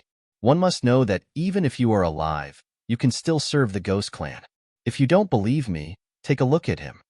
As his voice fell, a black cloud rolled and surged outside the bounded domain. It was a young man standing on the top. Beside him stood a man in his 40s or 50s. He looked kind and honest. Someone exclaimed, "It's young man's father. It's young man's father. Isn't his father dead?" The corpse was dismembered. Everyone saw it. How could this be? The Ghost King said, I am one of the 9 kings of the ghost race. Although I can't control life and death like the Yama Emperor, I can still restore the appearance of the dead. Serve me, and you will be able to accompany your loved ones who have passed away. As for those who disobey me, they will end up like your young master Chu. Seeing his wife kill his child with his own eyes, he will be heartbroken, but he will be powerless to reverse the situation. There was dead silence inside the barrier. Do you really want to believe him? Do you believe that he won't harm you and avenge your wives and children? Do you really believe that he can help you escape to Putuo? Someone looked at Shizun. His eyes began to flicker with a gloomy light. Shizun finally raised his head. He stood alone under the tree and looked at them quietly. He really didn't know what to say. After a long time, he said, Things have already come to this. What's the use of me harming you? Ha ha ha ha ha. The Ghost King's hair-raising roar echoed in the air above the barrier. Great, great. He won't harm you. If you believe him, then let him do as he pleases. But if you believe me, his voice became louder and louder. It almost tore people's eardrums and pierced their hearts. If you believe me, you will immediately be rewarded. I can let your dead loved ones return to your side. As long as you hand over Shizun, as long as you hand him over to me. I have a deep grudge with him. It has nothing to do with you. Hand over Shizun, and you don't have to leave your home. Hand over Shizun, and you can reunite with your family. Call him out, and everything will be over. The Ghost King said faintly, Before dawn, I will wait at the city god pavilion. His voice disappeared. The dead silence in the crowd slowly turned into a strange noise. Everyone looked in Shizun's direction. Shizun also looked at them. His expression was calm. It could even be said that he was at peace. Someone began to helplessly murmur, What to do? What to do? Husband, I'm so scared. Mother, I'm scared. I don't want to be eaten. There were even people who lowered their voice and said, The Ghost King is right. The so-called good people all have their own motives. We have seen many disgusting officials like this before. Although young Master Chu hasn't done anything right now, but look at his appearance. His spirit has left his body. Who knows what kind of crazy things he will do in the future? Someone heard his words and didn't refute. Instead, they whispered in agreement, You're right. When the time comes, he will take revenge and harm all of us. Betraying at the last minute, this kind of thing has happened before in the past. Suddenly, a man rushed out and shouted, Catch him, and we can live. No one made a sound. After a long time, a young woman stood out and blocked him. Her voice was soft but firm. How can a man repay kindness with enmity? Get lost. That man kicked the girl to the ground and spat on her face. You're a smelly whore who sleeps with men. You don't have anything to worry about. What right do you have to speak? I have old and young at home. I can't let my family be wronged. Young Master Chu, I'm sorry. After saying that, she went to catch Shizun. Unexpectedly, before she could take a step, Her leg was firmly held by someone. That man lowered his head and flew into a rage. Smelly whore. You dare to stop me? Do you want everyone to die with you? The girl angrily said, although I'm a brothel girl, I can distinguish right from wrong. Even cats and dogs know how to repay kindness, let alone people. Go to your mother. The man kicked her face a few more times, until her face was bruised. At this time, other people also surrounded Shizun. Although there were a few people in the crowd who wanted to stop like this brothel girl, they were powerless in the end. Like a floating leaf in a torrent, they were quickly washed away. Young master, quickly leave. There was also an old woman trembling as she shouted to Shizun, Young Master Chu, go, go. Don't stay for this group of animals anymore. Go. There was also a young child's voice, don't beat him. Mother, father, don't hurt young master. Don't hurt young master. The crowd was bustling with noise and excitement. Shizun stood alone in the rain. It was as if he saw a lot of ghosts crawling out from the depths of hell. For a moment, he wanted to leave, but his gaze fell on the living people who were crying and shouting. He looked at the children who were wailing and persuading their parents. He looked at the girl who stood out first and was already bruised and swollen. He looked at the old woman whose white hair was trembling in the wind and rain. There were also a dozen or so people who had their backs to him, trying to stop him. He wanted to leave, but his footsteps stopped. They were not wrong. If the barrier was removed, these people would also die. It turned out that the most disgusting thing in the world was not the devil, but those cowardly animals. They did not have the ability, but in order to live, they put on human skin and mixed in with the crowd. As long as they could live, they would do anything, say anything. In the end, they would say, I also just want to live. I am also very pitiful, very helpless. What did I do wrong? He used to think that the people he protected were all weak and kind people, but he was wrong. Only today did those beasts take off their human skins, revealing scarlet, ugly, and hideous faces that were grinning ferociously, one after another. They hid so well. They hid so well. He didn't want to shed blood and tears for those animals dressed in human clothing, but they were so cunning, hiding among the good people. Each of their faces laughed freely and happily, laughing at Shizun's helplessness. You have to save us. If you remove the barrier, we will pull the people you want to save, pull the people who are grateful to you, to go to hell together. You can't do anything even if you are disgusted to death. It was you who wanted to be a gentleman. It was you who wanted to be a good person. Since you have made such a choice, then sacrificing your life to save everyone is what you should do. If you don't do it, you are a hypocrite, a liar. You are pretending to be noble. You are worse than pigs and dogs. He seemed to hear the shrieks of the men, the shrieks of their laughter. You have no choice. You have no choice. Shizun slowly raised his head in the tide-like, chaotic quarrel. He looked at the sky and the wind and rain. The sky was finally going to be bright. A night of heavy rain had washed away the blood on the stone steps of the city god pavilion. Shizun and the people who were protecting him were all tied up and brought to the temple. This scene was really sad and ridiculous. Those people tied Shizun so tightly, and they were complacent that they had captured such a powerful person. But they did not know that Shizun only needed to cast a spell to destroy these ropes. But he did not do that. In the end, he did not remove the Shangqing barrier. Enough blood had been shed in Lin. He did not want to cause innocent people to lose their lives in order to take revenge. So that layer of thin film protected those who repaid kindness with enmity and those who treated him sincerely. He came to the front of the temple. The Ghost King did not appear. There was only a candle emitting rolling black smoke, twisting into an empty human figure. Why not remove the barrier? The moment he saw Shizun, the voice was furious. Remove the barrier. Shizun calmly said, unless I die. The black smoke let out a shrill scream and said hoarsely, Shizun, you are crazy. You, kill him. Kill him for me. Otherwise, when night falls, I will take all of your lives. Dawn came. Layer after layer of light of day weakly lit up the endless night. The Ghost King could not support himself in the light. He fled into the darkness. The burning candle suddenly trembled and went out. Shizun came back to his senses. The city god pavilion was built quite high. Looking from afar, the mountains and rivers were shrouded in the misty rain. He could not see the scars clearly. Master Chu, I am sorry. It's not that we are ruthless. It's because you destroyed one of the Ghost King's eyes. He has a deep grudge with you. We had no choice. Why are you still talking so much? My whole family is waiting to live.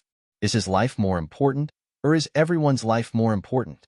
The one with the Tao is the leader of all living things. He said it himself. Chu Wanning stood in the distance and looked at the man who he did not know what relationship he had with him. He felt complicated. Suddenly, a pair of hands covered his eyes.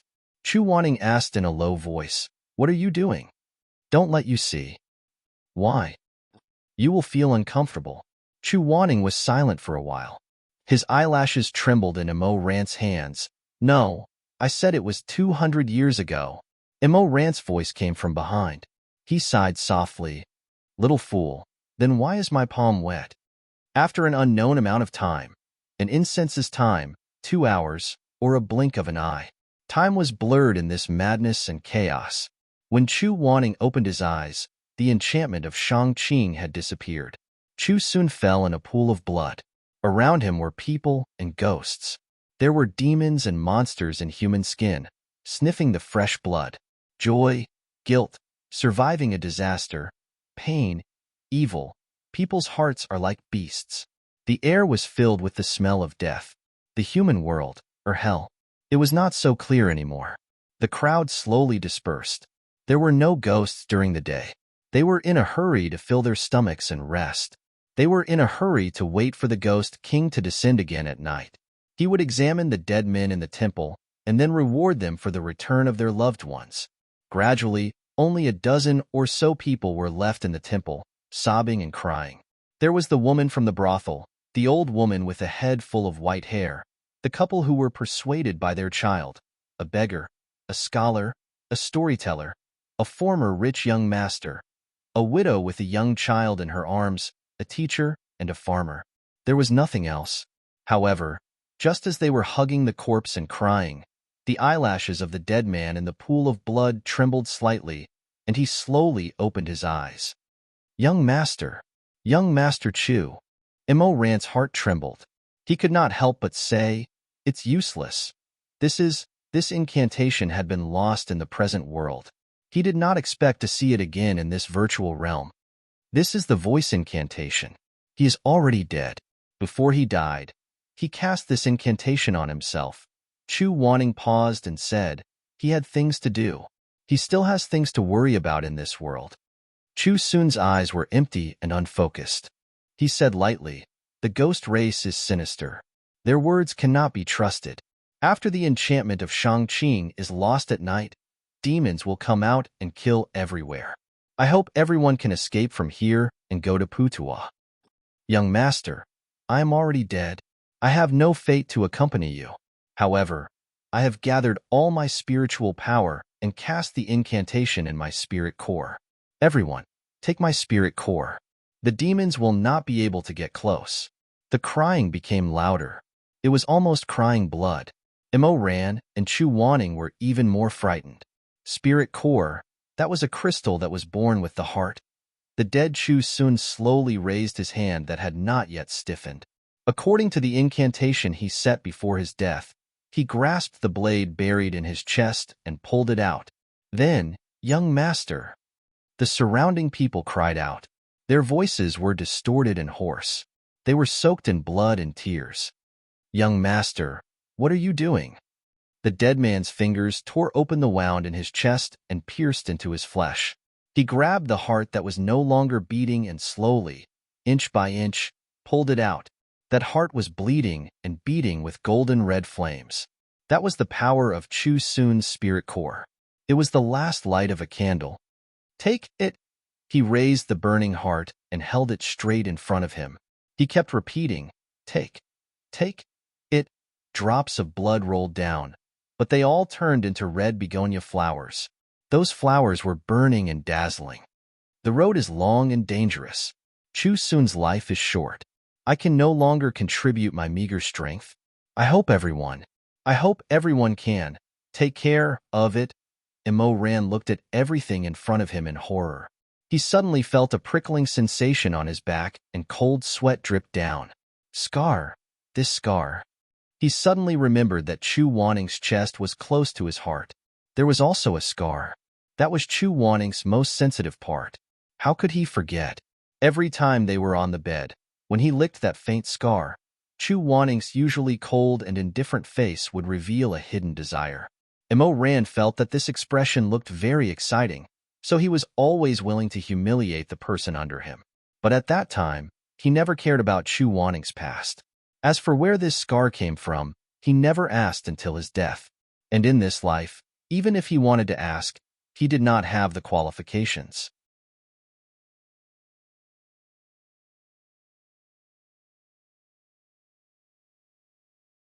Chapter 69. Was it a coincidence? Or, now his master's chest was not something he could see whenever he wanted to.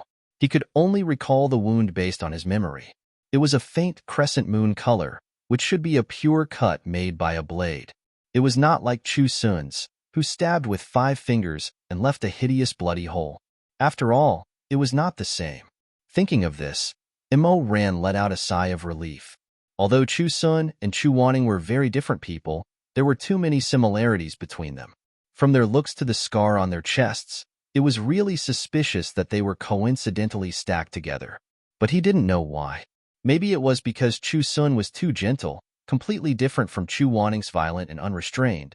Or maybe it was because Chu Sun was a man with a wife and children. So if Chu Sun was the reincarnation of Chu Wanning, or Chu Wanning, Ran felt that he couldn't bear it and would collapse. Fortunately, it was not like this. It was needless to say what kind of disaster Lin and city would face without Chu Sun's protection. Of course, the Ghost King would not keep his promise. After nightfall, there was a rain of blood and wind, and the world was dark. The moat was dyed red with blood, and the screams of the living after losing their minds resounded through the night. The city was full of wandering zombies, eating fresh blood sausages and chewing brains. Ran took Chu Wanning to hide in a dilapidated house. The owner had died long ago, and the furniture and utensils were covered with a thick layer of dust. Ran closed the door and sealed the room, leaving only a small window in the kitchen open to explore the situation outside. From time to time, there were sharp screams and ominous chewing sounds outside. Ran carried Chu Wanning to a small pile of firewood in the corner and touched his head.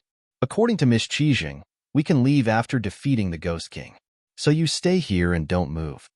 Chu Wanning heard this and suddenly raised his head. Are you going out? Not now. I will go out when the Ghost King shows up. But it's very dangerous outside. The emptiness realm has already materialized. With your strength alone, how can you resist it? But I can't bring a child to a fight. Chu Wanning shook his head. I'll go with you. Ha ha ha, junior brother is so cute, but you're still young. You'll drag me down if you go out with me. When you're a little older, I won't stop you from taking action when you encounter such things. But this time, you have to listen to your senior brother. I won't hold you back. That's what people usually say when they're dragging you down, Ran said.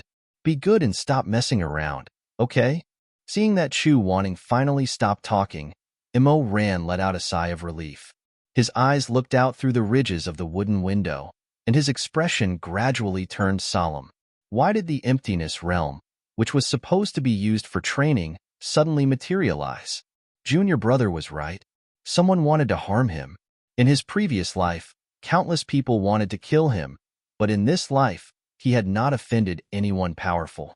After thinking about it, the only person who could possibly want his life was the fake Gauchen he encountered at Jincheng Lake. But who exactly was the original body of the fake Gauchen? If he could skillfully use the exquisite Go game to such an extent, why didn't he stand out in his previous life? Could it be that he was not the only one who was reborn in this world? This thought made him shudder, and a murderous glint appeared in his eyes. After his rebirth, he only wanted to bury his past. If there was a second person who was reborn, then things would be very troublesome. His brows furrowed deeper and deeper.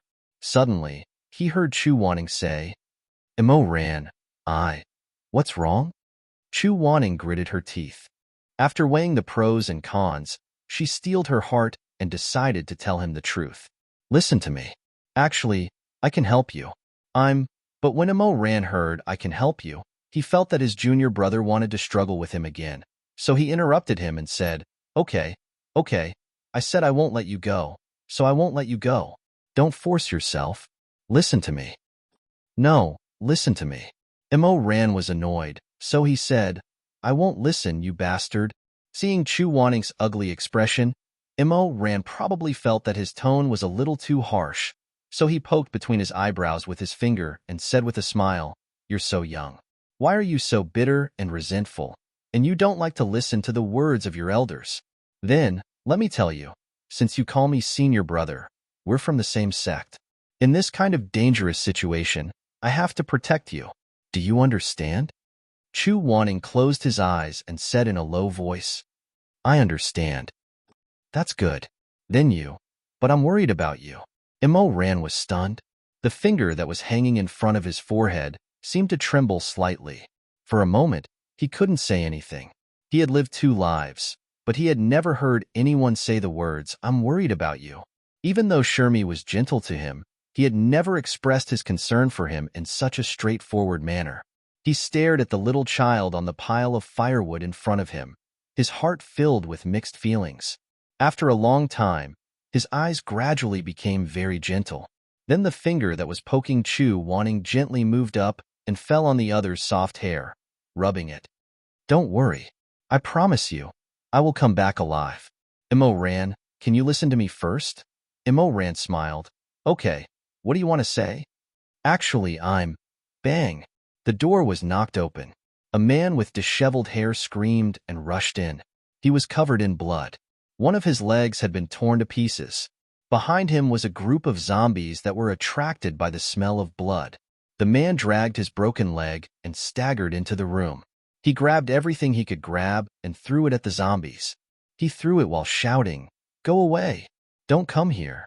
Go away! Go away! Immerse cursed inwardly and shielded Chu Wanning behind him. A red light shone in his hand, and he summoned Ghost Bearer to protect him. He turned his head and said, Junior brother, you hide well? Don't come here. After saying that, he went forward and fought with the zombies that broke into the room. Although the ghost was similar to Heaven's Inquisition, Chu Wanning did not completely teach Immerse the moves. Immerse's weapon in his previous life was a knife. He was not used to soft weapons. Therefore, although he was not at a disadvantage in the beginning, he gradually became a little weak. While the ghost dance was in chaos, he suddenly heard the voice of a child behind him. It was clear and cold. Hit the left wrist 3 times, then jump up and throw it out from the back. Immerse did not have time to think, so he followed the instructions. The willow vine whipped a zombie on the left. The zombie's arm was broken by Shenwu. Ordinary people would not be bored enough to whip it twice. But since Junior Marshall Brother had said so, there was no harm in giving it a try. Immediately, he hit the zombie twice. Then, he leaped up and his back went limp. He flipped over and swung the vine whip behind him. Shwa! It was neither too early nor too late, just in time for the next wave of zombies to arrive. After accumulating strength 3 times, the ghost hunter ignited a blazing scarlet flame, and with a loud rumble, it pounced towards the zombies. The zombies were immediately chopped in half by the violent spirit marshal, and those zombies were all beheaded. The heads that fell to the ground were still emitting wisps of black smoke. Immerse was stunned. He glanced at his junior brother who was sitting on the pile of firewood with a slightly surprised expression. This guy is good? How are we going to fight next? Immerse was excited and asked excitedly. Chu Wanning was expressionless. Next, use your left hand and pat the right side of your clothes. Oh, this move is profound and unfathomable. What is it? Chu Wanning said lightly, There is nothing profound and unfathomable. You were too proud of yourself just now. Your sleeves were burned by the weapon. Immerse exclaimed. He looked down and saw that it was indeed the case. He hurriedly extinguished the fire that had been ignited by the ghost. This person's face was really thick. He was not embarrassed at all. He raised his head with a smile and said to the other side, My little brother is very strong. I like it. Chu Wanning coughed softly and silently turned her face away. Facing the gray and bare wall, The tips of her ears were a little red. At this time, there were only 6 zombies left in the room. Chu Wanning did not want to look at Immerse anymore. He still turned his head and commanded the wall, "Relax your wrists. Swing the vine towards the ceiling. After accumulating strength 6 times, perform 1 slash."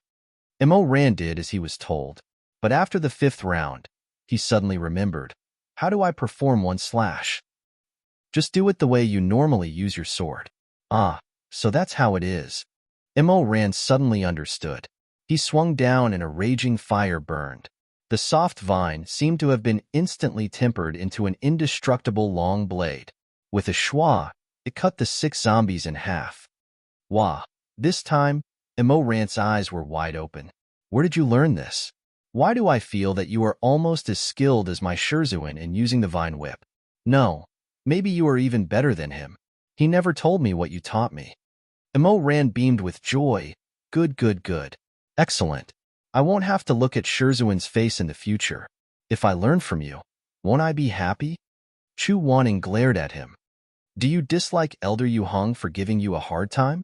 Why don't you dislike me looking at you? Immerse put away the vine whip and blocked the door again. He dragged a table to block the entrance and laughed. You look at me because you are good to me. The two of us can be considered to have gone through thick and thin together. You've treated me well, and I'll remember it all. In the future, I'll treat you as my younger brother and dote on you. Not to mention you looking at me. Even if you are unhappy and hit me twice, I won't be angry. Chu Wanning's face darkened. Who wants to be your younger brother? He jumped down from the pile of firewood and ignored Immerse. Instead, he went to check the injuries of the man who broke in. Unexpectedly, Chu Wanning opened his eyes slightly. Why is it him? Who is it? Immerse poked his head over and was also stunned. That young man? The one lying in a pool of blood and moaning intermittently was young man. He was seriously injured. After Chu Wanning checked, he shook his head and said, Human and ghost can never coexist. It must be that the Ghost King used him and didn't care about him. This person is really... Immerse said, he deserves it. Chu Wanning glanced at him. Immerse chuckled and suddenly felt a little guilty. Shouldn't he be the one who deserved retribution the most? Immerse changed the topic and asked, Right, what did you want to tell me? What are you actually? Chu Wanning lowered his eyelashes, paused, and said in a low voice, Actually, I am. Before he could finish, he suddenly felt a wind behind him. Chu Wanning was shocked and turned around to face the attack. However, he was a child after all and his strength was far less than that of an adult.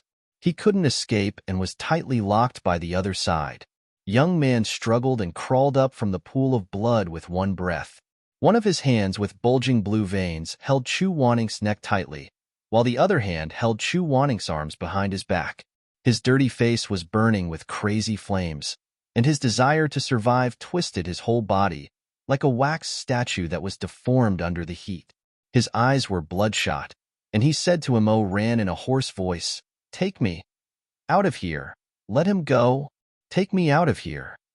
Young man shouted angrily, and his eyes were about to crack, or I will kill him. Go. You want me to save you, so I will save you. Why are you making life difficult for a child? Let him go first. If you say one more word, I will kill him now. Anyway, I have done all kinds of bad things, and I don't need this one more. Are you going or not? Chu Wanning was choked so hard that he couldn't make a sound, and his delicate little face was red. Seeing this, Immerse became anxious.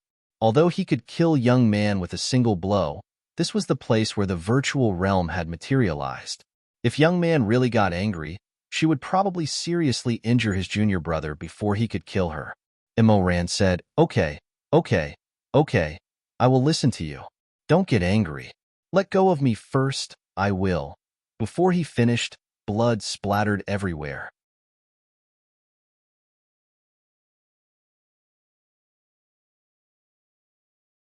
Chapter 70. How could Chu Wanning be a pushover? With a flash of golden light, Immerse vaguely saw some kind of weapon in his hand, but the weapon was withdrawn and released very quickly. In an instant, young man's hands were strangled, and even his wrists were cut off. Young man screamed and stepped back. This time, except for one foot, even his hands were disabled. The hand that was strangling Chu Wanning fell to the ground. Chu Wanning stood up.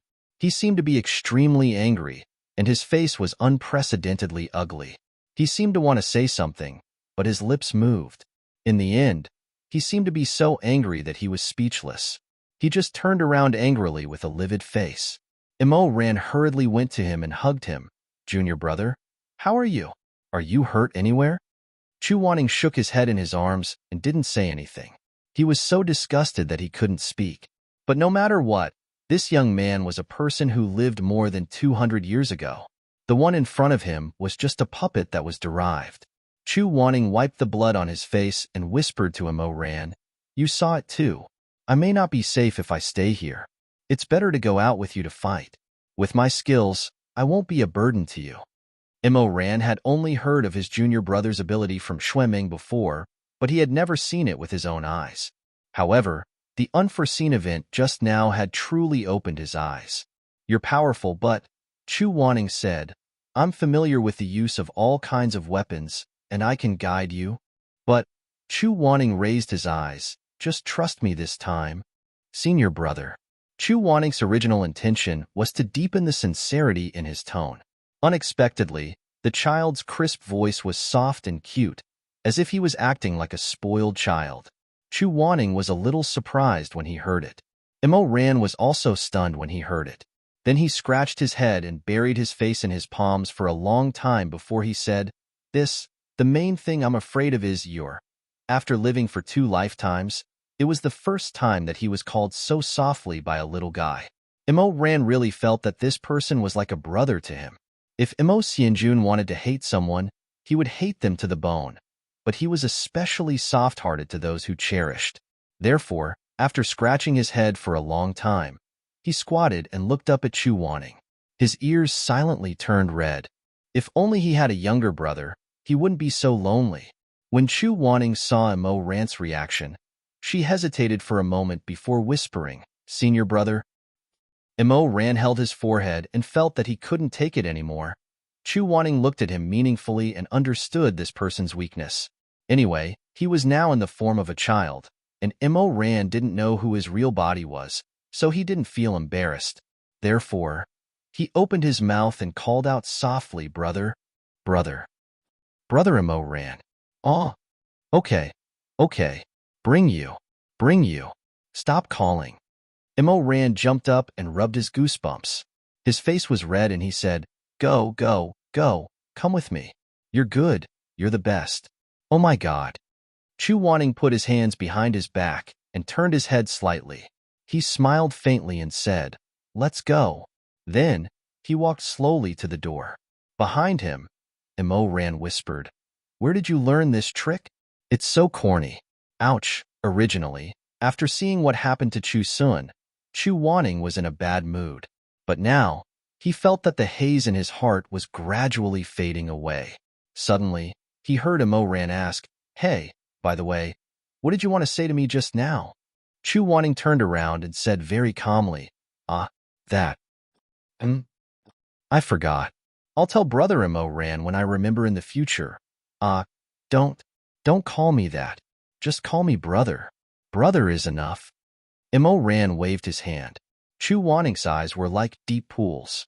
With a slight smile on his lips, he said lightly, "That's good. Brother, it's almost time." This illusion is based on the memories of the survivors. Now that those people have left Lin, I think this illusion won't last long. The Ghost King should be coming out soon. That's true. If we defeat him, we can go out, right? When I return, I will definitely investigate and find out who made the illusion real and wants to take our lives. Chu Wanning nodded. Fortunately, when the Ghost King fought with Chu Sun before, I can see that this Ghost King is not a very powerful character. He may be the weakest among the 9 great Ghost Kings. Although this place has been made real, I think that the opponent may have really treated me as an ordinary 6-year-old child. He didn't expect that I could help to deal with this illusion. Immerse nodded repeatedly and said, "That's right." Chu Wanning said, "So instead of saying that the person behind the scenes wants to harm us, It's better to say that he didn't include me in his plan from the beginning. The only person he wants to harm is actually you, brother. Mo Ran nodded his head like he was pounding garlic. What you said makes a lot of sense. After we go out, brother must explain this matter clearly to Xue Ming. This peach blossom spring is probably dangerous, so we have to be careful about everything. All right, let's not talk about this first. Let's go. I won't be a burden to brother. Please lead me out of this place. Chu Wanning's prediction was right. At 3 o'clock, the massacre in the city came to an end. A blood-colored crack suddenly appeared at the edge of the sky. Green smoke scattered into the ruins and condensed into a hunchbacked man. The man's eyes were scarlet red, and his skin was pale. Half of his body was still covered in flesh and blood, but the other half was all white bones. He dragged his black umbrella and walked alone in the ancient city of Lin Un, which was full of corpses. Along the way, he absorbed the resentment and pain of the newly dead. Mo Ran hid in the dark and saw his appearance clearly. It's him? There was a hint of relief in his voice.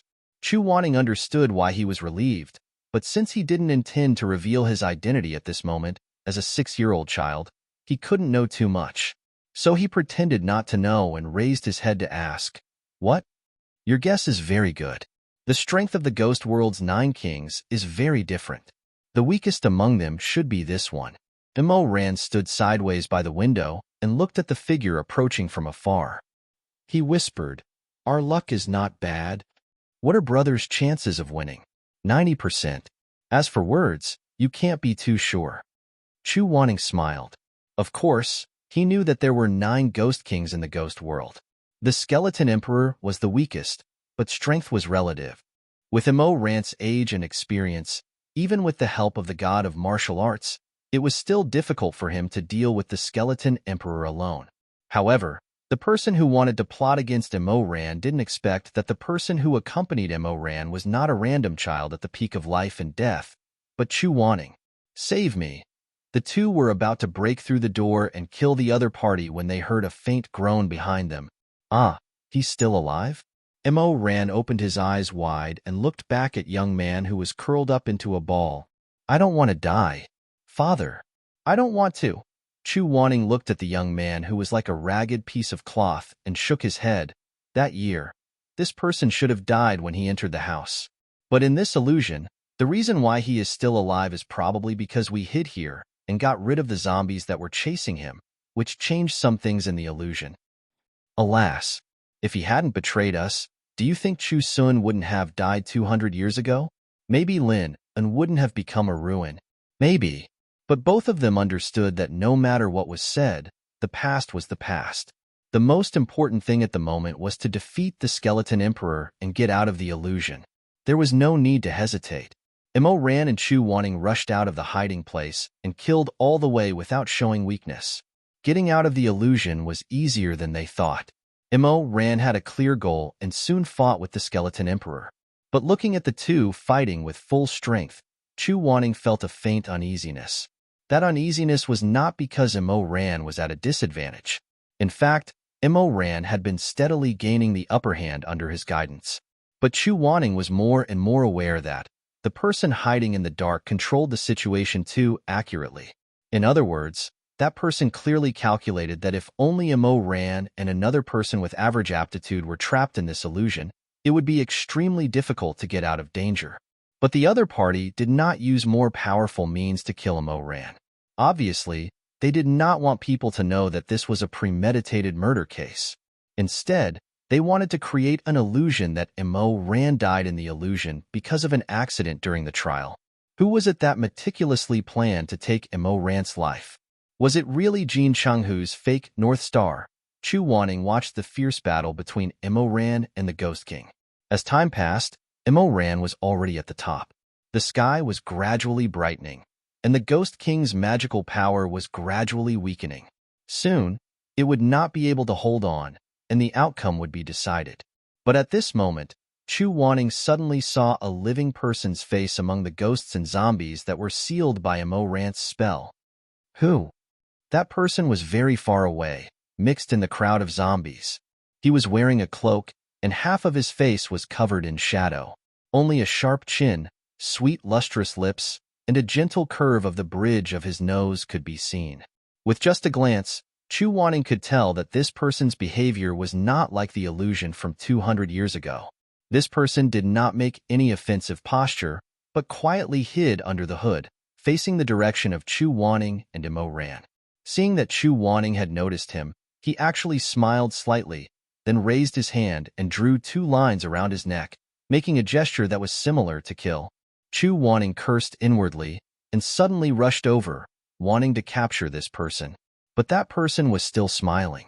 Under the hood, his lips were bright red, and his white teeth were eerily white.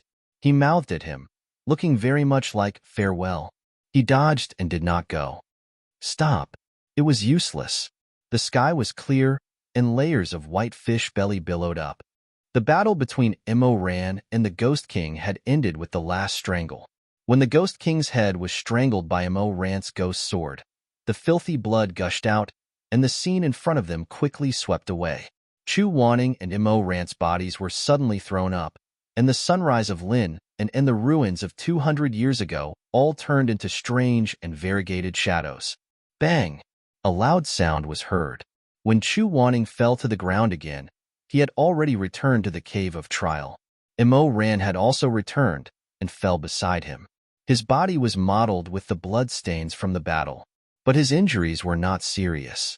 He was lying on the ground with his face on one side, obviously unable to get up. Only a pair of dark eyes looked sideways at Chu Wanning beside him. After a while, he raised his hand and gently touched his forehead with his fingertips. "You're out." Chu Wanning nodded, but his face was very ugly. "I just saw a person inside." "What?" "Very suspicious. It should be the person who cast the spell." Imo Ran got up with a grunt and widened his eyes. "You saw it?" "You saw it. Then did you see who he was? What did he look like?" Chu Wanning frowned and shook his head. "He was wearing a hood, so I couldn't see clearly. But looking at his figure, he should be a man, not old, thin, and with a very sharp chin." There was still half a sentence that he did not say. He felt that this half of the face looked vaguely familiar, as if he had seen it somewhere a long time ago. But he also felt that it was just his illusion. After all, it was only the lower half of the face. There were many people with similar faces, so he could not tell at the moment. While he was thinking, he suddenly felt Imo Ran patting his shoulder. "Junior brother. What's wrong? Look over there." Imo Ran's voice was a little low and slightly cold. Chu Wanning raised his head and looked in the direction he pointed. It was 18. At the entrance of the trial cave, 18's eyes were bulging. She was hanging on the ceiling of the cave, a pair of feet wearing silk-embroidered shoes swaying in the air. She was already dead. There was no wind here. Looking at the extent of her swaying, the person who killed her should have just left not long ago. But what made Chu Wanning and Imo Ran's expressions change the most was the weapon that was tightly strangling her neck. It was a willow vine. The leaves were like knives, flowing with a fierce red light. From time to time, tongues of fire would burst, and sparks and blood would splash together. Damn it! The person who strangled 18 to death and hung her on the ceiling of the cave was actually the ghost of a divine weapon.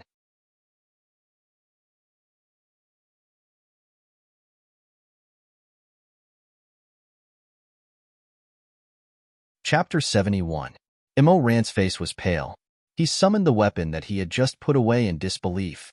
He watched as a cluster of flames lit up in his palm. The ghost answered the summons and lay in his palm. Comparing the two weapons, the weapon that killed 18, except for the lack of a handle, was exactly the same as the ghost. It was as if a section of the ghost had been cut off. Could there be a second ghost in this world? Before he could think about it, he suddenly heard footsteps coming from afar at an extremely fast speed. Chu Wanning was calmer than Imo Ran. He pondered for a moment, and then his eyes suddenly turned cold. Imo Ran, put away the ghost first. What? It was too late. A group of people had already rushed to the entrance of the cave. There were feathermen and cultivators from various sects who were cultivating in the peach blossom spring. There were even figures of Xue Ming, Shizun, and Shi Mei in the crowd. It seemed that someone had noticed the abnormality in the cave and gathered almost everyone to come here. Therefore, when the crowd arrived one after another, they saw that 18 had died tragically outside the cave. Her neck was strangled by a willow vine that squeezed into her flesh. Ran and a half-grown child were in a mess. Obviously, they had gone through a fierce battle. Ran was covered in blood, and the weapon in his hand was the ghost that was leaping with dangerous flames. It was silent. Someone suddenly yelled, "Murderer!" The crowd slowly became noisy. Panic, anger, and whispers converged into a stream, buzzing and vibrating the bones. Murderer. What's his intention? Crazy, lunatic, and broken words kept repeating. The crowd was like the corpse tied in the illusion just now, which gave Ran an illusion that the illusion was not over and the nightmare was still going on. The blood from 200 years ago in Lin and City seemed to still be flowing. No. His throat was dry, and he took a step back. It's not me. His footsteps paused, and someone pulled on his clothes. Ran lowered his head in the chaos and saw Chu Wanning's pair of clear eyes. He muttered unconsciously, "It's not me." Chu Wanning nodded and wanted to protect him behind him. But he was just a little child at the moment. What could he do? While he was anxious, he suddenly felt that Ran took another step forward. More and more people shouted, "Catch him!" And that child, "Catch him! Murderer! Don't let them escape. It's too dangerous. Catch them!" Ran pulled Chu Wanning behind him, and then lowered his head for a while, gradually calming himself. "I didn't kill 18. Listen to my explanation." The faces in the crowd were so blurry that they overlapped with a certain time in his previous life that he couldn't bear to recall. He barely saw Xueming among those figures. Xueming's face was full of disbelief, and then he saw Shimei. Shimei's eyes were wide open, his face was frighteningly pale, and he kept shaking his head. Ran closed his eyes and said in a low voice, "I didn't kill her, but I don't plan to escape. Before you catch me, you should at least listen to my explanation, right?" However, even if Ran said so, no one would listen to him. Uneasiness and anger pervaded the crowd. A female Taoist priest screamed, You were caught red-handed. What's there to explain?" "Yes. No matter what, catch both of them. If they are really wronged, it's not too late to release them then." Catch them. Catch them." Xueming recovered from the initial shock. He walked out of the crowd, facing the angry and distorted faces, and with his back to Ran, he said loudly, "Please be quiet and listen to me. Who do you think you are? Why should we listen to you? Wait, this seems to be Little Phoenix? Little Phoenix? God's favored one? That Xueming?" "It's him." Xueming's face was very ugly, almost pale. He took a deep breath and said slowly, "Please listen to me. These two are my disciples at the peak of life and death. I believe that they will not kill innocent people. Everyone, please calm down and listen to their explanation." After a moment of silence, someone suddenly shouted, "Why should we believe you? So what if they are the disciples at the peak of life and death? Do you know them like the back of your hand?" "That's right. It's hard to know what's in a person's heart. Even if they are from the same sect, how much can we know?" Xueming's face became worse and worse. His lips were tightly pursed, and his fingers unconsciously clenched into fists. Behind him, Ran held Chu Wanning's hand and stood there. In fact, he was a little surprised when Xueming came out. In his previous life, he did not have a deep friendship with this cousin of his, and they always looked down on each other. Later on, when he became the supreme emperor of the human realm, he burned, killed, and plundered everything. Naturally, he and Little Phoenix entered into a camp that was incompatible with each other. Therefore, he did not expect that in such a situation, Xueming would turn his back to him and face others. Ran suddenly felt warm and said, "Xueming, you believe me?" "Bah, dog, who would believe you?" Xueming half turned his face and said unhappily, "Look at what you've gotten yourself into. You are obviously 1 year older than me, but you want me to clean up your mess." After scolding, he turned his head and shouted at those people in an even fiercer voice, "What? Why don't I understand them? One of them is my junior brother, and the other is my cousin. Do you understand? Or do I understand?" "Xueming, Will you die if you listen to a few words of explanation? There are so many people watching. Do you think they can grow wings and fly away after a while? At this time, Shermay also walked out, but he did not seem to have a lot of momentum. He said weakly, "Immortals, I can also vouch for the two of them. They are definitely not the ones who hurt Miss 18. Please listen to my explanation." "Thank you." Yu Wangshi also stepped forward. Although he did not vouch for the two of them, he was much calmer than those people who were in a foul mood. Yu Wangshi said, "Even if we have to detain them temporarily, we should give them a chance to explain. Otherwise, wouldn't we be letting the real culprit off easy? What if that person is hiding among us? What should we do?" When he said this, the others immediately looked at each other with a trace of vigilance in their eyes. "Okay, then we will allow you to explain first, but we still have to catch them. It is better to be cautious. We would rather catch the wrong person than let them go." Immerse sighed and put his hand to his forehead. After a while, he actually laughed.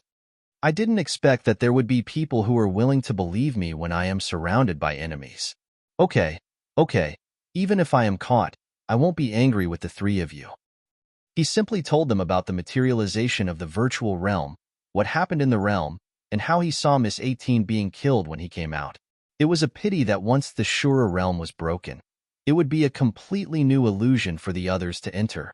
Therefore, it was impossible to verify whether what Immerse said was true or false. However, if Immerse made it up, it would be difficult for him to piece together such a story in such a short time. Therefore, after he finished speaking, more than half of the people in the crowd seemed to be shaken. A more noble featherman whispered a few words to his subordinate, then said, "Immerse, Xia Si and I. Although the two of you have words, you don't have evidence. Before everything is investigated, for the safety of the Peach Blossom Spring, I will have to inconvenience you to be imprisoned for a period of time." Immerse smiled bitterly and helplessly. Okay. I knew it would be like this. Give me food and drinks, and I won't say anything." "Of course." The featherman paused and said, "From today onwards, the cultivators in the Peach Blossom Spring need to be on high alert to avoid any accidents. For the cultivators who did not arrive in time, I will send people to check and question them one by one to eliminate suspicion. Also, I will inform the leaders of the various sects about this matter, especially the Peak of Life and Death, which is the most involved. If possible, I would like to invite the masters of the two of you here for a chat." "Master?" When Immerse heard this, his expression changed. Chu Wanning was silent and did not say anything. "I don't want to invite my master here. Can it be my uncle instead? If a disciple is unwell, he should report it to his master. This is the rule of the cultivation world since ancient times. Could it be that your peak of life and death is different?" "No, Immerse scratched his head anxiously and sighed. He did not know what to say. If a disciple was unwell, it was naturally not wrong to report this matter to his master.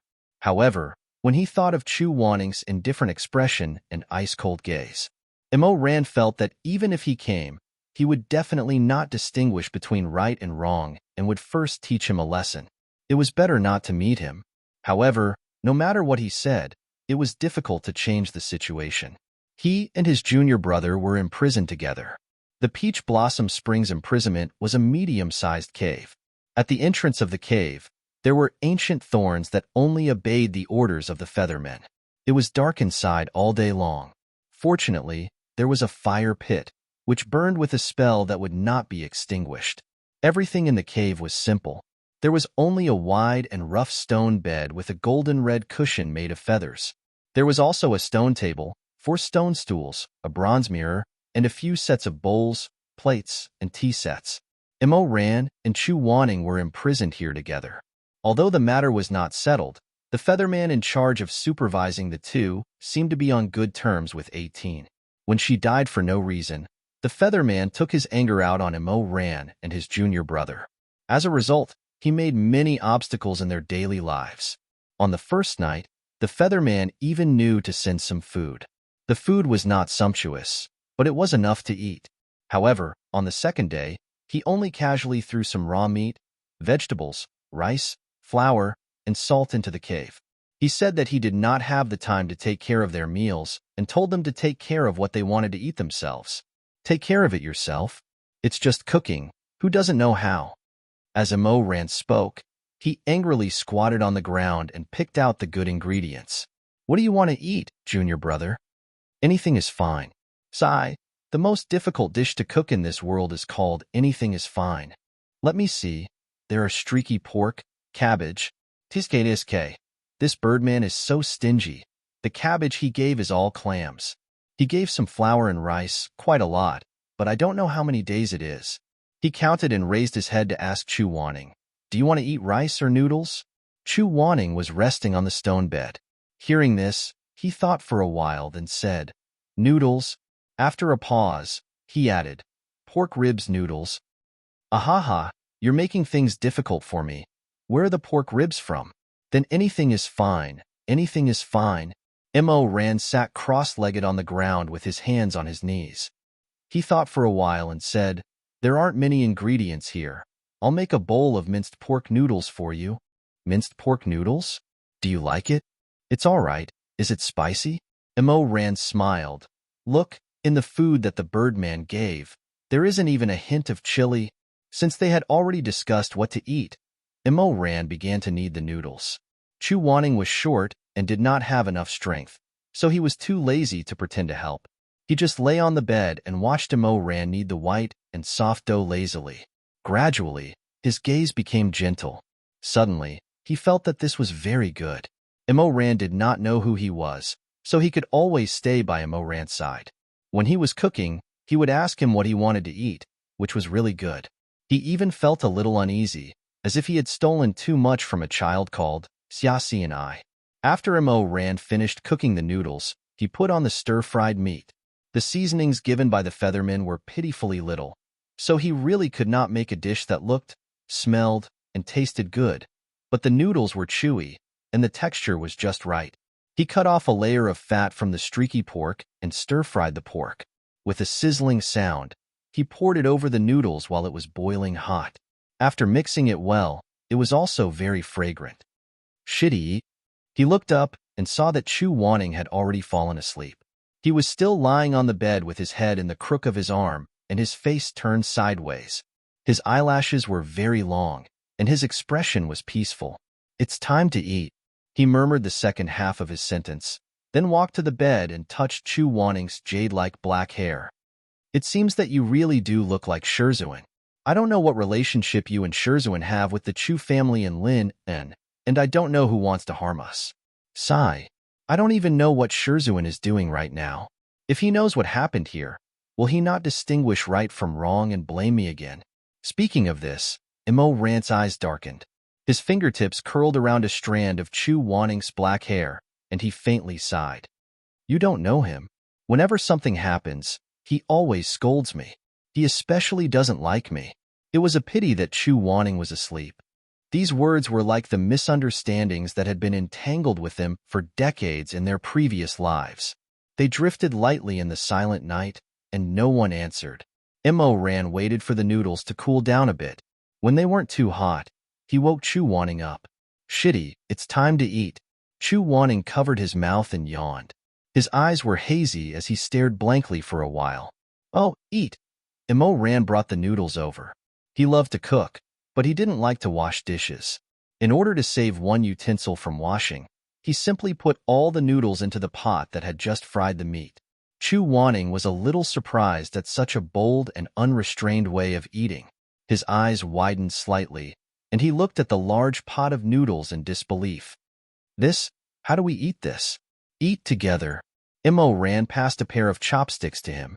He put his palms together and smiled. The competition to see who can eat faster is about to begin. Who can eat more noodles? Let's wait and see. After Immerse finished muttering, his eyes narrowed and his smile became even more joyful. Chu Wanning stared at him for a while and said, You seem to be special as long as you have food to eat. Very happy, right? Yes. Haha, food is the most important thing to people. As Immerse spoke, he didn't hold back. He first scooped up a large amount of noodles with his chopsticks and slurped them until his cheeks were bulging. It's a little ugly, but the vegetarian taste is good. Chu Wanning's expression didn't look good. Eat, don't slurp. Ha ha ha. Mo Ran slapped his thigh and laughed. This child, you're a little too similar to my Shizun. He also told me not to slurp, but guess what? Once when I was eating with him, I deliberately threw a bone into his bowl. He was so angry. Ha ha ha. Chu Wanning gritted his teeth and said, "You're really impudent." Yes, yes, yes. That's the reaction. How did you know? Io, you're quite similar. Io, shitty. I think you two might be distant relatives. Seriously, when Shizun comes here, why don't you ask him properly? Io, don't fight with me for that half of the fried egg. You're tuning in to the Romance Rendezvous YouTube channel. We're so grateful for your support, and don't forget to subscribe to join us on this incredible journey through captivating stories. Your generosity through donations truly makes a world of difference, as it's the primary source of revenue that allows me to expand and enhance this channel for you. Thank you from the bottom of my heart for being a part of this adventure.